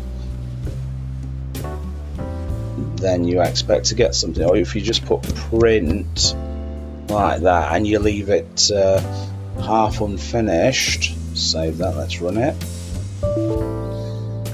There you go, you get an error. But if you simply just type pass in, let's say you're working on this or something like that and you want to run the program but you don't want it to throw any errors, there you go, it won't throw an error. Hello everybody and welcome back to the channel. Before we start, make sure you hit that subscribe button below. Okay, today we're going to create a simple dictionary and we're going to loop through the items. So I'm going to create my Dick, and we've got Joe is going to be the first name, age 56. Okay, we're going to do Bill and give him an age as well of, let's say, 78, and Peter, let's say 81.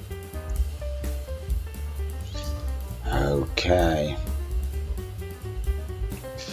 so I'm just going to show you that this is actually a dictionary. So we're going to create a little function here called myDick,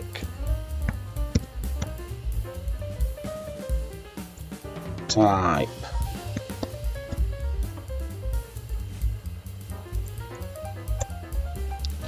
Going to print type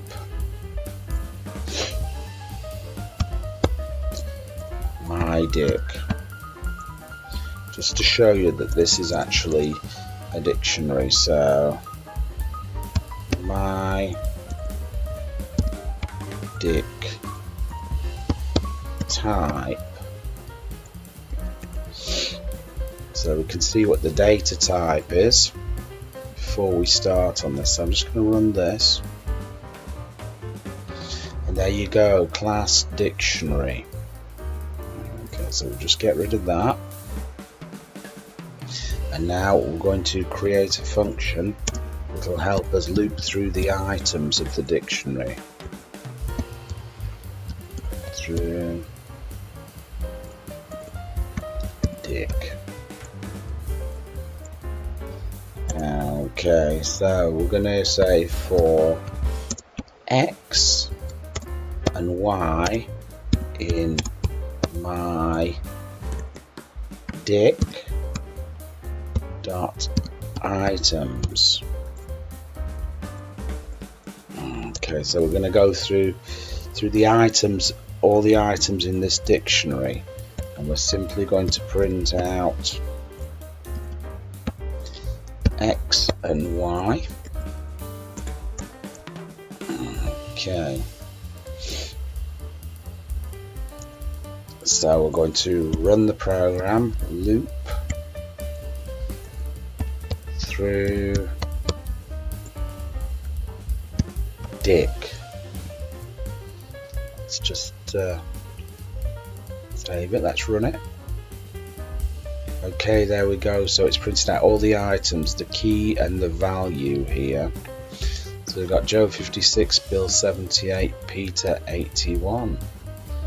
I hope you enjoyed that, and I'll catch you in another video. Bye bye. Hello everybody, and welcome back to the channel. Today we're going to open some files using subprocess start file. We're going to use os.start file. That's what we're going to do. So right, before we start, make sure you hit that subscribe button below.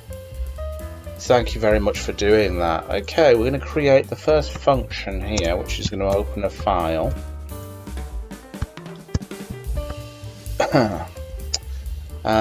If I sound a little bit off today, you know, I apologise for it. I'm feeling really rough. I had a rough night last night. Got a headache and a bit of a cold and everything. Okay, anyway, so let's soldier on, shall we? So path is equal to C colon users mark desktop. Okay, so that's the path to my desktop. It won't be the path to your desktop, so you'll have to find out what the path to your desktop is, or else if you just type this in, it'll throw an error in the program. Okay, so we're going to use os.chdr, change directory to the path. Okay, we're going to get user input, entry is equal to input. Okay, so that's going to be enter a file name. Okay, so I've got a text file on my desktop called python.txt. We're going to use here os.start file, and that's going to be the entry that we're going to start. Okay, so let's just call this open file. Let's just save it and let's run it. So the file I want to open is going to be called python.txt, I think. Yeah, there we go. So that's the python.txt for you, already opened. Okay, so I'm going to go down here. I'm going to call this open file 2. So define open file 2. And again, we're going to take the path and change directory to the desktop. Okay, so we're going to get the user input. Entry is equal to input type for file name. Okay, so we're going to use the process here, so sub process dot run.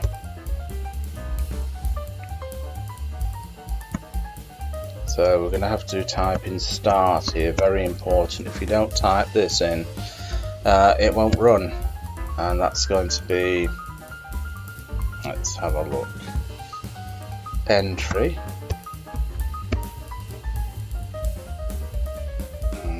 Okay, and that's going to be shell is equals true. Okay, let's just check that out there.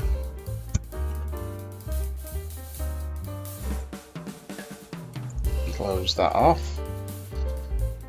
Let's run it. So that's going to be open file 2. So we're going to open the same file again. Just save that. Let's run it. Okay, so python.txt. There we go, it's opened it. So that's another way we can use to open the file. Okay. Right, now we're going to do open a PDF. So I've got a PDF on the desktop. I think it's called downloaded. So create the function called open PDF. The path is going to be equal to my desktop, which is going to be C users mark desktop os.chdr. We've got the path here. Right, again we're going to get user input here. Let's just cover there. So entry is equal to input that's going to be enter PDF.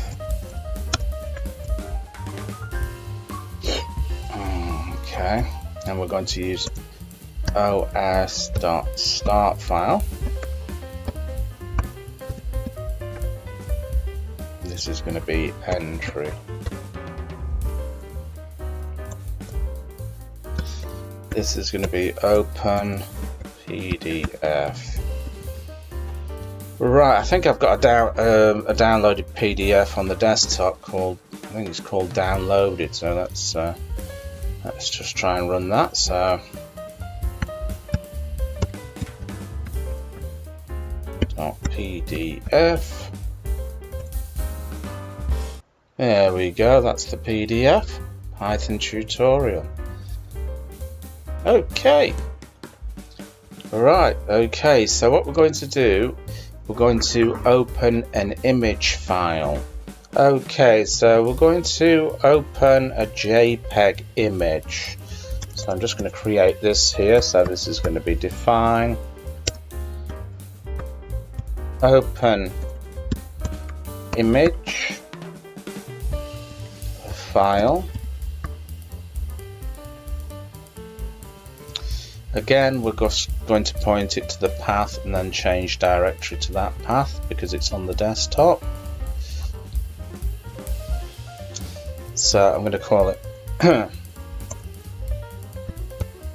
image file. It's going to be equal to import, enter file name.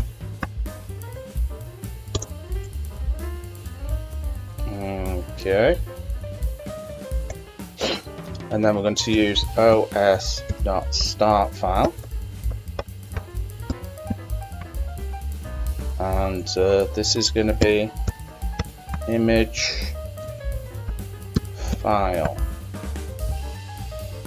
Okay, so all we have to do now is call it open image file. Save it first, and let's call it. I think the image file is called cars.jpg. Cars.jpg.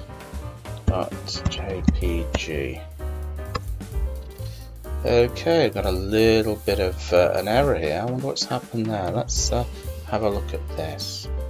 Okay, the image was a little bit corrupted, so I've got a new image here. So let's just run this. I think the image again is called car.jpg. Okay. There we go. car.jpg.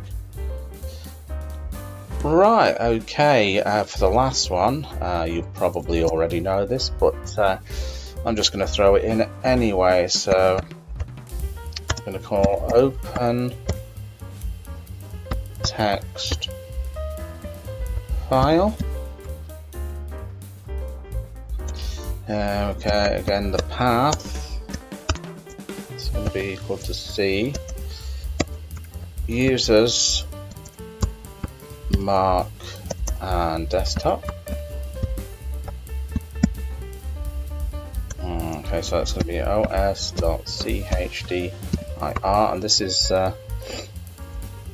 one of the more traditional ways of opening text files. So with open, and it's called python.txt, and that's the reading flag we're going to use on it there. File object. Okay, so the contents equal to file object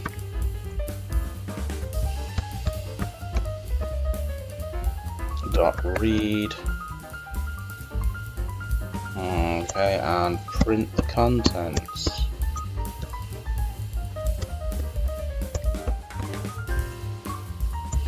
Okay, so that's open text file. Let's just save that and run it. Okay, so python.txt, and there you go. That's the traditional way of doing it. So I hope you've enjoyed that, and remember, before we start, make sure you hit that subscribe button below. Okay, today we're going to do some very simple string methods, and the first one is going to be one of the simplest of all, is print. Print a string. Hello, I'm a string. You can't get any simpler than that. So that's the first one. Let's just run it. Hello, I'm a string. Okay, let's have a look at the next one. So we're going to create something, a variable called my text. I'm going to link it to a string. My name is Joe. So we're going to print this. We'll get rid of this as well because I don't want this interfering. So we're going to print this one here. Print my text dot capitalize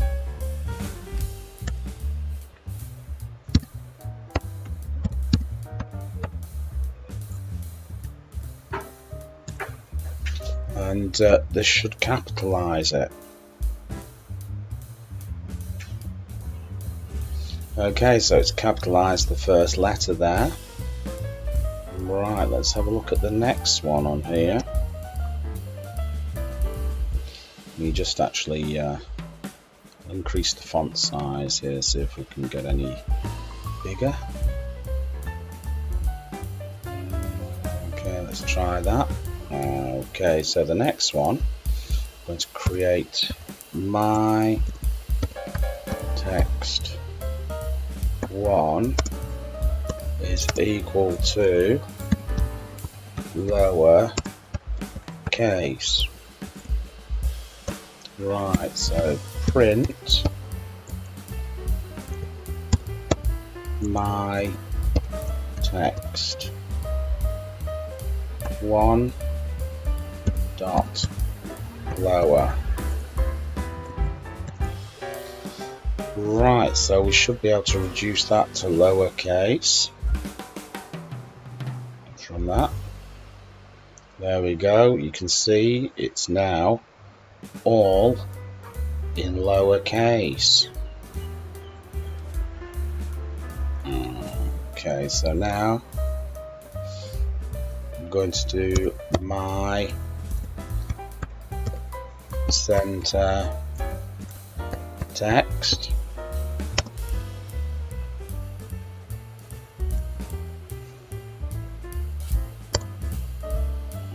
Okay, we're going to center text using arguments is equal to, let's say, London.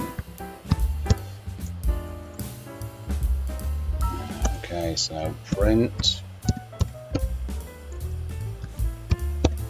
my center text dot center. Pass it 15 here. So we're going to center the text. Let's run it. There we go. So look how we've centered it here. Okay. And now the next one. I'm going to create a variable called my text count. I'm going to assign it to a string, so let's do something. Okay, I'm going to do print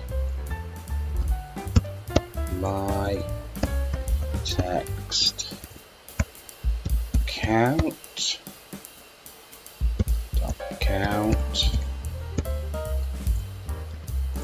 sum. So we're going to count the number of occurrences of sum in this sentence. That's what it's all about. So let's just save that. That was never clear. Oh, I see. Okay, so let's run that.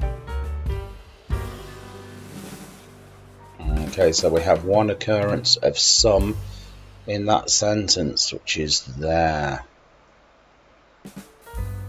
Okay. And we're going to UTF encode a string. So my encode string is equal to check this out, print my encode string dot encode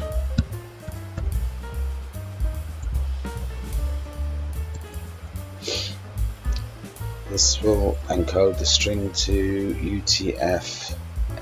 So let's just save that. Let's just run it. Okay. There we go. Right. The next one on here.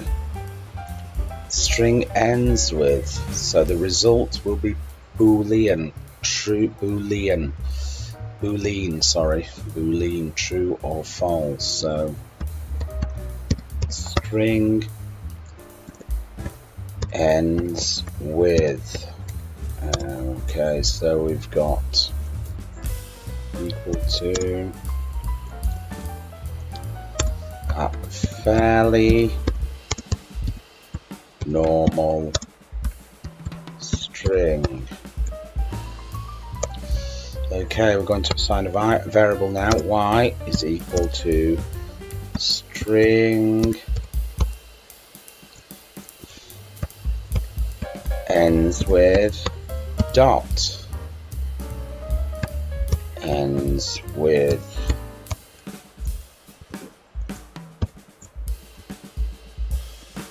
Okay, and then we're going to print out the Y.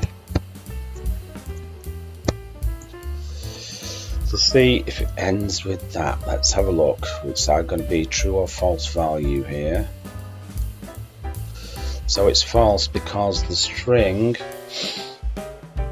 doesn't end with that. Let's just add the full stop there. Let's see what value we get now. So save that, run it, and we got the true value because it ends with that, ends with the full stop. Okay, so we've done string ends with, so we're going to do string starts with equal to another normal string. Okay, so again, Y is equal to string starts with dot starts with, and we're going to see if it starts with another. It's going to give us another either true or false answer for this. So print Y.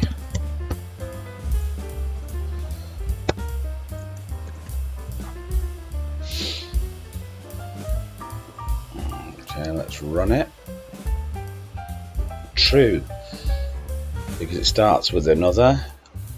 So if we try this, let's run it again. We should get a false here. False, because it doesn't start with another. Okay, so there you go. Bob's your uncle and Fanny is your auntie. I hope you enjoyed that. Hello everybody and welcome back to the channel. Before we start, make sure you hit that subscribe button below. Thank you very much for doing that. Today, sorry about that, we're going to make a simple calculator.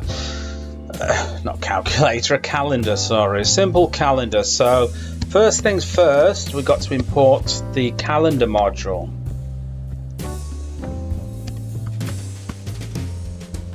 That's the calendar module.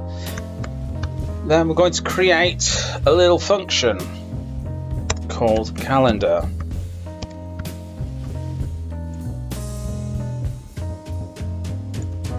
Now we're going to create a variable. This year is going to be equal to 2023.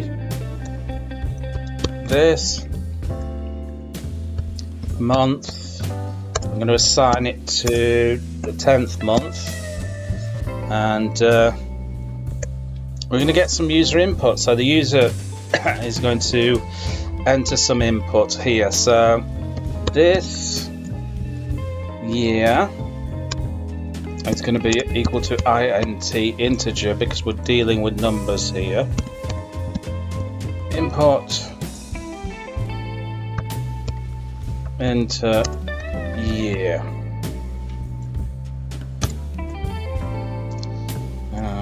Okay, and this month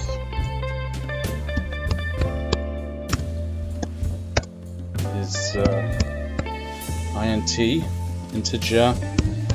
Import simply enter month.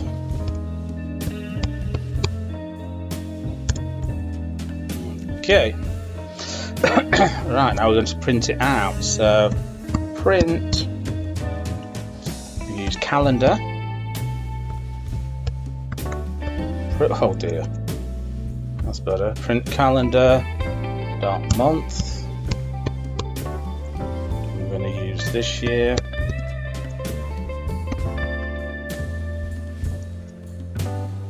And this month. Okay, I'm going to call it calendar 1 here, just to calendar 1. Okay, so this is calendar 1. Okay, now all we have to do is to save it. Let's run the program.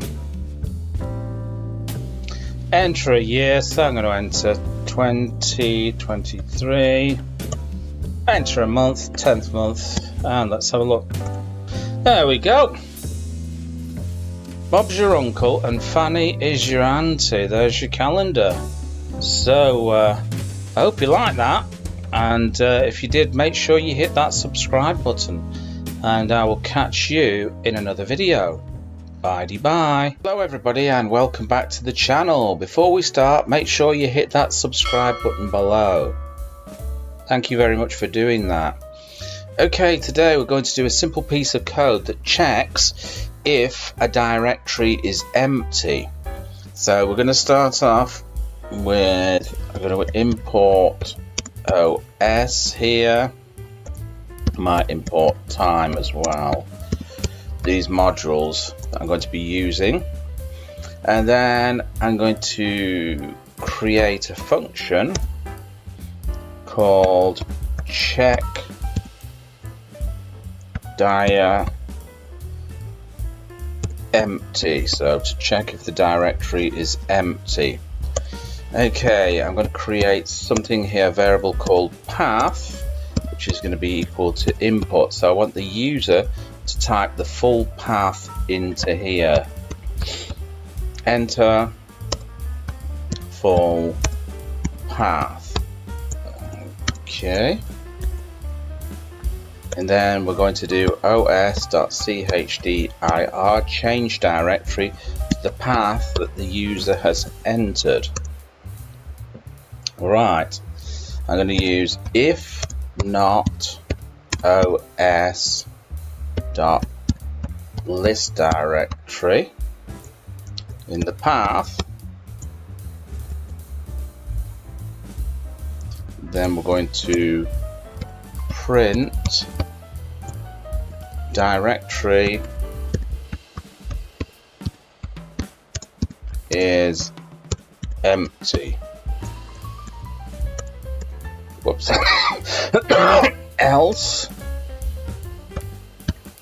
if that's not the case, we're going to print directory is not empty. Whoops.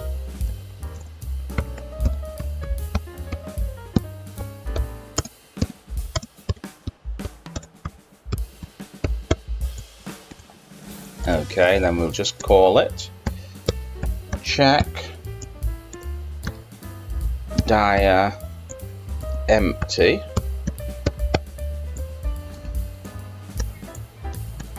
Let's just save that.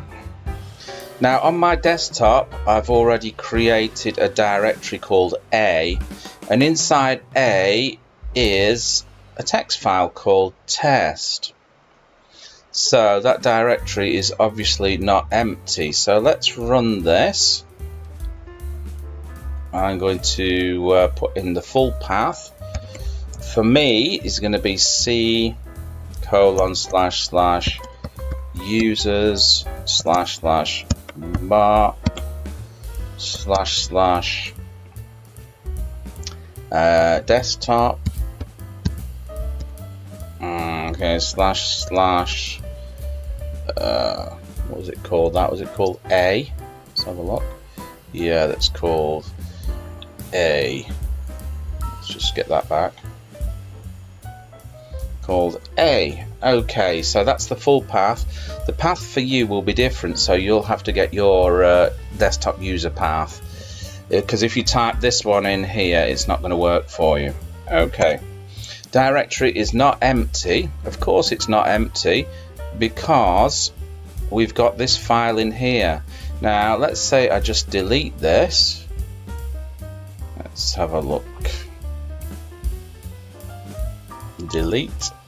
Okay, now let's just close that and go back here. Okay, let's just close that down. Let's run it now. Let's do the same. So that's going to be c:/ users mark desktop and A. Okay, so the directory is empty because we just deleted that file. So there you go. Bob's your uncle and Fanny is your auntie. Hope you like that, and I will catch you in another video. Hello everybody, and welcome back to the channel. Before we start, make sure you hit that subscribe button below. Thank you for doing that. Okay, today we're going to list some directories and we're going to get the file sizes as well. So I'm going to start off by creating a function, list directories.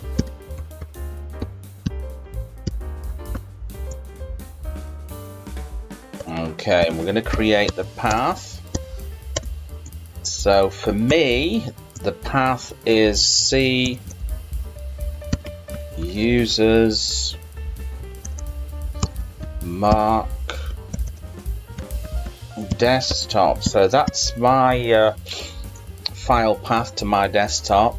Yours will be different, so if you type in this code that I've typed in here, it won't work on your machine, so you will have to get the unique file path to your desktop. Okay, so we're going to use os.chdr change directory, and we want to change directory to that file path above. That's where we want to be. Okay, we're going to create a variable called list directory, and we're going to assign it to os.list directory and the path, which is above. And now we're going to print files R. Okay, and then it's going to be list directory. Okay, so we should be able to print out all the files, and then we're going to print another message to the user to tell the user what we're going to do, and that's going to be get size.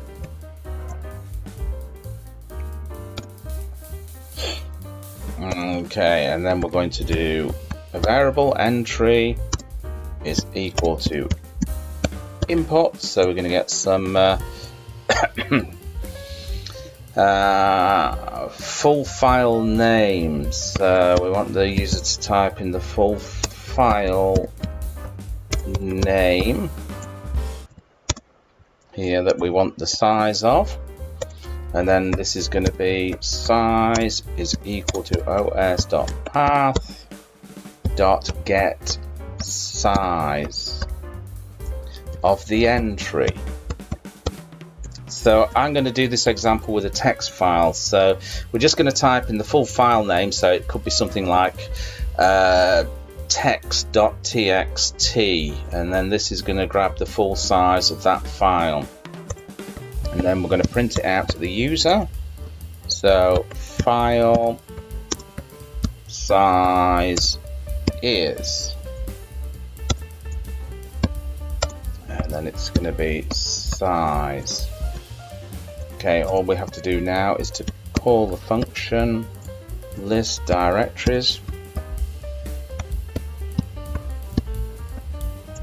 like that, and save it. But first we're going to have a look at a file here. So I've got a file on the desktop. I had a file on the desktop. Let's create a file on the desktop. Let's say a text document, something like that. Okay, I'm just going to open that. I'm going to type in this is some text. We're going to save as, we're going to save it on the desktop. Let's have a look. Text. We'll save it as text. Save. And there it is. We'll just get rid of this one so we don't get confused. So we're going to put it there. And now what we're going to do is we're going to run this. Save, run it. Okay, so it's taken us to this place here, and it's printed out all the files on here. So I'm going to print in the new file, which was it test or text? It's text. Okay, so I'm going to print in that. So text.txt. Okay, full size is 18, so that'd be kilobytes. So there you go. Bob's your uncle and Fanny is your auntie. I hope you've enjoyed that, and I will catch you in another video. Hello everybody, and welcome back to the channel. Today we're going to open up a Word document on the desktop. So let me just mess around with the font size before we start here. It's going to be options, isn't it? Yeah, that's big enough. Okay, before we start, make sure you hit that subscribe button below. Okay, thank you very much for doing that. So we're going to create the function open MS Word, and we're going to put the path to the document, which is on my desktop, C://users //mark//desktop. Okay, this is the path for my desktop. It won't be the path for your desktop, so you will have to find your own unique desktop path here. Right, so we're going to change os.chdI. We're going to change to that directory, which is the path. That's the one we want to be in. Okay, and we're going to create some input for the user. So input there. Enter file to open, and this is going to be a docx file. I'm going to be opening here. and we're going to use this try here. This will catch any errors that we might have. So we're going to use os.startFile, and that's going to be the entry. Then we're going to print a little message to the user so they know what's going on. File opening.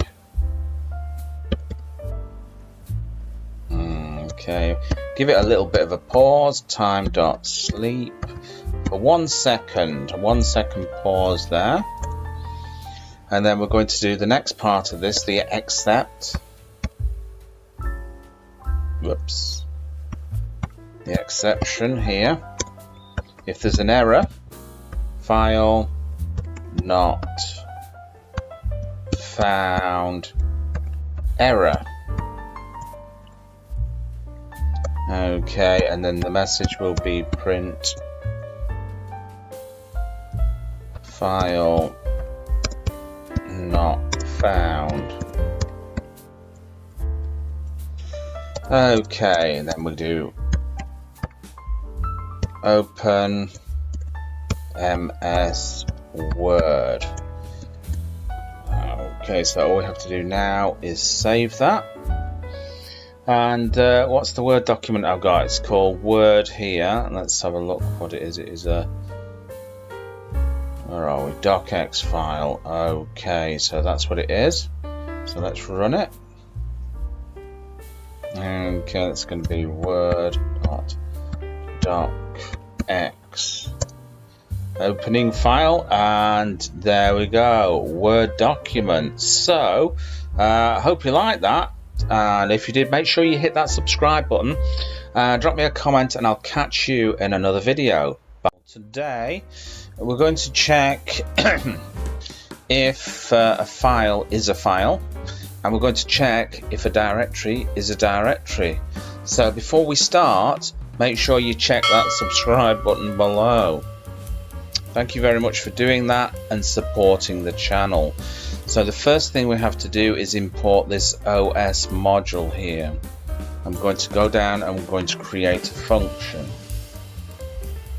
And I'm going to call the function check is file.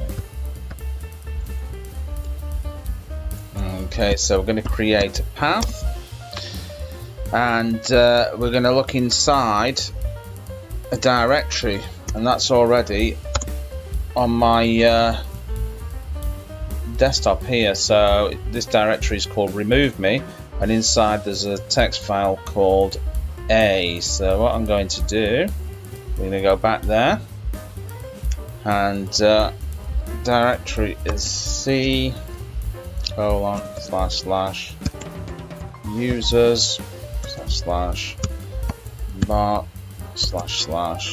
//desktop //remove me. Okay, this path here is unique to my computer. Your path will be different, so make sure you get your own path to your desktop, or else if you simply type this in, it will not work for you. Okay, so we're going to do os chdr change directory to the path that we've stated above. That's where we want to be.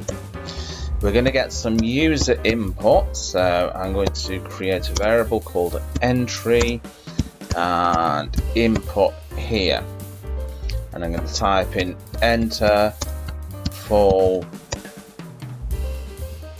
file name. Okay, it's a bit long-winded, but this is only an example. Right, so here's where we come on to the conditional. If os.path.is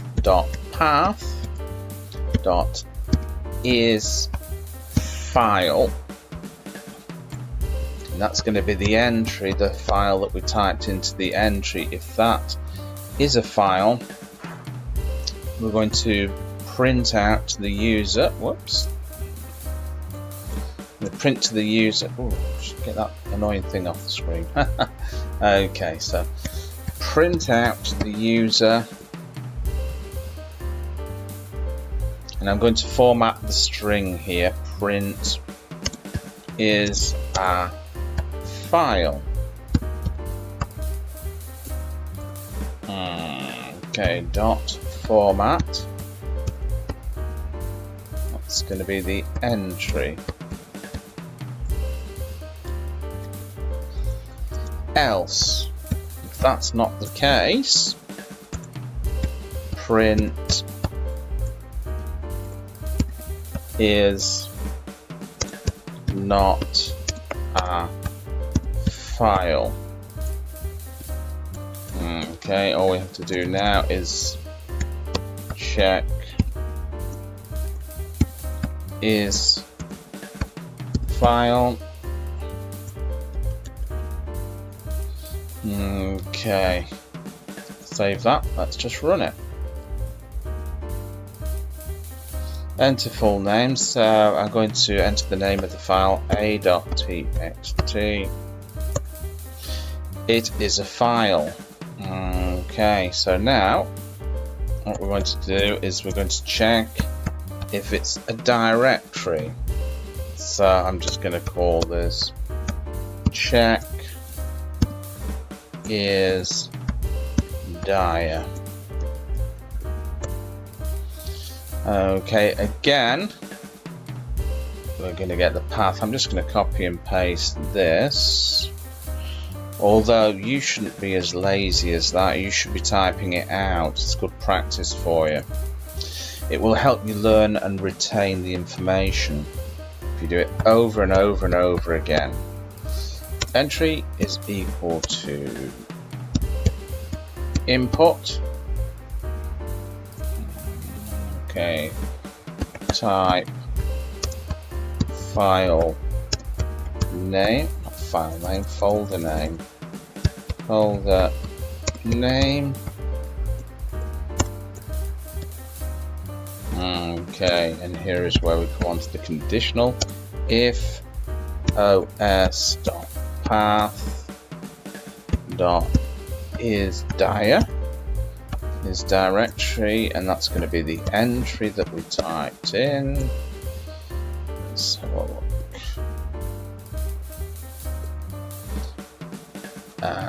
We're going to do. I'm going to format the string again. I'm going to format it slightly different this time so you can see two of the most common ways of formatting strings.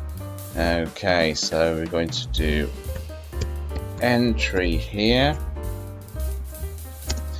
is a directory. Okay, so that's the other way of formatting strings there. And then just to finish off, we're going to do the catch-all else. Print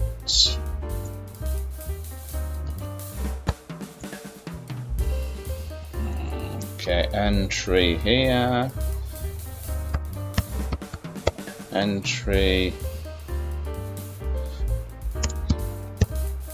isn't a directory. Okay. Right, let's just test this out. Check is dir. Okay. Let's run this. Okay, remove me.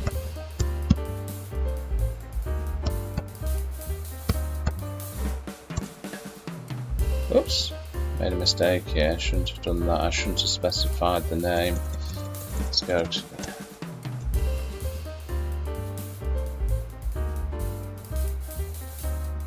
that. Remove me. Remove me is a directory, so we're just checking on the desktop here. I forgot to get rid of that there, so we just wanted to check the desktop. So sorry about that. There we go.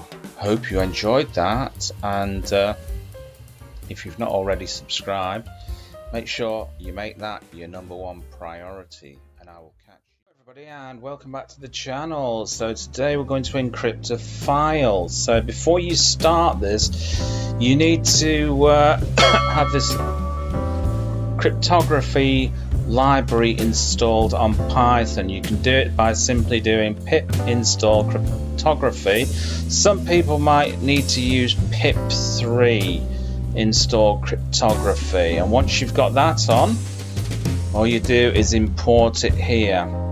Okay, so first of all we're going to start. What I'm going to do is go to here, and I've got a file called A on my desktop, and I'm going to encrypt that. So just going to go back here. So what we're going to do, we're going to start off with creating a function called encrypt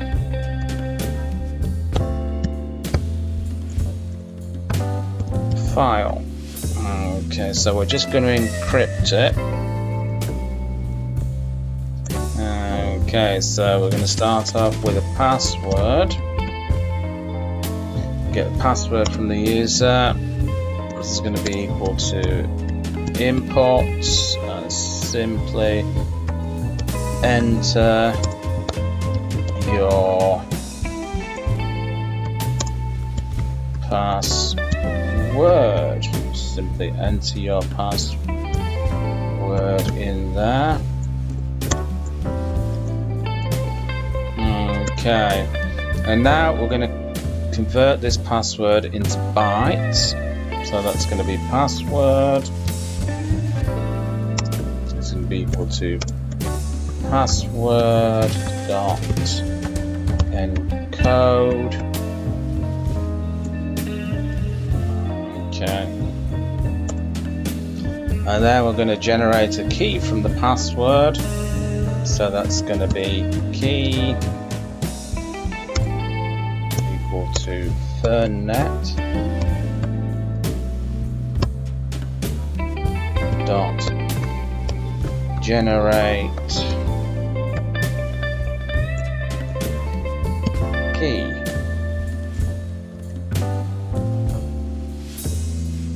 Now we're going to get the file name from the user, so this is going to be file name is equal to import.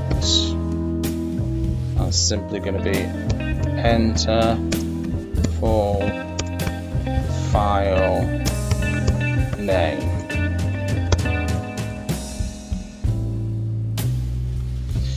Okay, now all we're going to do now, we're going to read this, encrypt it, and save it as a file. So with open, have file name,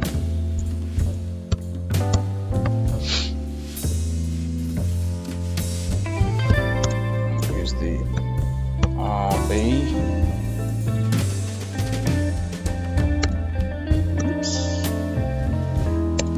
As file. It's going to be encrypted.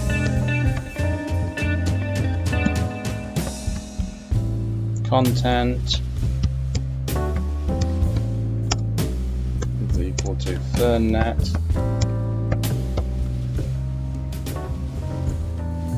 It's going to be key dot encrypt.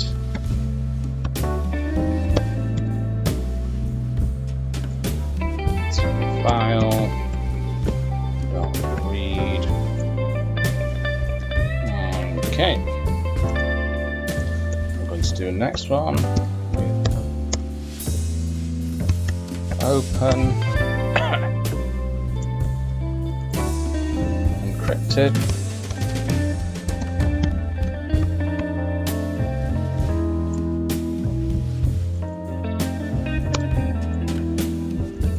File name,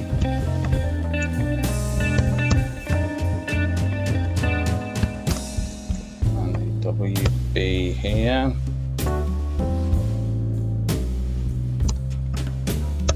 as encrypted file.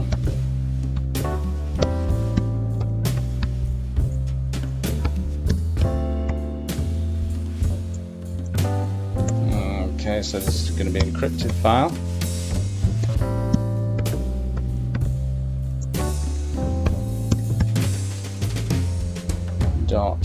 .write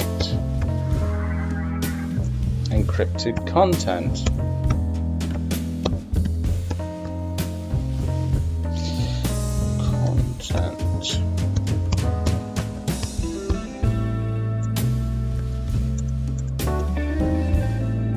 What we're going to do is print it out, so this is going to be print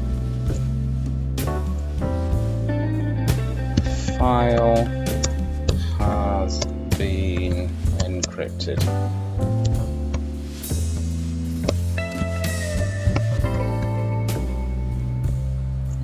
Okay, so that's the message to the user. Now all we have to do is call it. So this is going to be called.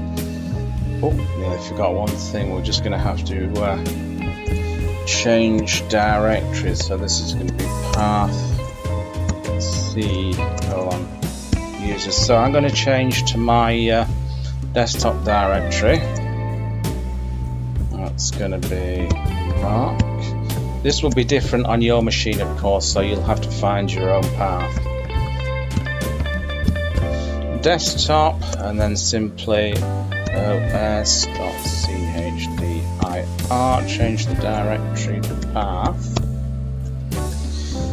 Okay, so let's get ready to call it and encrypt file. Okay, so let's save it and call it. Let's run it. Okay, enter your password. I'm just going to do a simple one. 1, 2, 3, 4. A, B, C. Enter full file name. What's the file called? I think it's called a.txt. A.txt. That's what we want to encrypt. File has been encrypted, so let's go and have a look at that, shall we? Okay, so we've got encrypted here, encrypted A. Let's have a look, and there you go. Bob's your uncle and Fanny is your auntie. I hope you enjoyed that, and remember to make sure you hit that subscribe button, and I will catch you in another video. Bye. And welcome back to the channel. Today we're going to encrypt a password, but before we do that, make sure you hit that subscribe button now. Thank you very much for doing that. Okay, so we're going to need a special package on board here, so we're going to have to import it. So if you don't already have it, go into your command prompt and you can type in pip install cryptography, or if that doesn't work with you, if that pip bit doesn't work with you, type pip3 install cryptography. And once you've done that, then we'll have to import this little module here. Okay, so let's kick off, shall we? So we're going to create a function called encrypt password. So that's our little function there. So password here is going to be equal to import. So we're going to get the password from the user that they want to import. So enter your password. Okay. Then we're going to we're going to transform the password into bytes. So this is password bytes is going to be equal to password dot encode.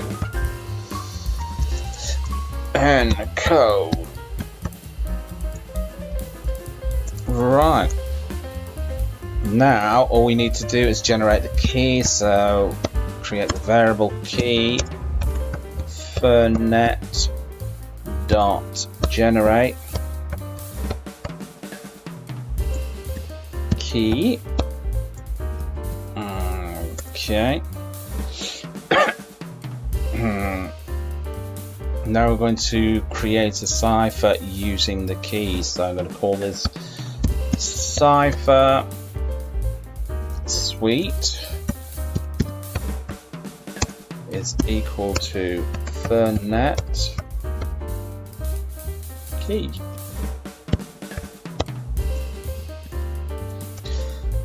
Now we're going to encrypt the password, so that's going to be encrypted password. It's going to be equal to cipher.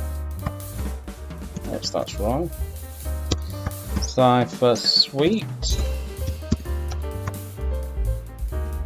dot encrypt, and that's going to be password bytes. That's going to be print, so we're going to print it out to the user. That's going to be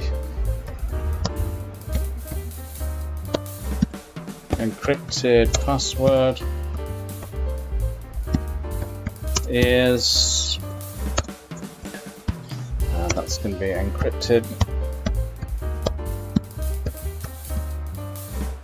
password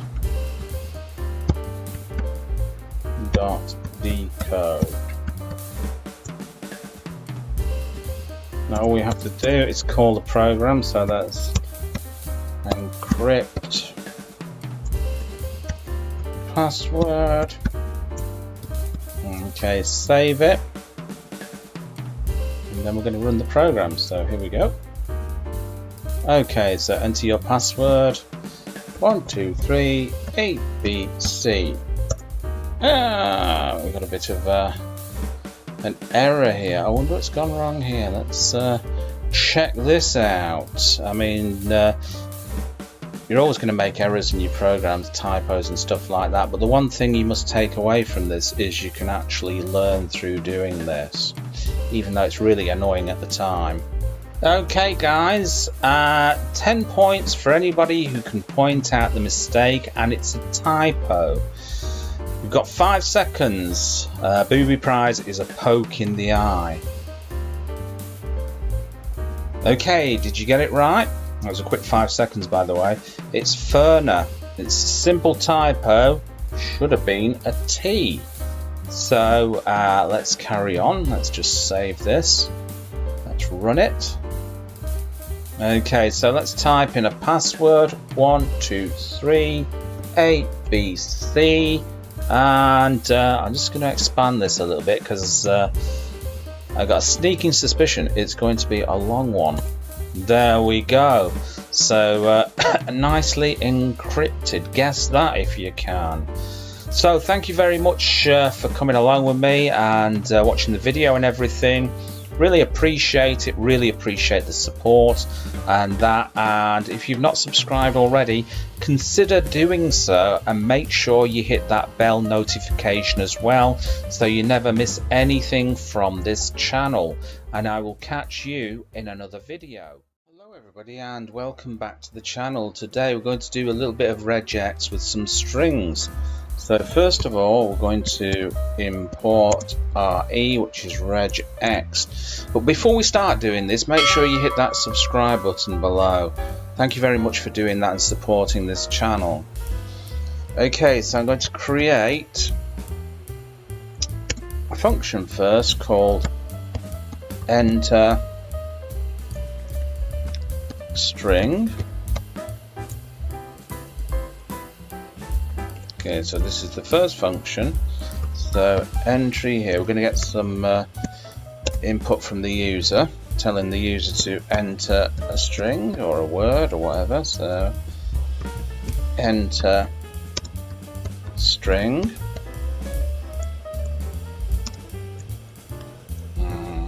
Okay, and now we're going to do a conditional. So if, not R, if RE, that's regex dot search, and we're going to do this little one here. R is going to be equal to A to Z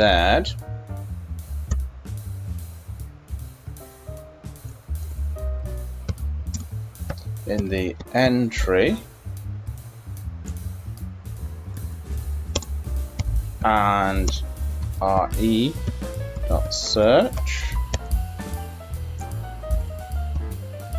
equal to R and then a / here and a D for a decimal for a number. The entry and whoops, that's wrong. And we're looking for an underscore here in entry.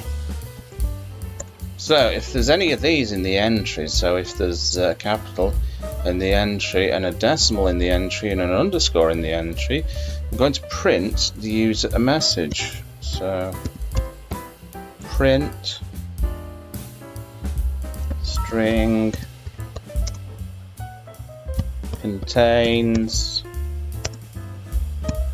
upper numbers plus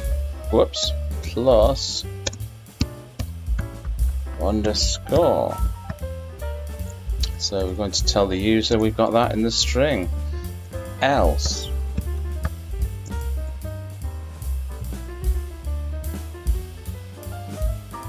we're going to do, let's have a look, print, so I have to tell the user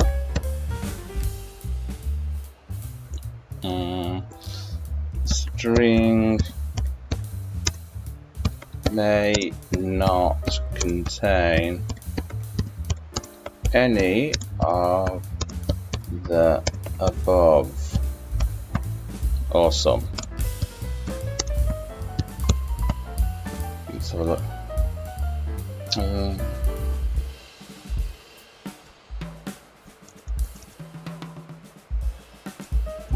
String doesn't contain these. Okay, now all we've got to do is call it. That's called enter string. Let's call it. Let's test it out, shall we? So look what we're up to here. So let's save that. Let's run it. Enter string hello Joe. String doesn't contain these. Okay, let's enter the string with all of those in. Hello underscore 56. So we got the 6. Okay. Okay, let's try it with the other one. Let's try it with just one in there. Hello Joe. See what string doesn't contain these. Yeah, so the string has got to contain an uppercase letter, a digit, and an underscore. Okay, let's go on to the next one, shall we?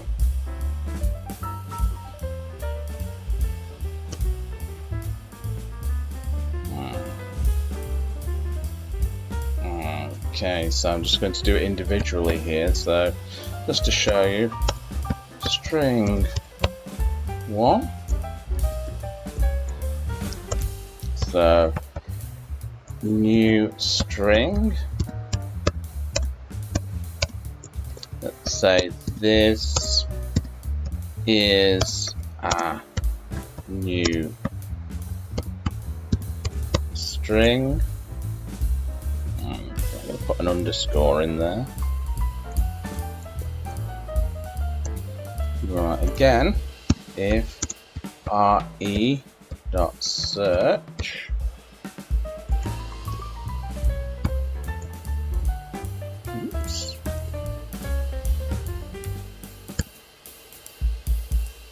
and to do A to Z again for uppercase.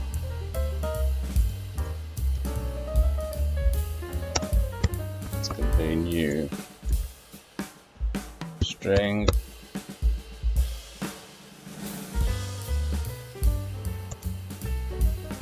print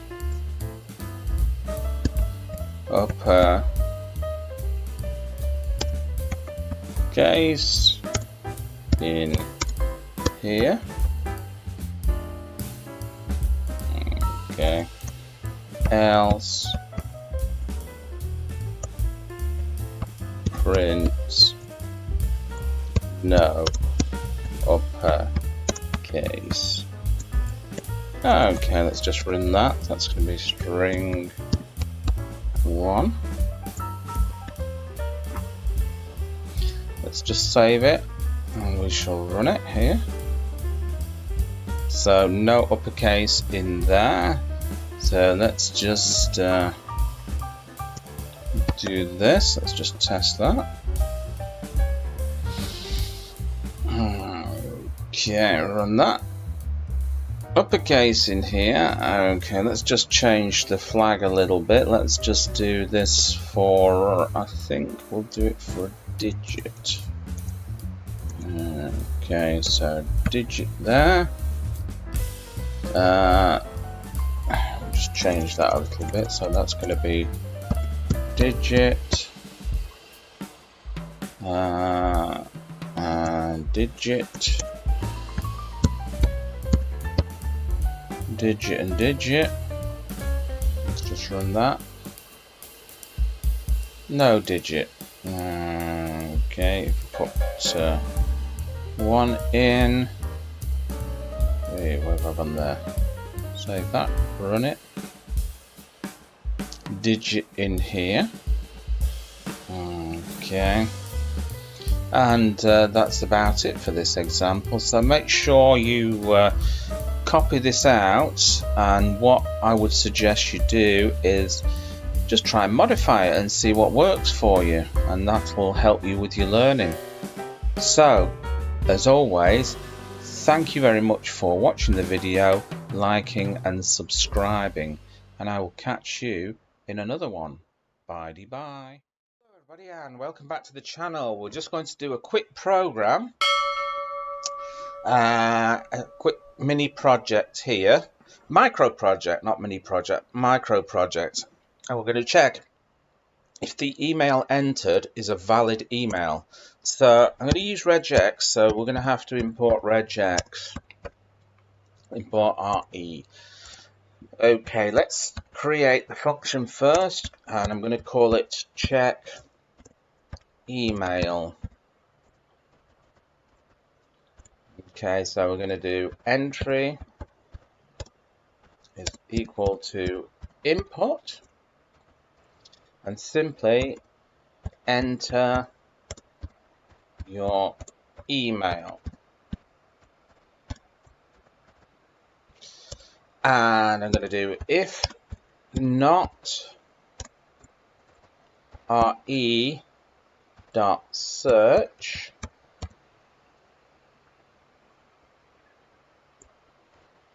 we're going to do r and then entry. Okay, so if that's not in the input box, and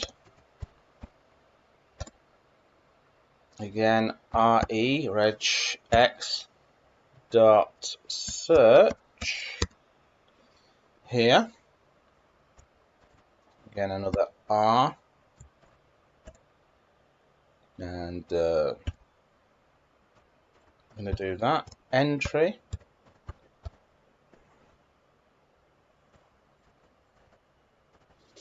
Okay, so if the at isn't in the entry and the dot here isn't in the entry, then we're going to print a message to the user saying print this email is not valid.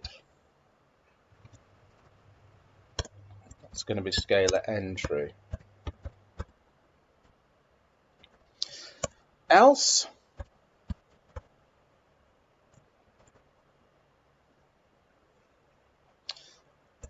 print valid entry. Okay, so this is going to be check email. Let's just save it there and let's just run it. So let's type in a valid email. So a valid email will be something like dave@hotmail.com. Okay, so this is going to be valid because we've got the at and we've got the dot there. So let's enter that. Valid entry. Okay, let's put something in that's not valid. Let's have a look. So Dave hotmail.com.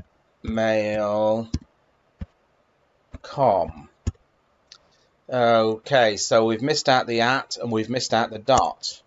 Okay, so let's try half and half, shall we? So what we'll do is we'll run this and we'll say dave@hotmail.com. Okay, again, it's not valid because it's missing the dot there. So I hope you enjoyed that. I hope it was useful. And remember, as always, if you've not already subscribed, make sure you hit that subscribe button now.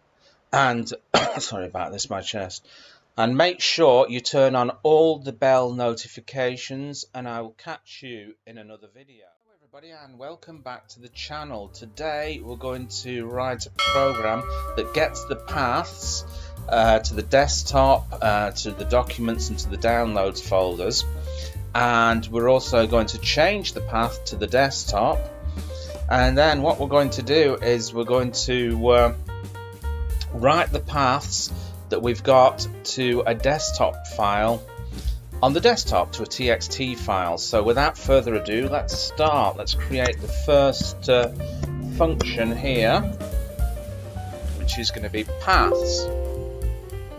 So let's start off there. So I'm going to create the first one, desktop path here,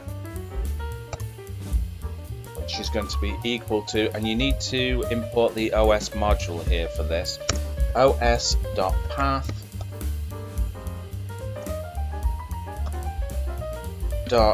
.expand user.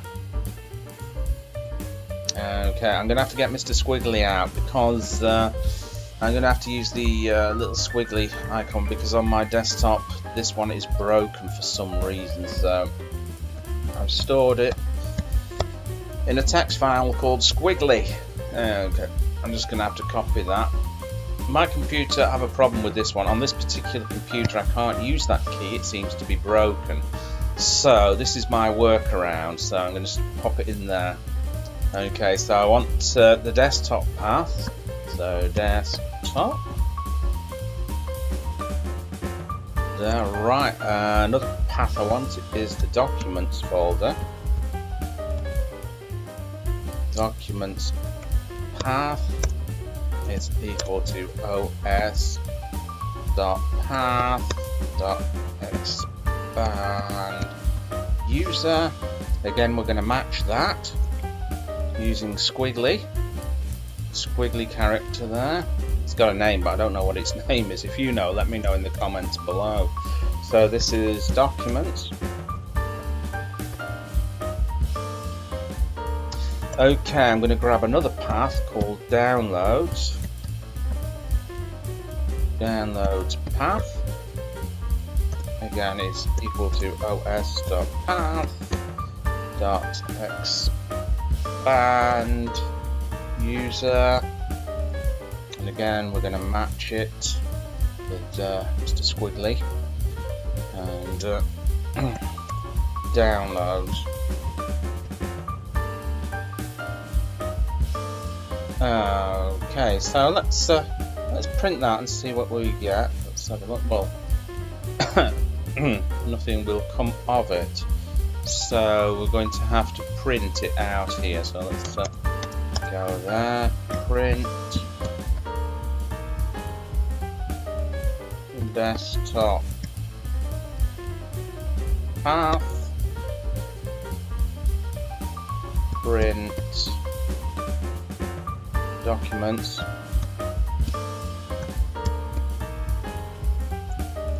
path, and print downloads path. Yeah, okay, let's call it my path. Save it. Let's have a look. Okay, there you go. So we've got the paths to our desktop, to the documents, and to the downloads. Okay. So what I'm going to do now is I'm going to change the path. So that's going to be my path. I'm going to call that is equal to let's say C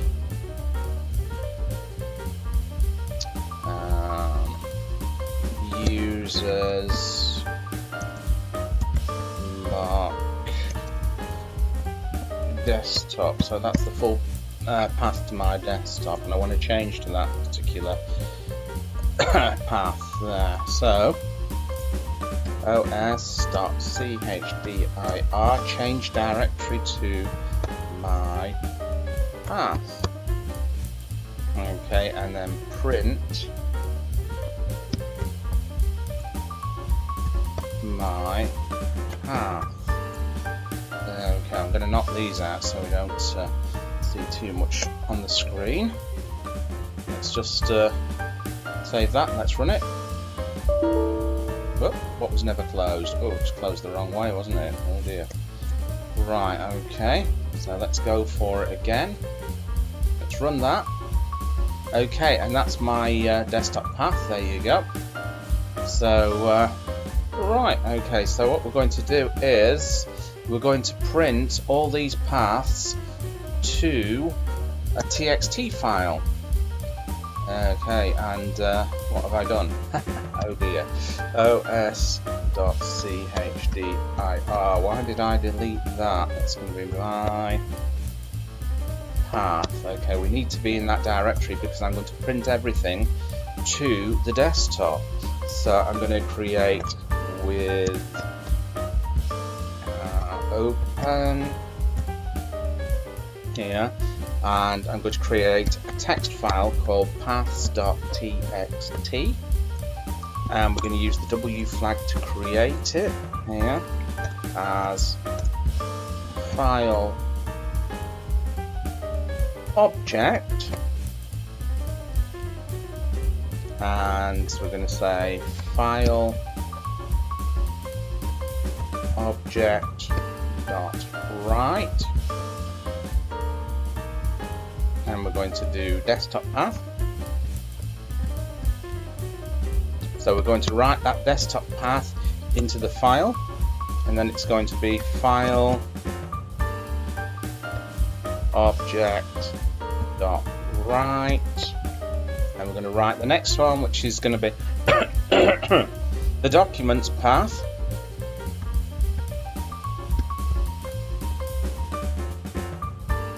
Documents path, which is going to be here.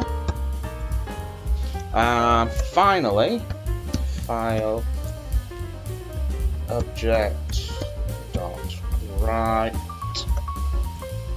and that's going to be the downloads path.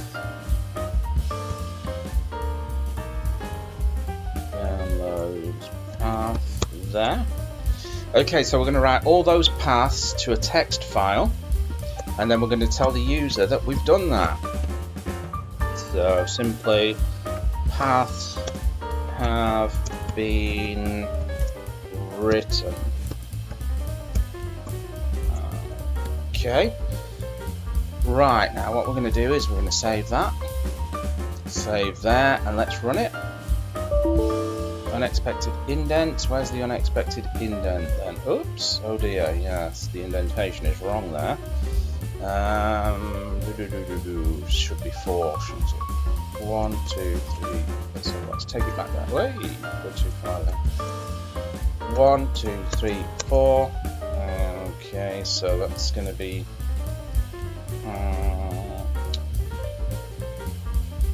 1, 2, 3, 4. Okay. If you get the indentation wrong in Python, it'll cause you loads of problems. Usually it auto indents for you, so you don't have to worry too much about it. Unexpected indent. What's happened there? Okay, this is what. Okay, this is where we're having problems.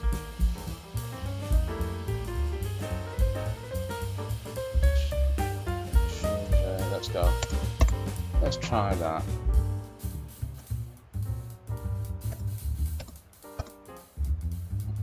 Okay. That should be up here. Let's have a look. Normally I don't have this problem, so this should fix it.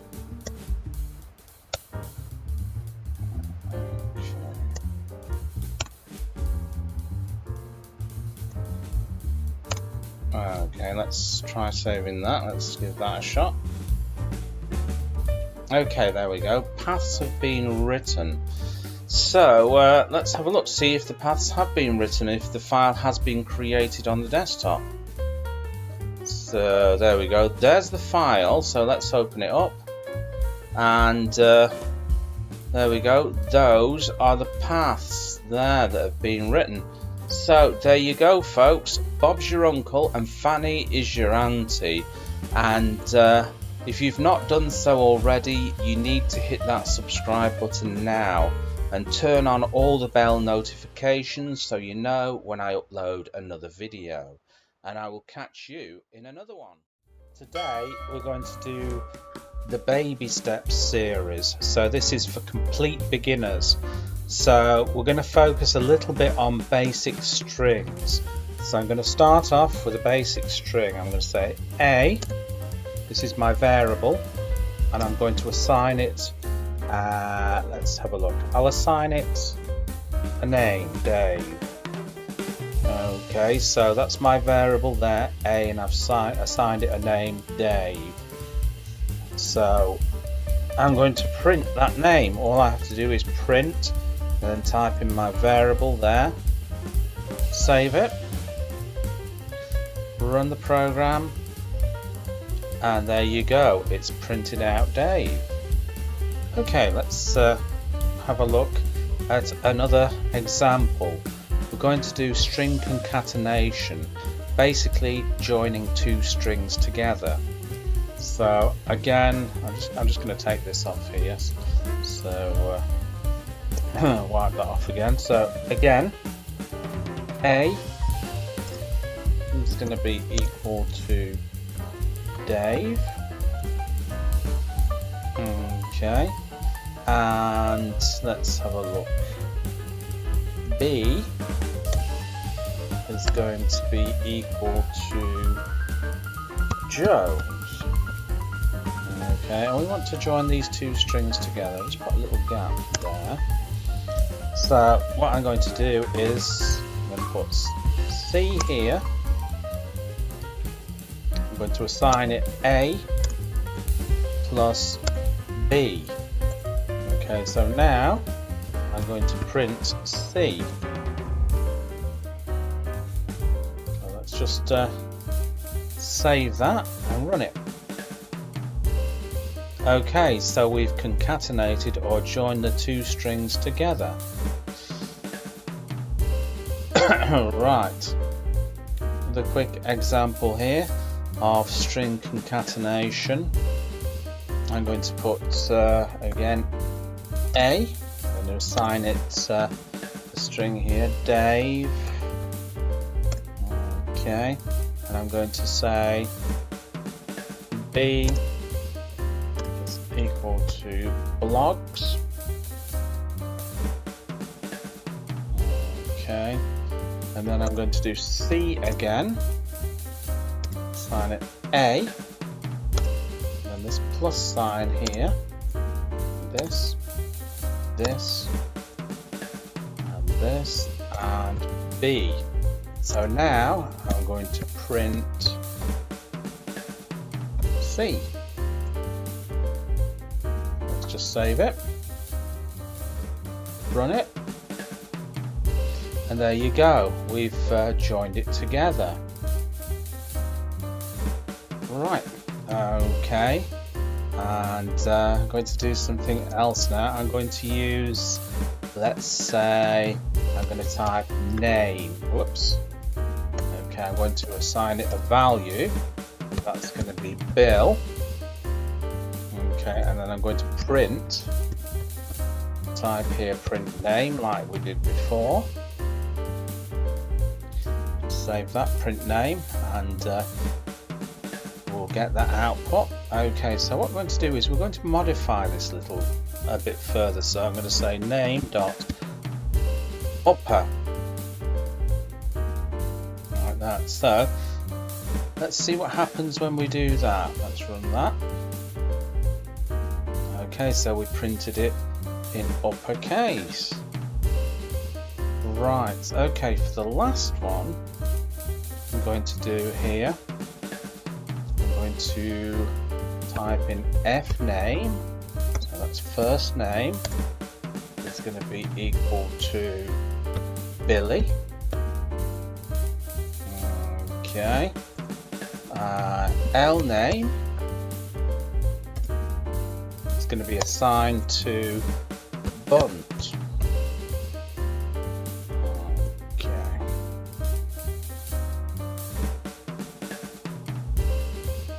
Assigned to Bunt there.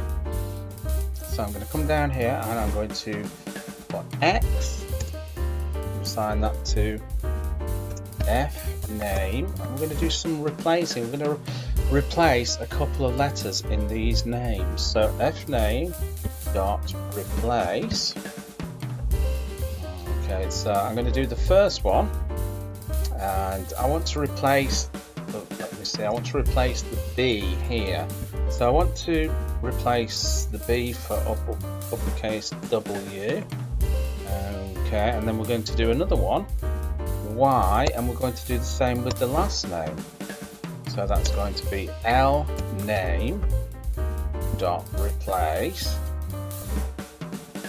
And what do I want to replace on here? I'll replace the first one with the capital B. No, I don't want that. That's it. Okay, so I'm going to replace the first letter there with a capital C, I think. Okay, and now we're going to print out the new name. So that's going to be X and Y. And let's see what the result is. So we've got the new name, Willie Cunt. So I hope you've enjoyed that.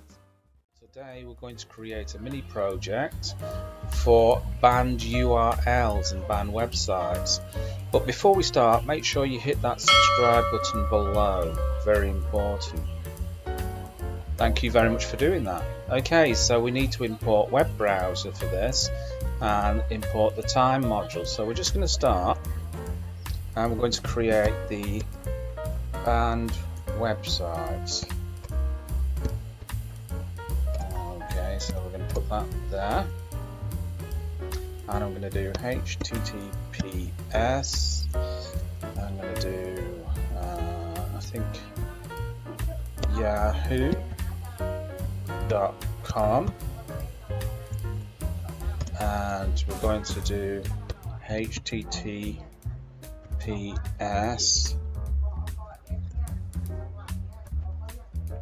bing.com.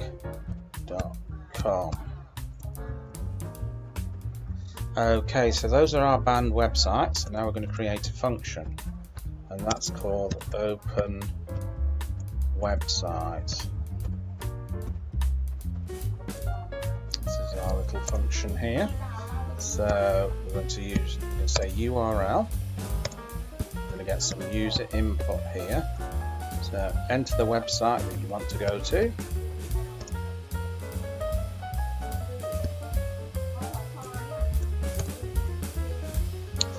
Right, and now we're going to go into the conditional. So if URL not in banned websites,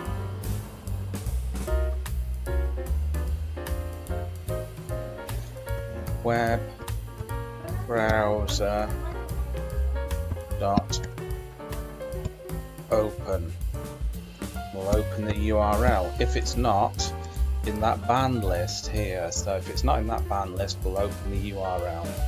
And then we're going to do whoops else, and we're going to print. Let's have a look. Can't access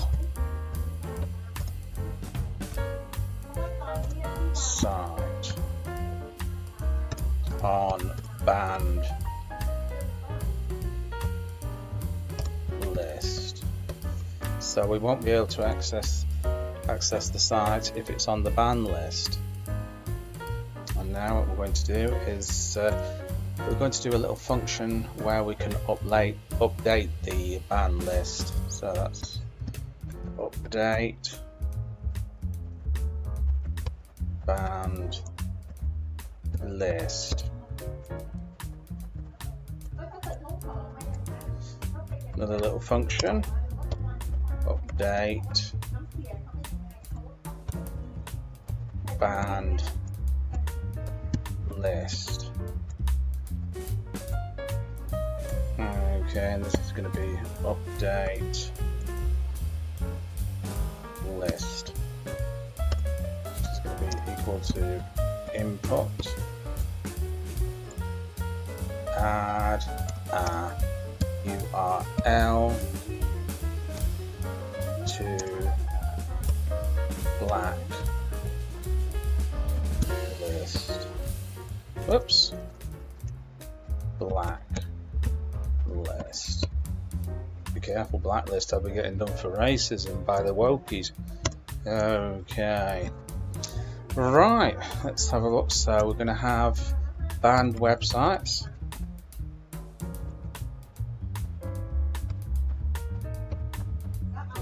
Dot append,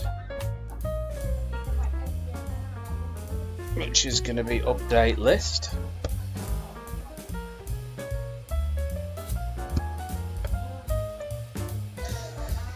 So what we're going to do is we're going to type in a URL that we want to ban, and that will update it to this list here. And then we're going to print list updated, and then we're going to do a little pause by using the time.sleep. We're going to do a pause for 1 second before it goes back up to the open websites function.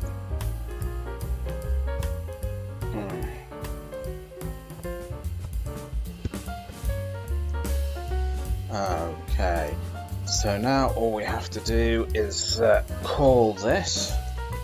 So we'll call it by open websites. Let's just save it. Let's just run the program.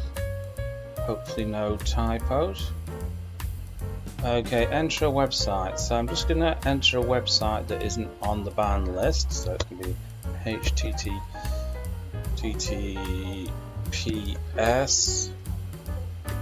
Just do something like adjam.com.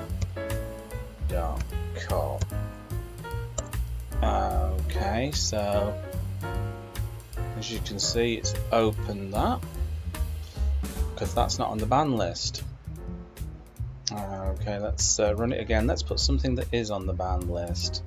So yahoo.com is on the ban list, so that's https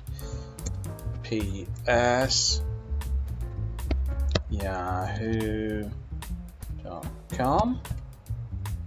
Okay, can't access site on the ban list.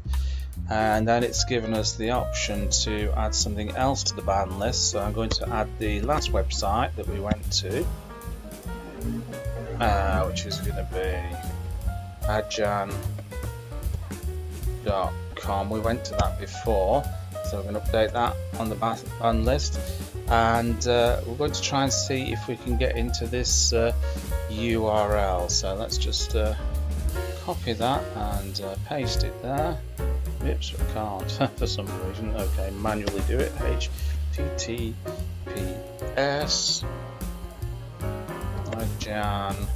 ajan.com. Can't access the site on the ban list. Okay, let's put another site on the ban list. https, and this is going to be google.com. Okay, list updated, enter website. So let's try and see if we can get to Google. It's going to be google.com, and we can't access it, it's on the ban list. So there you go. I hope you've enjoyed that, and I will catch you in another video.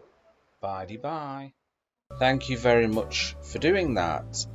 Okay, so we're going to write 2 short programs to check if the user has entered anything into the input box. So we're going to create the first example called enter something.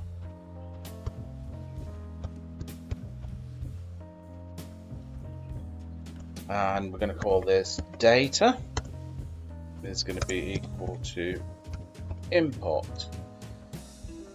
Message to the user telling them to enter something here.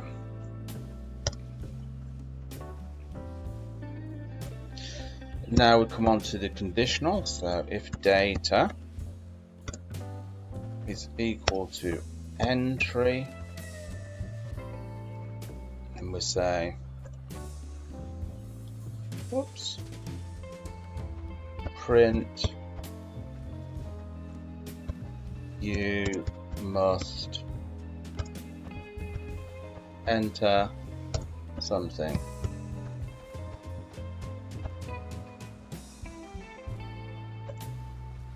Else,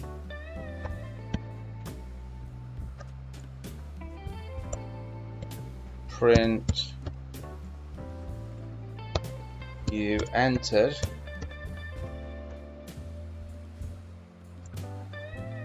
and we're going to format the string here. So we'll do it this way. Why not? We'll do it the old-fashioned way. Dot format data. Okay. Now we'll run the program. Enter something.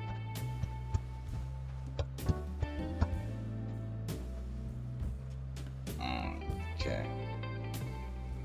I'm going to call this enter something 1 because we're going to do enter something 2.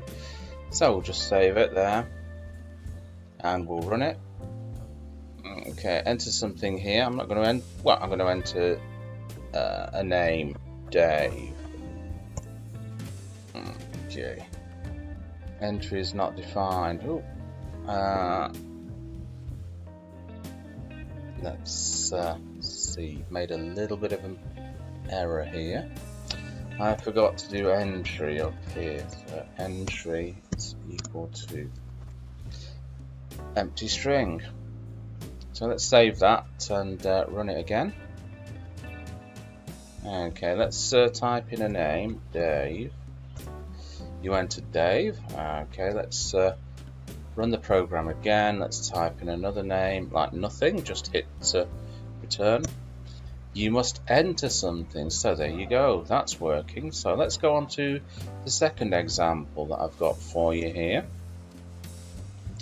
I'm going to call this define enter something 2. Right, so I'm going to call this entry is equal to input enter something here. Right, if not entry, print you didn't enter anything.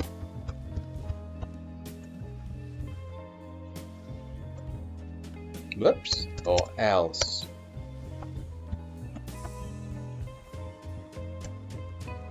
print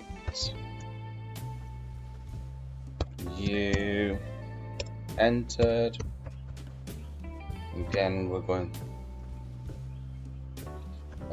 to format the string here. Dot format. This is going to be entry. Okay, so let's do this. So this is going to be enter something to. Okay, what we're going to do is we're just going to save that there. We're going to run the program. So again, we're going to enter a name into here. So we're going to enter Dave. Okay. So you entered Dave. It's going well. Okay, let's just enter nothing. Just hit return. You didn't enter anything. So there you go. Bob's your uncle and Fanny is your auntie. I hope you enjoyed that. And remember, if you're not already subscribed, make sure you do that. Very important. Also, before you go, drop me a comment. Just say anything, you know, how's the weather or whatever. Up to you. And make sure you give it a big thumbs up as well. Make sure you switch on the bell notification because you don't want to miss any of the videos, and I will catch you in another one. Bye. Hello everybody and welcome back to the channel. Today we're going to extract some information from a text file. I've already created the text file on my desktop here, and that there is my text file, so it's got all that information in it here. So we're going to extract some of that information and print it out. So first of all, we have to import Regex in, because we're going to be using Regex. So I'm going to create a function here called extract. I'm going to say Regex, meaning extract using Regex. Okay. So we're going to create the path to our file because I've saved the text file on my desktop. You should do the same as well. But as you can see, I am typing. Give me 1 second or else I'll forget. I've forgotten already. Users comes first.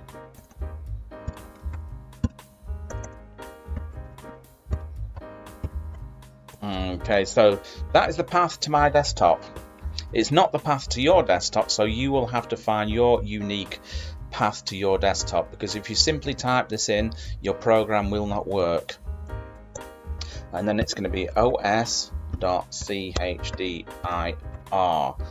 So that's going to be path. So we're going to change to that file path. And you also need to import os up here, or else this won't work. Right, okay, so we're going to tell the user what's happening. So we're going to print it out to the user. Extracting data.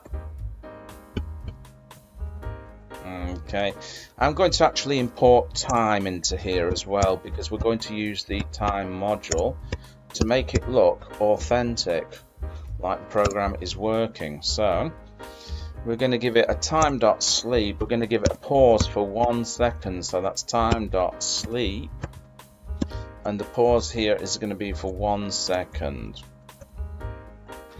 Right, then we're going to create something called file open. So we're going to open a file. We're going to open this file that we have.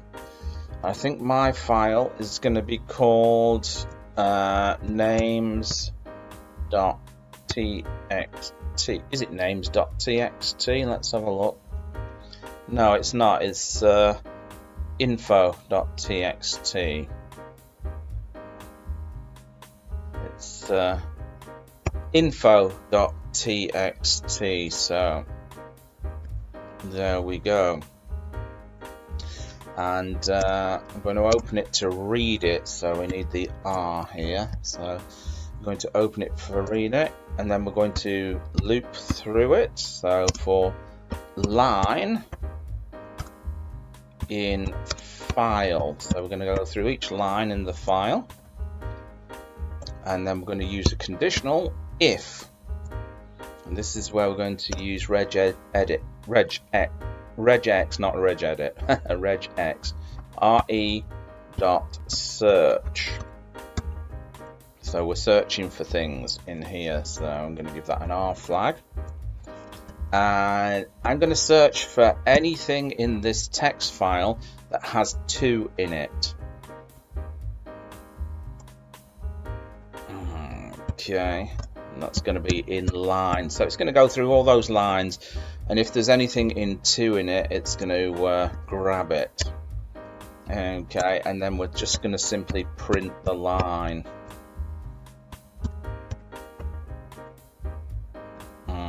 Okay, now all we have to do, if re.search, I print line, else,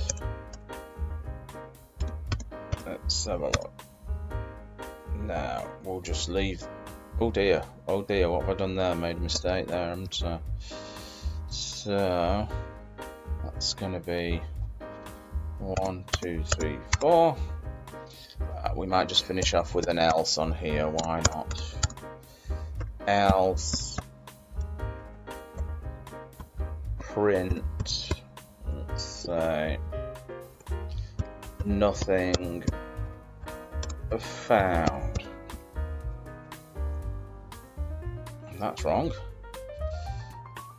Nothing found. Okay, now all we have to do is call the program. It's called extract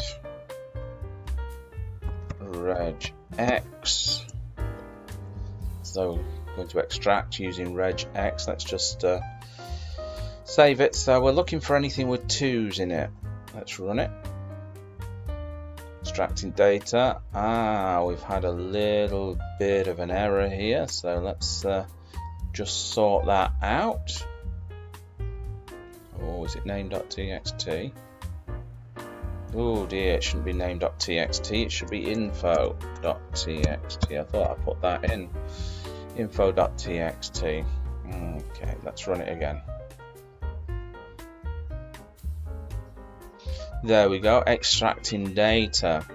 So we're extracting data with 2s in it. So Bill has got a 2 in it, Paul's got a 2 in it, and then it's gone through every other line and it's found nothing. Okay, what I'm going to do now, I'm going to extract something, let's have a look, with capitals in. So I'm going to do A to Z, like that. Oh, wrong one. A to Z. Let's see if we can extract anything with capitals in.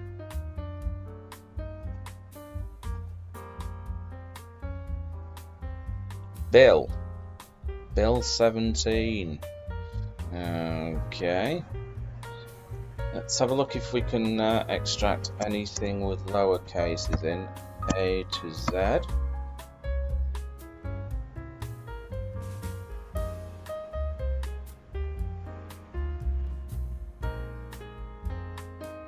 Yeah, so we've extracted all the lower cases here. Alright, so there you go. Bob's your uncle and Fanny is your auntie. I hope you enjoyed that, and I will catch you in another lesson. Hello everybody, and welcome back to the channel. Today we're going to do a quick program to check if the input is a number or if it's text. Okay, so we're going to create a function called check string type, and we're going to just give it an argument, which is going to be input string. Okay. Oops. So conditional if input string dot is alpha, which is alphanumeric. Whoops, we're going to return this is a string. Else if the input string is digit, it's a number, we're going to return this is a number. Else return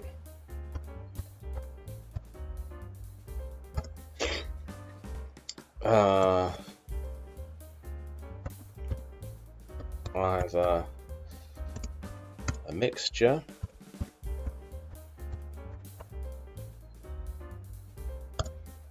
or, so it could be a mixture, it could be like a string and numerical data, or something else.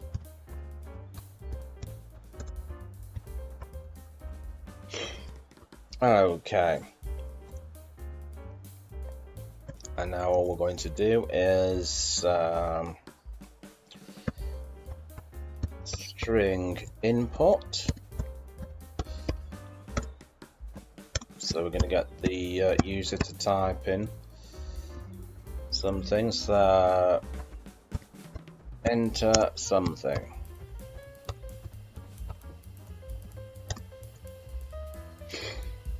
And here the result is going to be equal to check string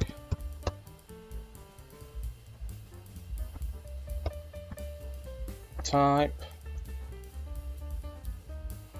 and that's going to be string import.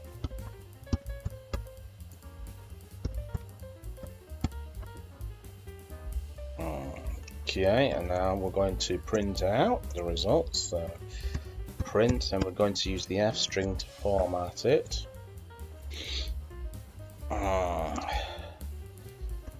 The input is, and that's going to be result of the input. Okay, let's just save that. Let's just run it. Okay, enter something. So first of all, I'm going to enter a string. Hello. The input is, this is a string. Okay, now I'm going to enter a number. Okay, 67, random number. This is a number, and now I'm going to enter a mixture. Okay, this is 5 and 9. Either a mixture or something else. Yeah, so it's a mixture between numbers and letters. So there you go. Bob's your uncle and Fanny is your auntie. I hope you enjoyed that, and remember to give it a big thumbs up. Make sure you hit the subscribe button below, and I will catch you in another video. Hello everybody, and welcome back to the channel. Today we're going to do the return function in Python, but before we start, make sure you hit that subscribe button below. Do it now. Thank you very much for doing that. Okay, so we're going to create a function here, and it's going to be add to numbers, and we're going to pass it two arguments, x and y, like that, and then we're going to do then we're going to do return, and that's going to be x plus y. Okay, and then we're going to do a result, so the result is going to be equal to add to numbers, and we're going to pass it a couple of arguments. So for argument's sake, 5 and 5, and then we're going to print the result. Let's just save it first. Let's just run that. Okay, so the result is 10. So it's added those two together, x and y. Okay, so our next example is going to be a square. So we've got square here, and we've got number. That's our argument. So we've got, oh dear, mistake there. We're going to use return. It's the number to the power of 5. 5 there. Again, result is going to be equal to square. And we're going to pass it number. And then we're going to print our result.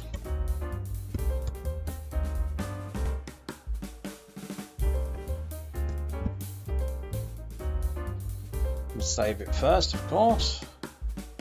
Let's run that. Whoops. Name number is not defined. What happened there? Dear, I made a bit of a mistake. I should have put not number in there. I should have put an actual number. Okay, so that's 10. Save it. Let's run it. And there we go. Result has come back. Okay, so we're going to go on to our next one now. I'm going to be doing names. So I'm going to say names, and I'm going to pass a couple of arguments. First argument is f name,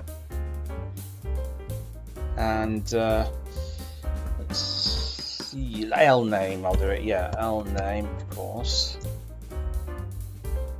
Right. So now we're going to return. I'm going to do a little bit of string formatting here as well. So that's going to be f name.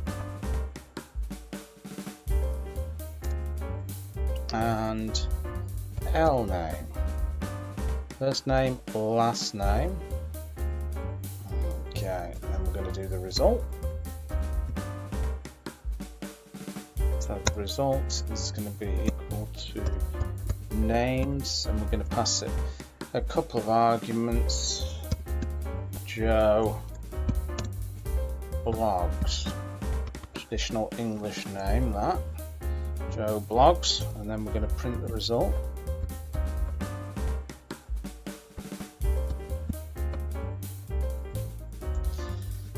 Just save it. Let's run the program. There you go, Joe Blogs. Okay, the next one we're going to do is we're going to input some names. So we're going to use user input. So again, I'm going to create a function called input names. Okay, I'm not passing it any arguments this time because we're going to get user input for that. So we've got fname is equal to input. So just tell the user what we want the user to do. Enter first name. Okay, so L name is equal to input. We'll assign that to input, and that's going to be enter last name. Enter last name. Okay. Now we're going to do the return, and we're going to do an F string format string. So that's going to be F name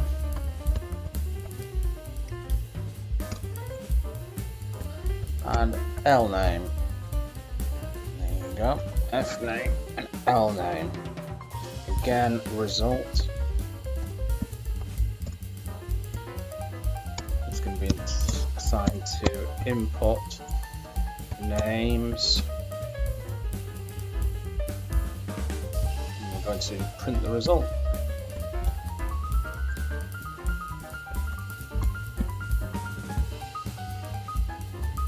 Just save it first. Okay, let's run it. Enter first name, Pete Duff. There we go, Pete Duff. Okay guys, we don't really need this in here, so I'll just knock that out there. And we don't need any arguments in there, so what I'm going to do is I'm going to save it. Okay, let's run it.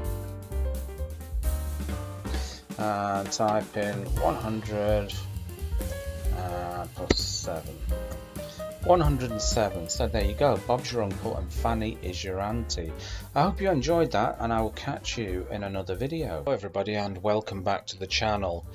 This is the baby steps series, so we're going to be doing Python for complete beginners, and today I'm going to focus on string formatting. There's a couple of ways you can do this. I think there's about 3 ways, but one of the other ways that I'm not going to do is too old. So I'm going to do 2 of the most popular ways. So let's start off with a variable called phrase. And I'm going to just say something like, hello, Joe. So that's our phrase, and now we're going to print it out.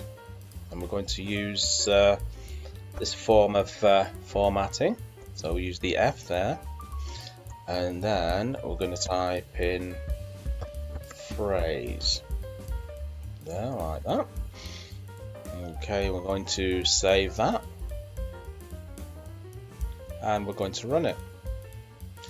There we go. Hello, Joe. Okay, we're going to go on to the next one, which is still quite popular. I still use it. I think it's good to know both of them as well. So I'm going to start off here,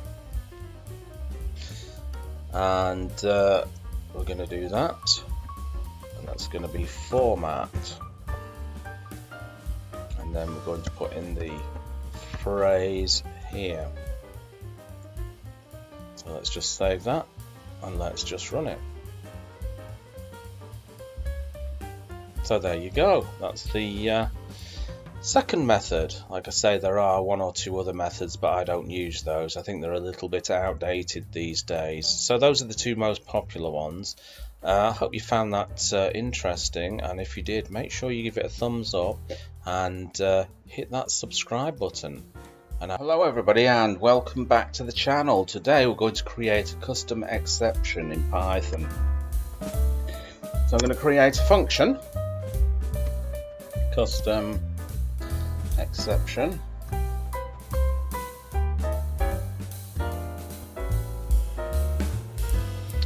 and we're going to start off with try. Okay, so we're going to open a file with open, and that's going to be, we're just going to type in x.txt because I know that file does not exist, and we're going to use the read here, so to read the file as file. Just get rid of this annoying thing here. File object. Okay. Right, okay. Right, we're going to do the exception now. And the first one is going to be file not found error. I'm going to print a message to the user. Let's use format file here.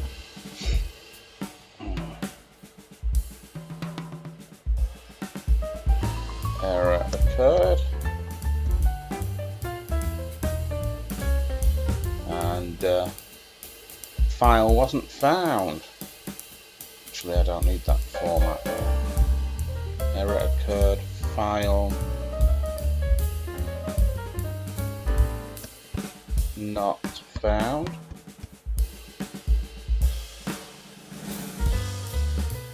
Right, I'm going to do the next exception here.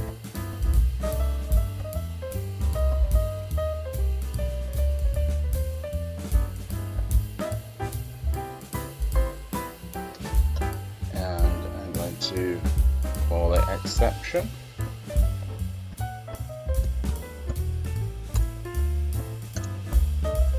As E. Now we're going to print and use the format file and unexpected.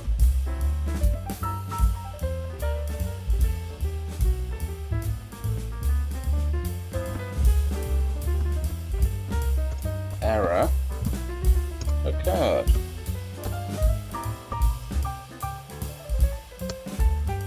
It's going to be E.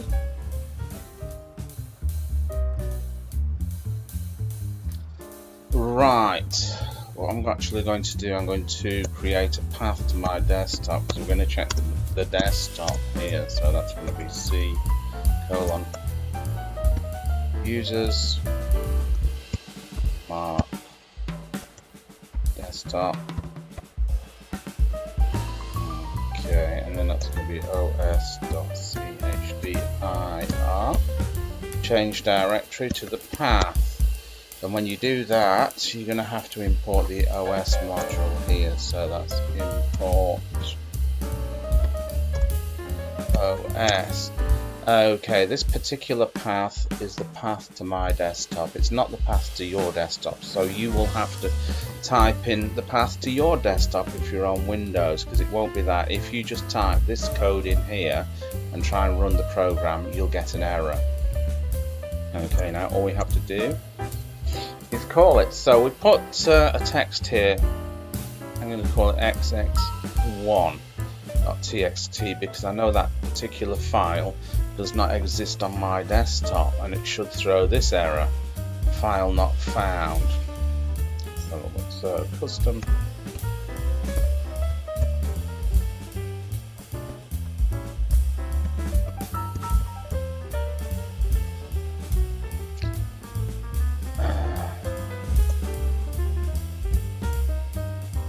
just run that.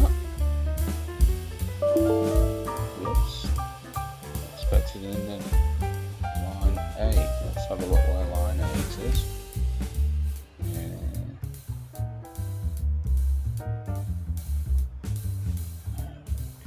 Okay, slight error here.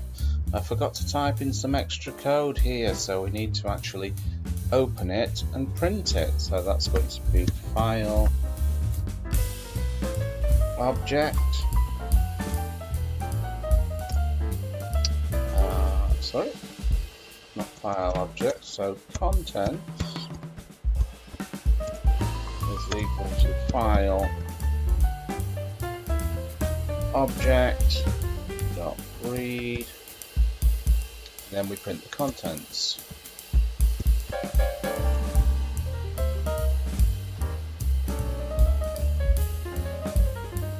Let's just save that. So what we're going to do is we're going to run it.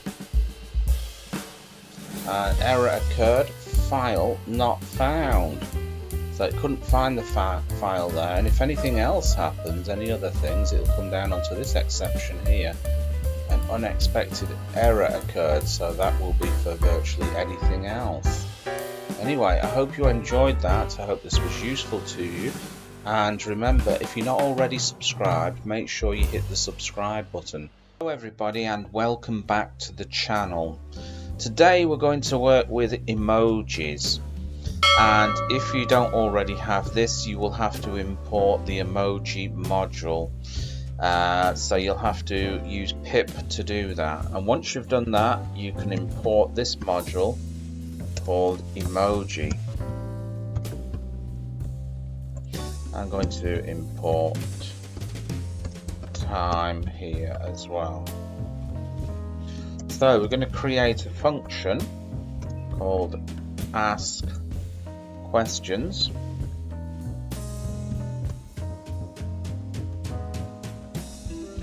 And we're going to print out a little message to the user. How are you?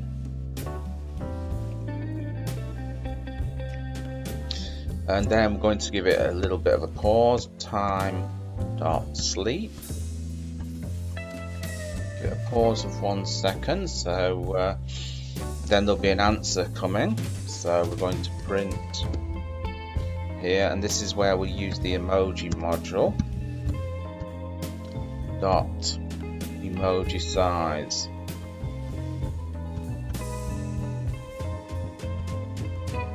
Emojize, sorry. And the answer is going to be I'm okay. Then we're going to do the emoji here, so it's going to be okay and hand.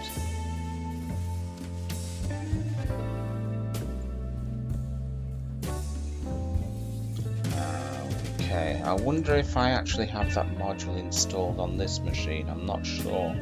We shall find out when I run the program, and if I've not, I shall install it.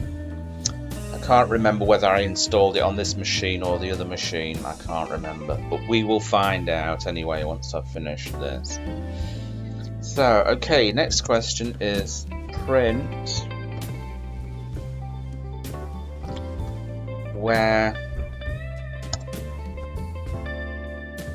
do you get money from?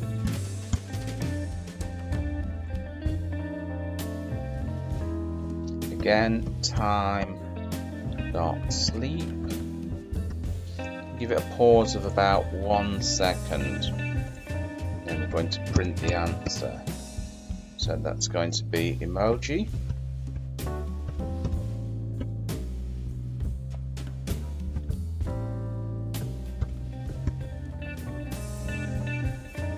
The answer is going to be from an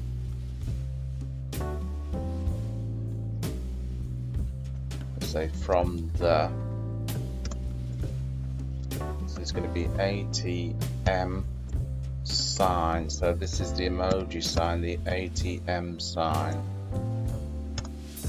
Of course.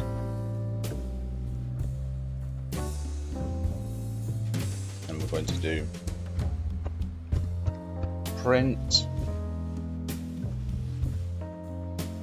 what sport do you like? Going to do another little pause with time.sleep, and then we're going to do the final one, print emoji.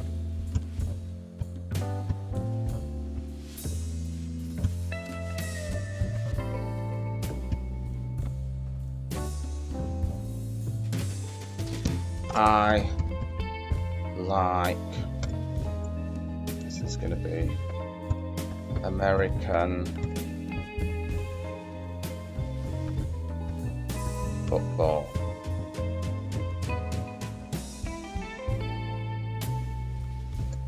Okay, then we just have to pull the program.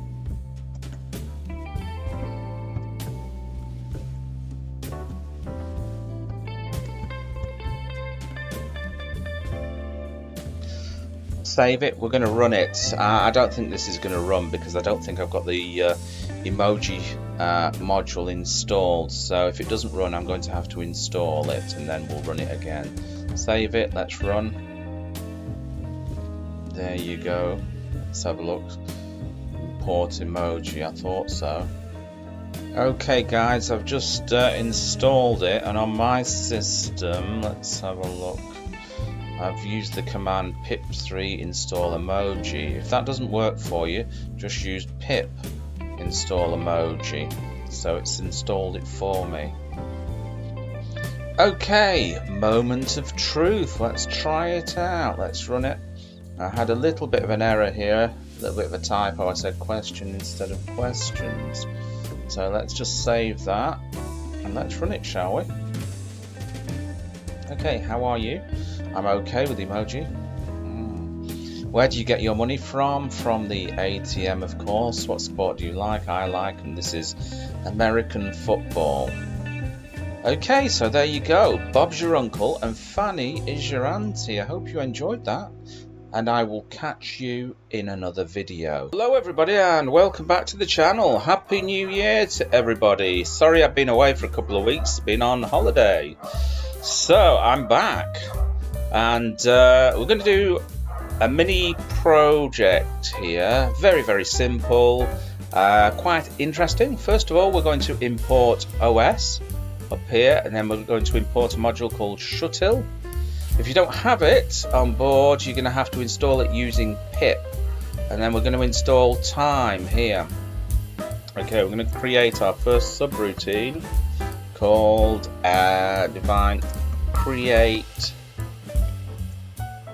a folder. So first of all, we're just going to create a folder on the desktop, and we're going to give it a path, which is going to be equal to C://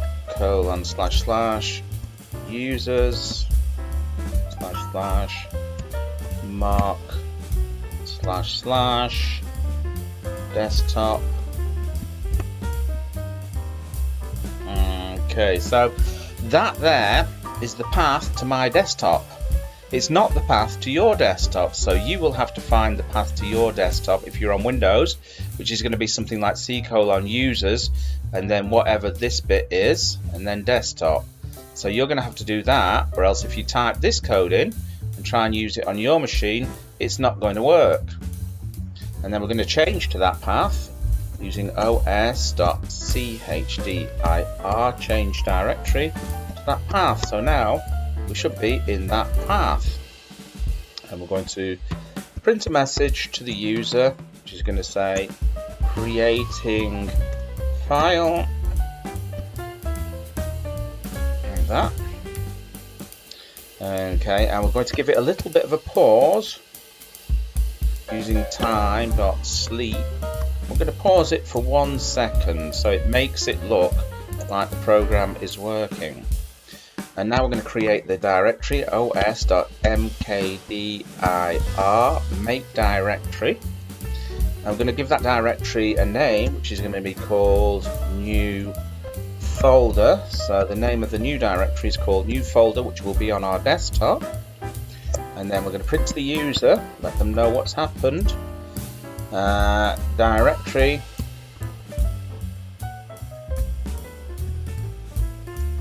created. Okay, right, we're going to create the next function here, and what we're going to do is we're going to create a file. So create file. I'm going to create this file on the desktop, so we're just going to copy and paste this because we're going to change to the desktop. So let's just copy and paste that there. So we're going to change straight to the desktop. Now we're going to create the file with open. Of course, we're going to give it a file name. So that's going to be new file.txt. txt. Okay, and then we're going to give it a flag. Here, and the flag is going to be W, which is going to create the file. As file object. Okay, and then it's going to be file object dot write, because inside that file we want to put some text. We can put any old text. I'm just going to put new. Let's have a look. New file created. Like that. Any old text will do. And now, so what we've done so far, we've created a folder on the desktop, and now we've created a text file on the desktop. And now we're going to rename the file. So I'm going to call this rename file. Okay. Again, we need the path here, so we can just simply copy and paste that. Copy, paste to there, and we're going to get use some user input here. So I'm going to put old name. It's going to be equal to input. Enter old name. Old name. And we've got new name is going to be equal to input, enter new name. Alright, okay. So we've got the old name and we've got the new name. Now we're going to use the OS module like this, os.rename. So we're going to rename this file. First, I put old name, and then we're going to rename it. Whoops, not like that. Not like that, no. We're going to rename it to the new name. We're going to print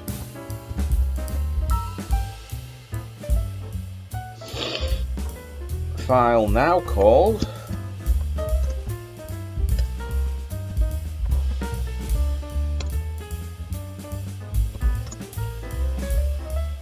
and that is going to be called new name.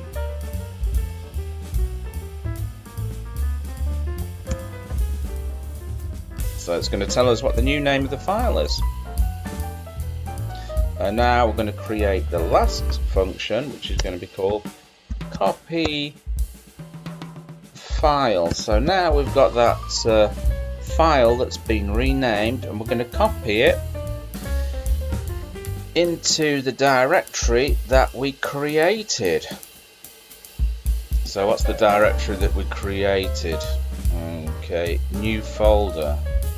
So we're just going to have to copy the path and change into the path, because that's where we want to be. Paste that down there like that. Okay, so I'm going to say path 2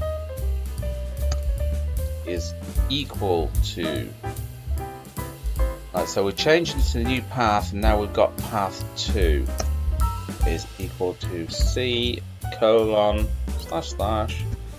users / mark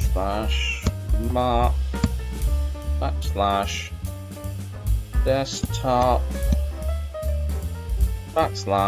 / what's the name of that? What was it called? New folder that we did? Yeah. New underscore folder. Okay, so that's the new path. That's where we want our file to go. I'm going to create a variable here called file name. assign it to input, and I'm going to tell the user to do something. Enter file to copy. It's going to copy it and move it to the new file. Enter file to copy, and then we're going to do a conditional. So if os.path.exists, so if it actually exists, the file name, what we've typed into the input up there, if that file exists, we're going to do something. And we're going to use the shuttle here, dot copy. And then we're going to do file name. So we're going to copy the file name to path, to path 2. So what have I done there? We're going to copy that to path 2. And then we're going to tell the user we've done that. So print file copied. There we go. Or else, if the file doesn't exist or something else happens, we're just going to print an error occurred. Okay, let's hope everything goes alright here, because I didn't test it. I usually do a bit, test a bit, do a bit, test a bit, but today I was in a little bit of a rush, so I thought, why not just go for it? Create folder. Okay, this is how we call the functions in here. So create file. Okay, and let's have a look what we got. What's that one called? Rename file. Okay, rename file copy file. Okay, that should be alright. Let's just save that. So let's have an overview what we're going to do. First of all, we're going to create a folder on the desktop, and we're going to call that folder new folder, and then we're going to create a text file on the desktop, and we're going to call that text file new file.txt, and we're going to add a line of text into it like this, and then we're going to rename that file. So we're going to enter the old name in here, which is new file, and we're going to enter a new name in here, and then we're going to copy that file into the new folder. There's the first error spotted. Okay, so we're going to copy it into the new folder which we created up here. So let's just save that. Let's just have a quick look on the desktop first. Okay, so there's nothing there. Let's run the program. Creating file directory created. Let's just have a look if it's gone and done that. Yeah, it's created the new file here. Let's have a look. New file created. So there's the text. Enter the old name. So the old name of it was new file.txt. Enter that. Enter new name. I'm just going to call it something like markx.txt. Okay, and you can see there's the new folder that's being created. Hit enter. File now called mark.txt. Okay, so it's changed now. You can see that. Enter file to copy. So the file that I want to copy into the new directory is mark.txt. Hit enter. File copied. Let's have a look. Yep, mark has been copied into there. So everybody, there you go. Bob's your uncle and Fanny is your auntie. I hope you have enjoyed that little project, and thank you very much to everybody for supporting me, for subscribing, and I know it's a little bit late, but a happy new year to everybody, and I will catch you in another video. Hello everybody, and welcome back to the channel. Today we're going to write a program to find a substring inside of a string, but before we start, make sure you hit that subscribe button below. Thank you very much for doing that. Okay, so let's I'm going to give you two examples here. So I'm going to create a function. Let's just try and make that a little bit bigger, shall we? Let's make the font size a little bit bigger. Let's take it to 25. Okay. Right, so we're going to do, I'm going to call it find string. Okay, so this is find string here. I'm just going to take this down a couple to make it look a bit better. Right, so my string here, and we're just going to write a short string. So let's say hello, this is my string.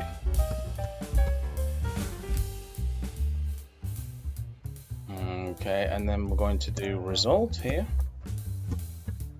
We're going to assign it to my string dot find. Okay, so we want something to find in there. Let's have a look.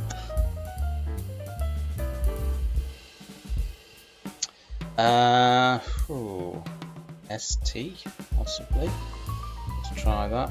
ST.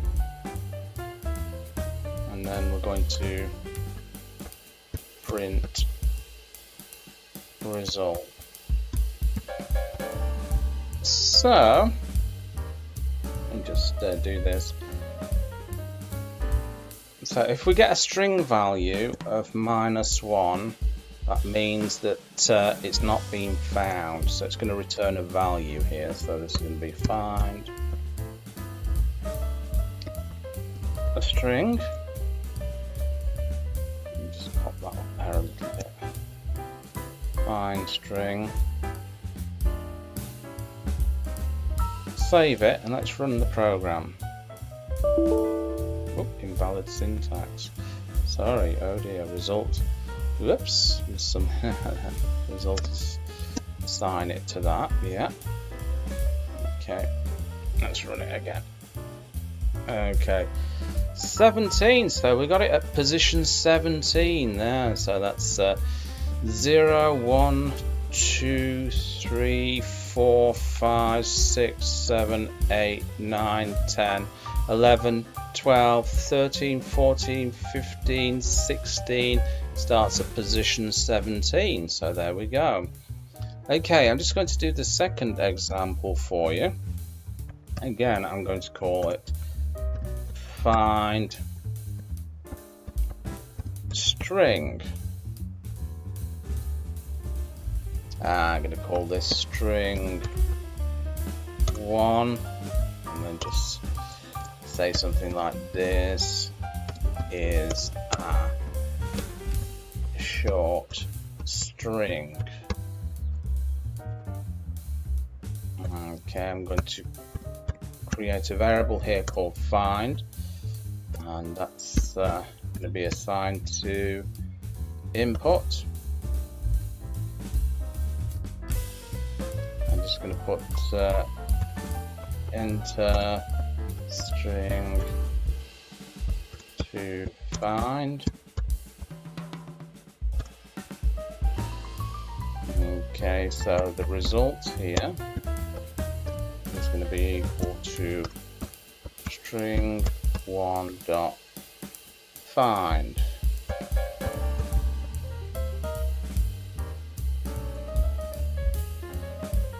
String 1 dot find, and then we're going to put find in there for the input. Then we're going to do a conditional, so if result print found at position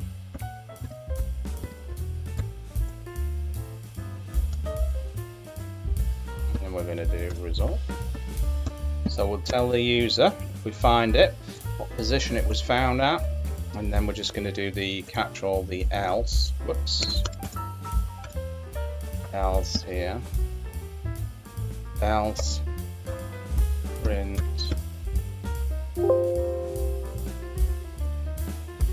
not found. Okay, so let's put find string.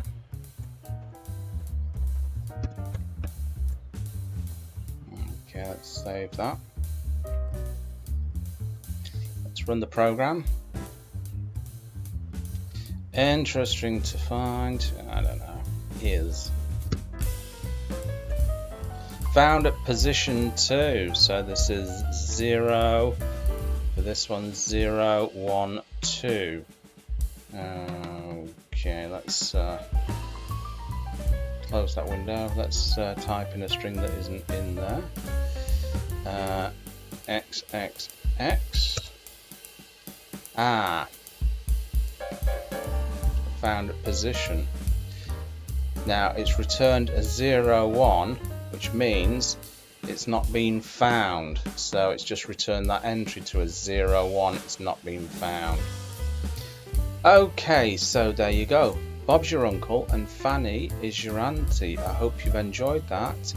And as always, before I go, I write out this code for you. What I want you to do with this, I want you to experiment with this, and I want you to try and break it and fix it, and just simply experiment and see what you can come up with.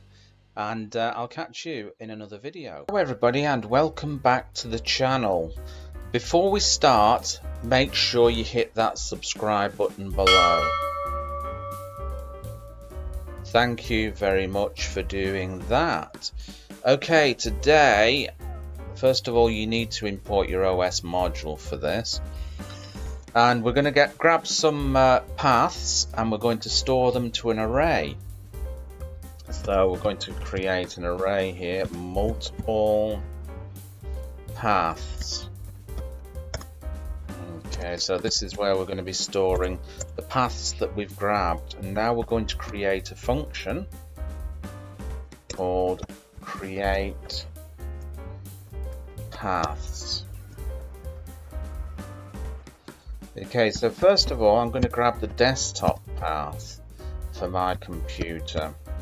So we're going to use the variable here, and then we're going to use os.path.expand user.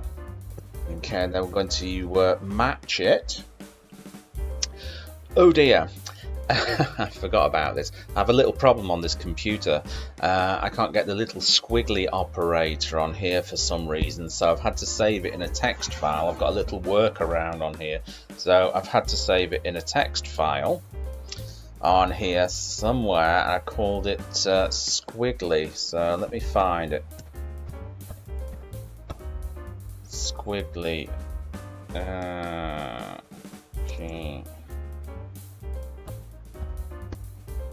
Squiggly, that's it. Okay, there is. I have to kind of copy that because for some reason it's broken on my keyboard, so this is my little workaround for that. Sorry about that, I forgot to prepare for that in advance. Okay, so we're going to match it, so this is going to be that to desktop. So we want to get the desktop path here. This is the first one. Whoops, we're not in Perl now. Okay, so we're going to do multiple paths dot append desktop path.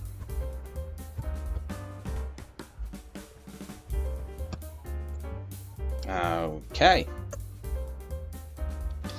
So that's made a little bit of a mistake there. Sorry about that. So okay, let's take that back there. So that's multiple paths.append. So we're going to append this desktop path here into the multiple paths list array. So let's go down a little bit further, and we're going to do documents,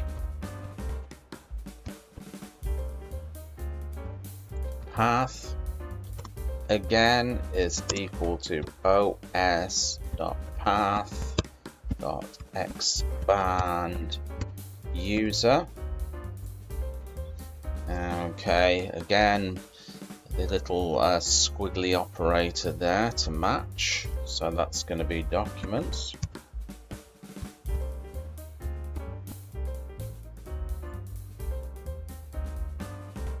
Okay, and then we're going to append it.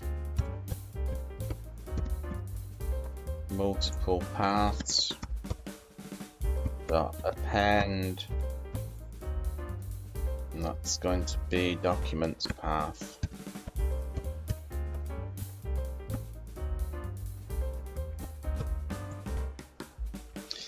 Okay, we're going to do the last one here, which is going to be downloads path. Again, it's going to be equal to os.path.expand user. Now, this is quite repetitive, and some people might think, well, why don't you just copy and paste it? But when you're working with code like this, if it's repetitive, it's good, because it means that you manage to learn it quicker if you do it over and over again. So it can be very, very helpful in the long run. So this is going to be downloads. Okay. Again, we're going to append it. Multiple paths dot append, and that's going to be downloads path.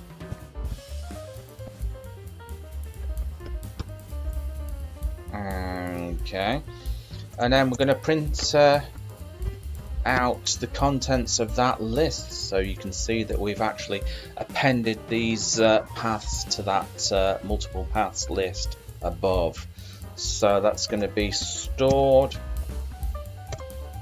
paths, and that's going to be multiple paths. There we go. Okay, all we have to do now is call it create paths. Call the program there, save it and call it. Here we go. Let me just expand that a little bit so you can see it better. Okay, so those there are the stored paths.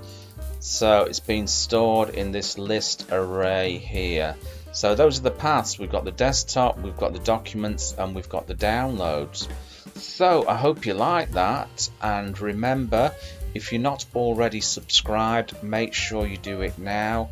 Very important. And as always, I will see you in another video.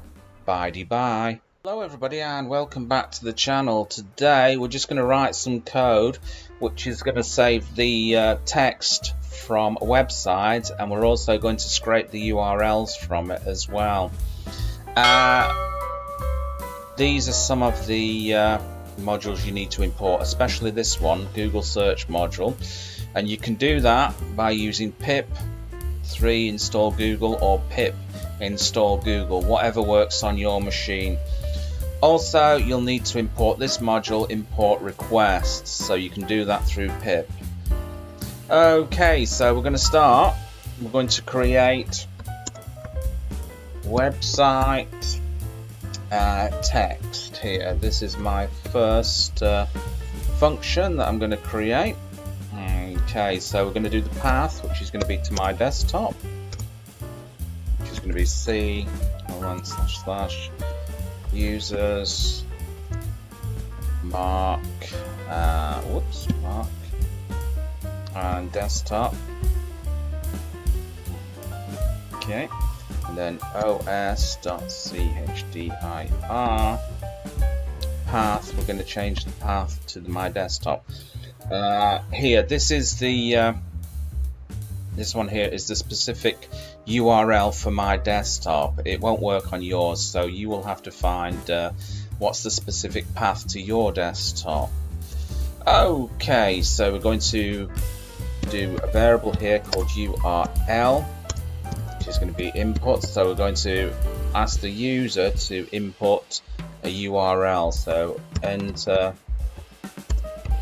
full URL there.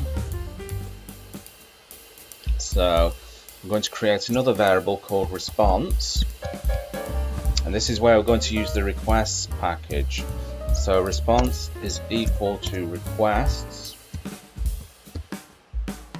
okay, dot get URL. So we're going to get the URL that the user typed into the input box there, and if response dot status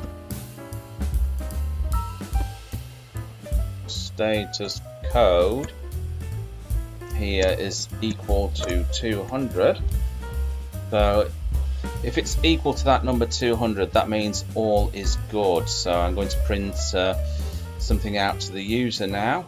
A message, print all is good. Okay, so I'm going to do a time dot sleep. So I'm going to give it a pause of about 1 second so it looks like it's working. So all is good. Now all we have to do is we have to create a text file on our desktop. So we can do this with open, and we're going to create a text file on the desktop here. I'm just going to call it html.txt. so that's going to be the name of it, html.txt on the desktop, and I'm going to use the WB flag here because we're going to be saving HTML stuff to this text file. So as file object, okay, so this is file object here, and then we're going to do file object dot write. So we're going to do file object dot write, and that's going to be the response and the content. Response and the content there. Okay, so hopefully, oh yeah, I'm going to print out a message to tell the user that we've stored the data in a file. So stored data in file on desktop. Okay, so that's the first part of the program that we're going to do. And I'm just going to actually check this here to see if everything's okay. So we've got website text. Okay, that's how we're going to call the program. So let's just save it there. Let's just run it. Okay, enter full URL. So I'm going to do, let me see, https jan.com. Okay, so let's all is good. Okay, except we've had a little bit of a problem here, so let's have a look at this, shall we? Folks, I think I found the problem here. It's just a comma. Save that, let's run it. Okay, so enter URL https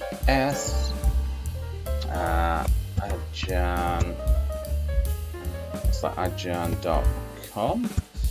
Okay, let's do that now. So all is good. store data in file on desktop. Now let's see if it actually has. So the data should be stored in this file here, html.txt. Let's have a look on here. So we've got a file here, so let's have a look. And there you go, it's stored all the data about that file, and there's a lot of data here. So the next thing we're going to do is we're going to add on to our program a little function where we can scrape the URLs out of here. So let's go back to there, shall we?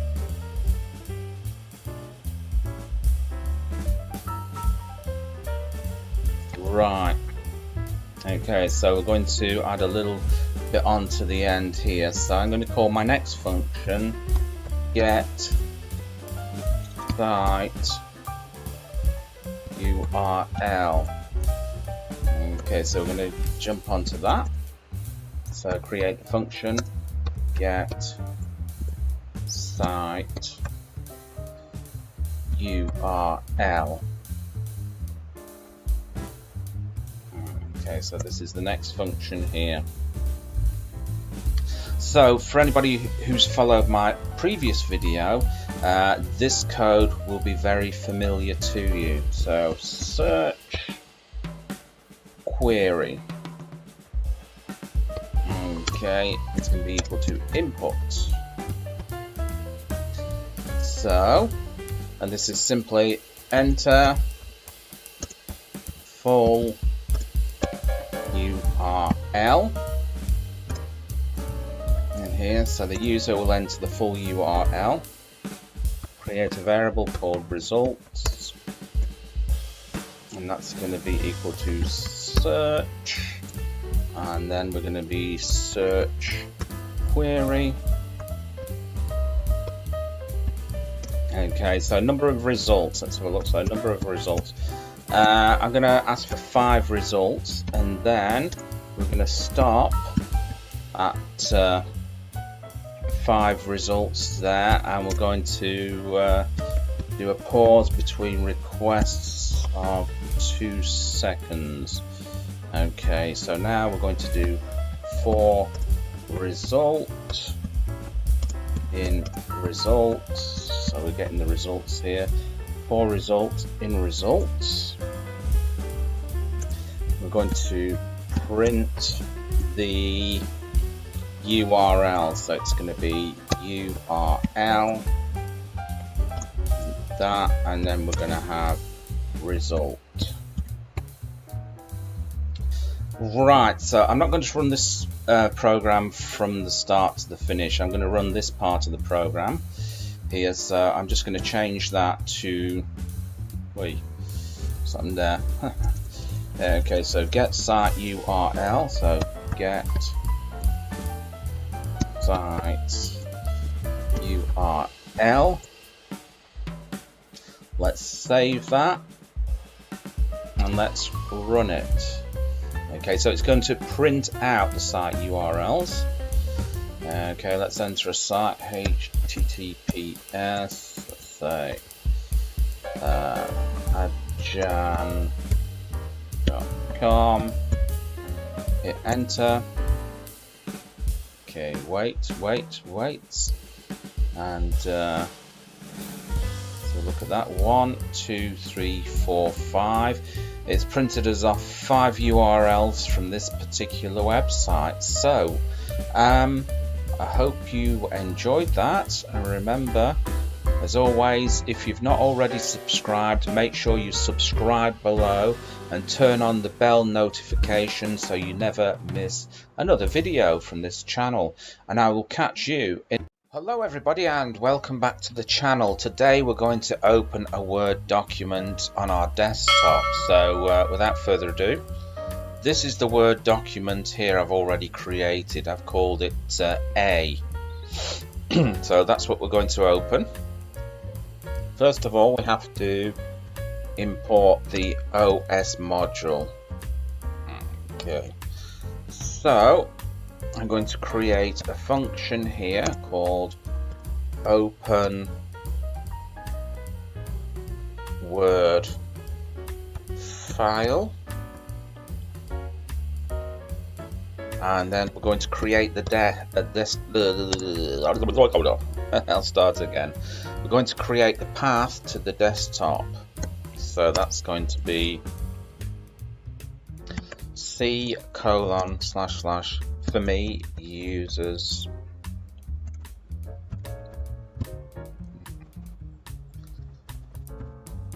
desktop. Okay, so that is the path to my desktop there. It won't be the path to your desktop, so you're going to have to find out what your desktop path is. And then we're going to change directory os.abort to that path. So we're now in that path, and now we're going to use an error handler called try, and we're going to create a variable called file name. It's going to be equal to input, and simply enter file name. So the user will type in the full file name there that they want to open, and then we're going to print a message to them to tell them that the program is actually working. Print opening. Okay, I'm just going to import the time module here because I'm going to use it in a minute. So this is import time. Right, so we're going to say time.sleep for 1 second. So we're going to give it a 1 second pause, which makes it look like the program is whirring away in the background and working. And then to open the file, we're going to use from the OS module start file. Okay, and then the file name that we typed in.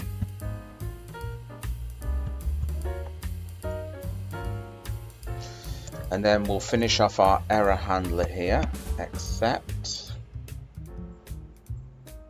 oops, file not found error. And then we're going to print a little message to the user. File not found, try again. We'll just give them the option to try again, so that's going to be open Word file. Okay, all we have to do is call this. That's going to be open Word file. Simply save it and run it. Okay, so my file I think was called a.doc.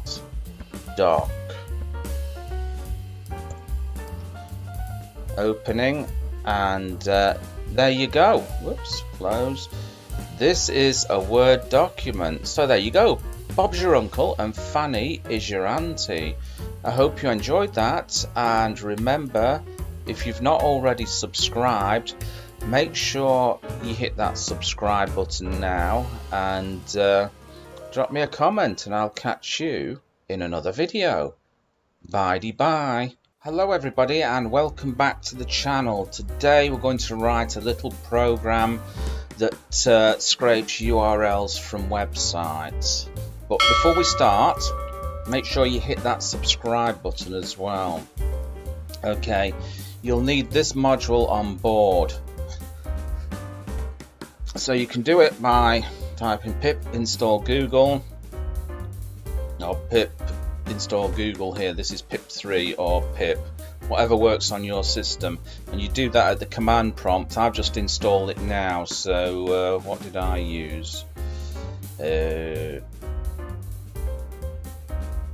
used pip3 pip3 install Google. So there we go, that's what I used, that was the command. So you can use pip3 or pip, depending on what works on your system, of course. Okay, so let's get on with it.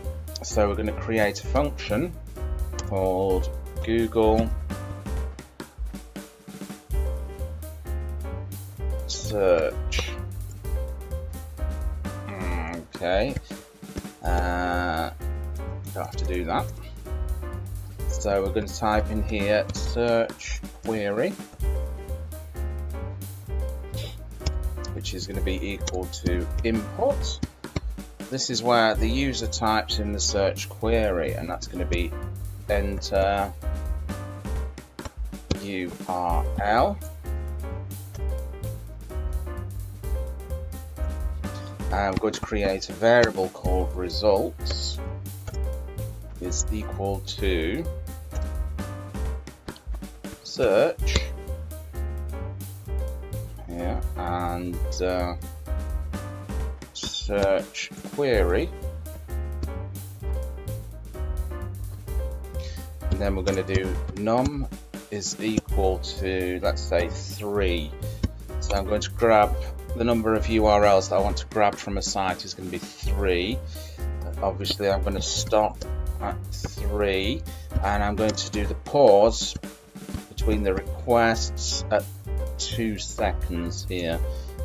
Okay, now we're going to go into the loop, so I'm going to say for result in results.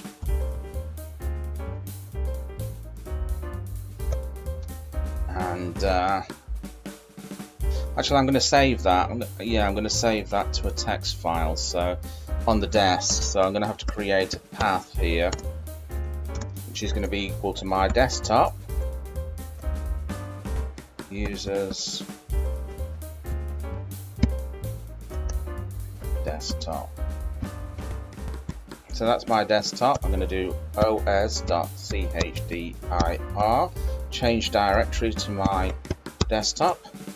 Okay, so that is the unique path to my desktop. It's not the path to your desktop, so you will have to find out what the path to your desktop is, because if you type this in, you'll get an error. Okay, so let's carry on with this. We're going to save this now to a text file. So with open, I'm going to create a text file on the desktop. I'm going to call it url.txt.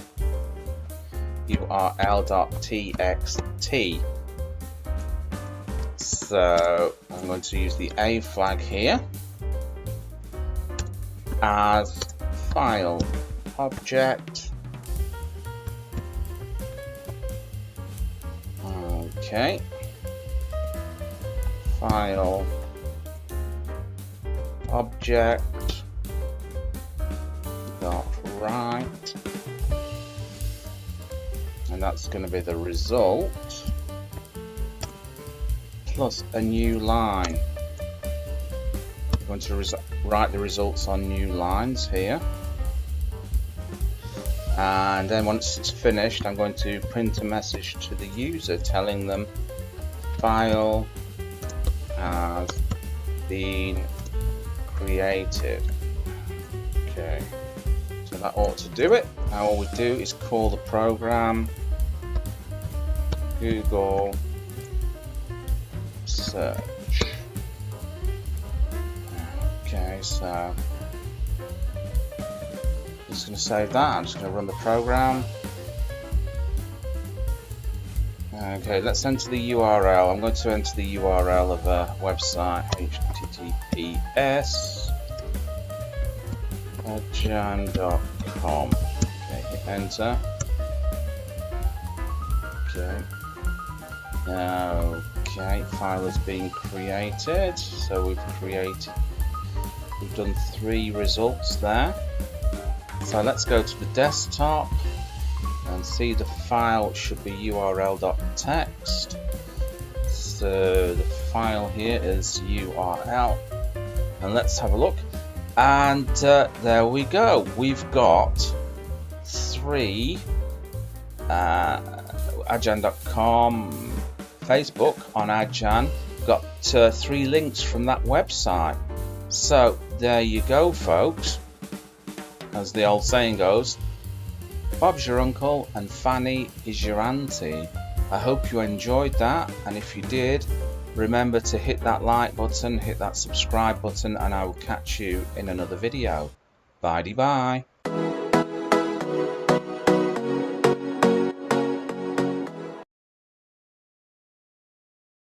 Hello everybody and welcome back to the channel. Today we're going to create a short piece of code. I'm going to write it as a function, and we're going to loop through directories, and it's going to throw an error if the path doesn't exist or the path is malformed. So let's start off. Let's create our function. It's called loop folders.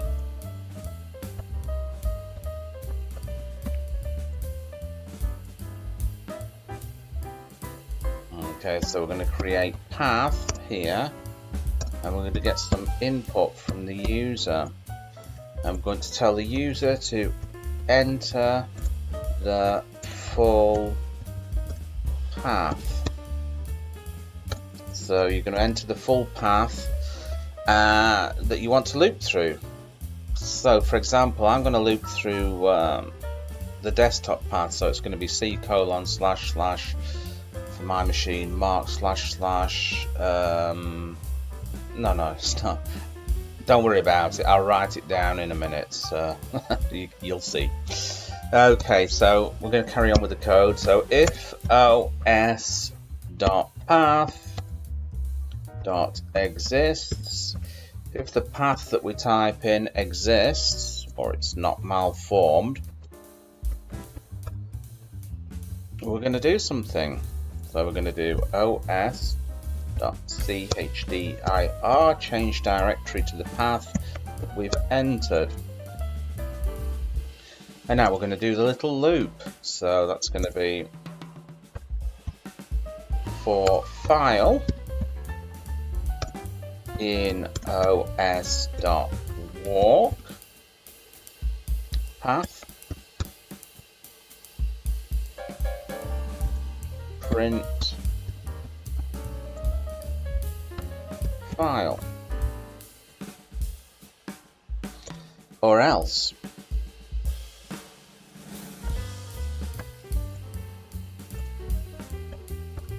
print. So it's going to print out all the contents. It's going to loop through the path and print out all the contents unless there's an error. So we can throw an error message here saying path doesn't exist or is malformed.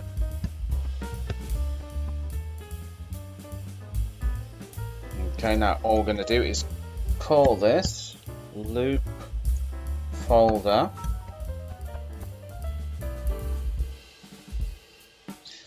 We're going to save it and we're going to run it. So I'm going to enter unexpected. Where's that? Oh, right, okay.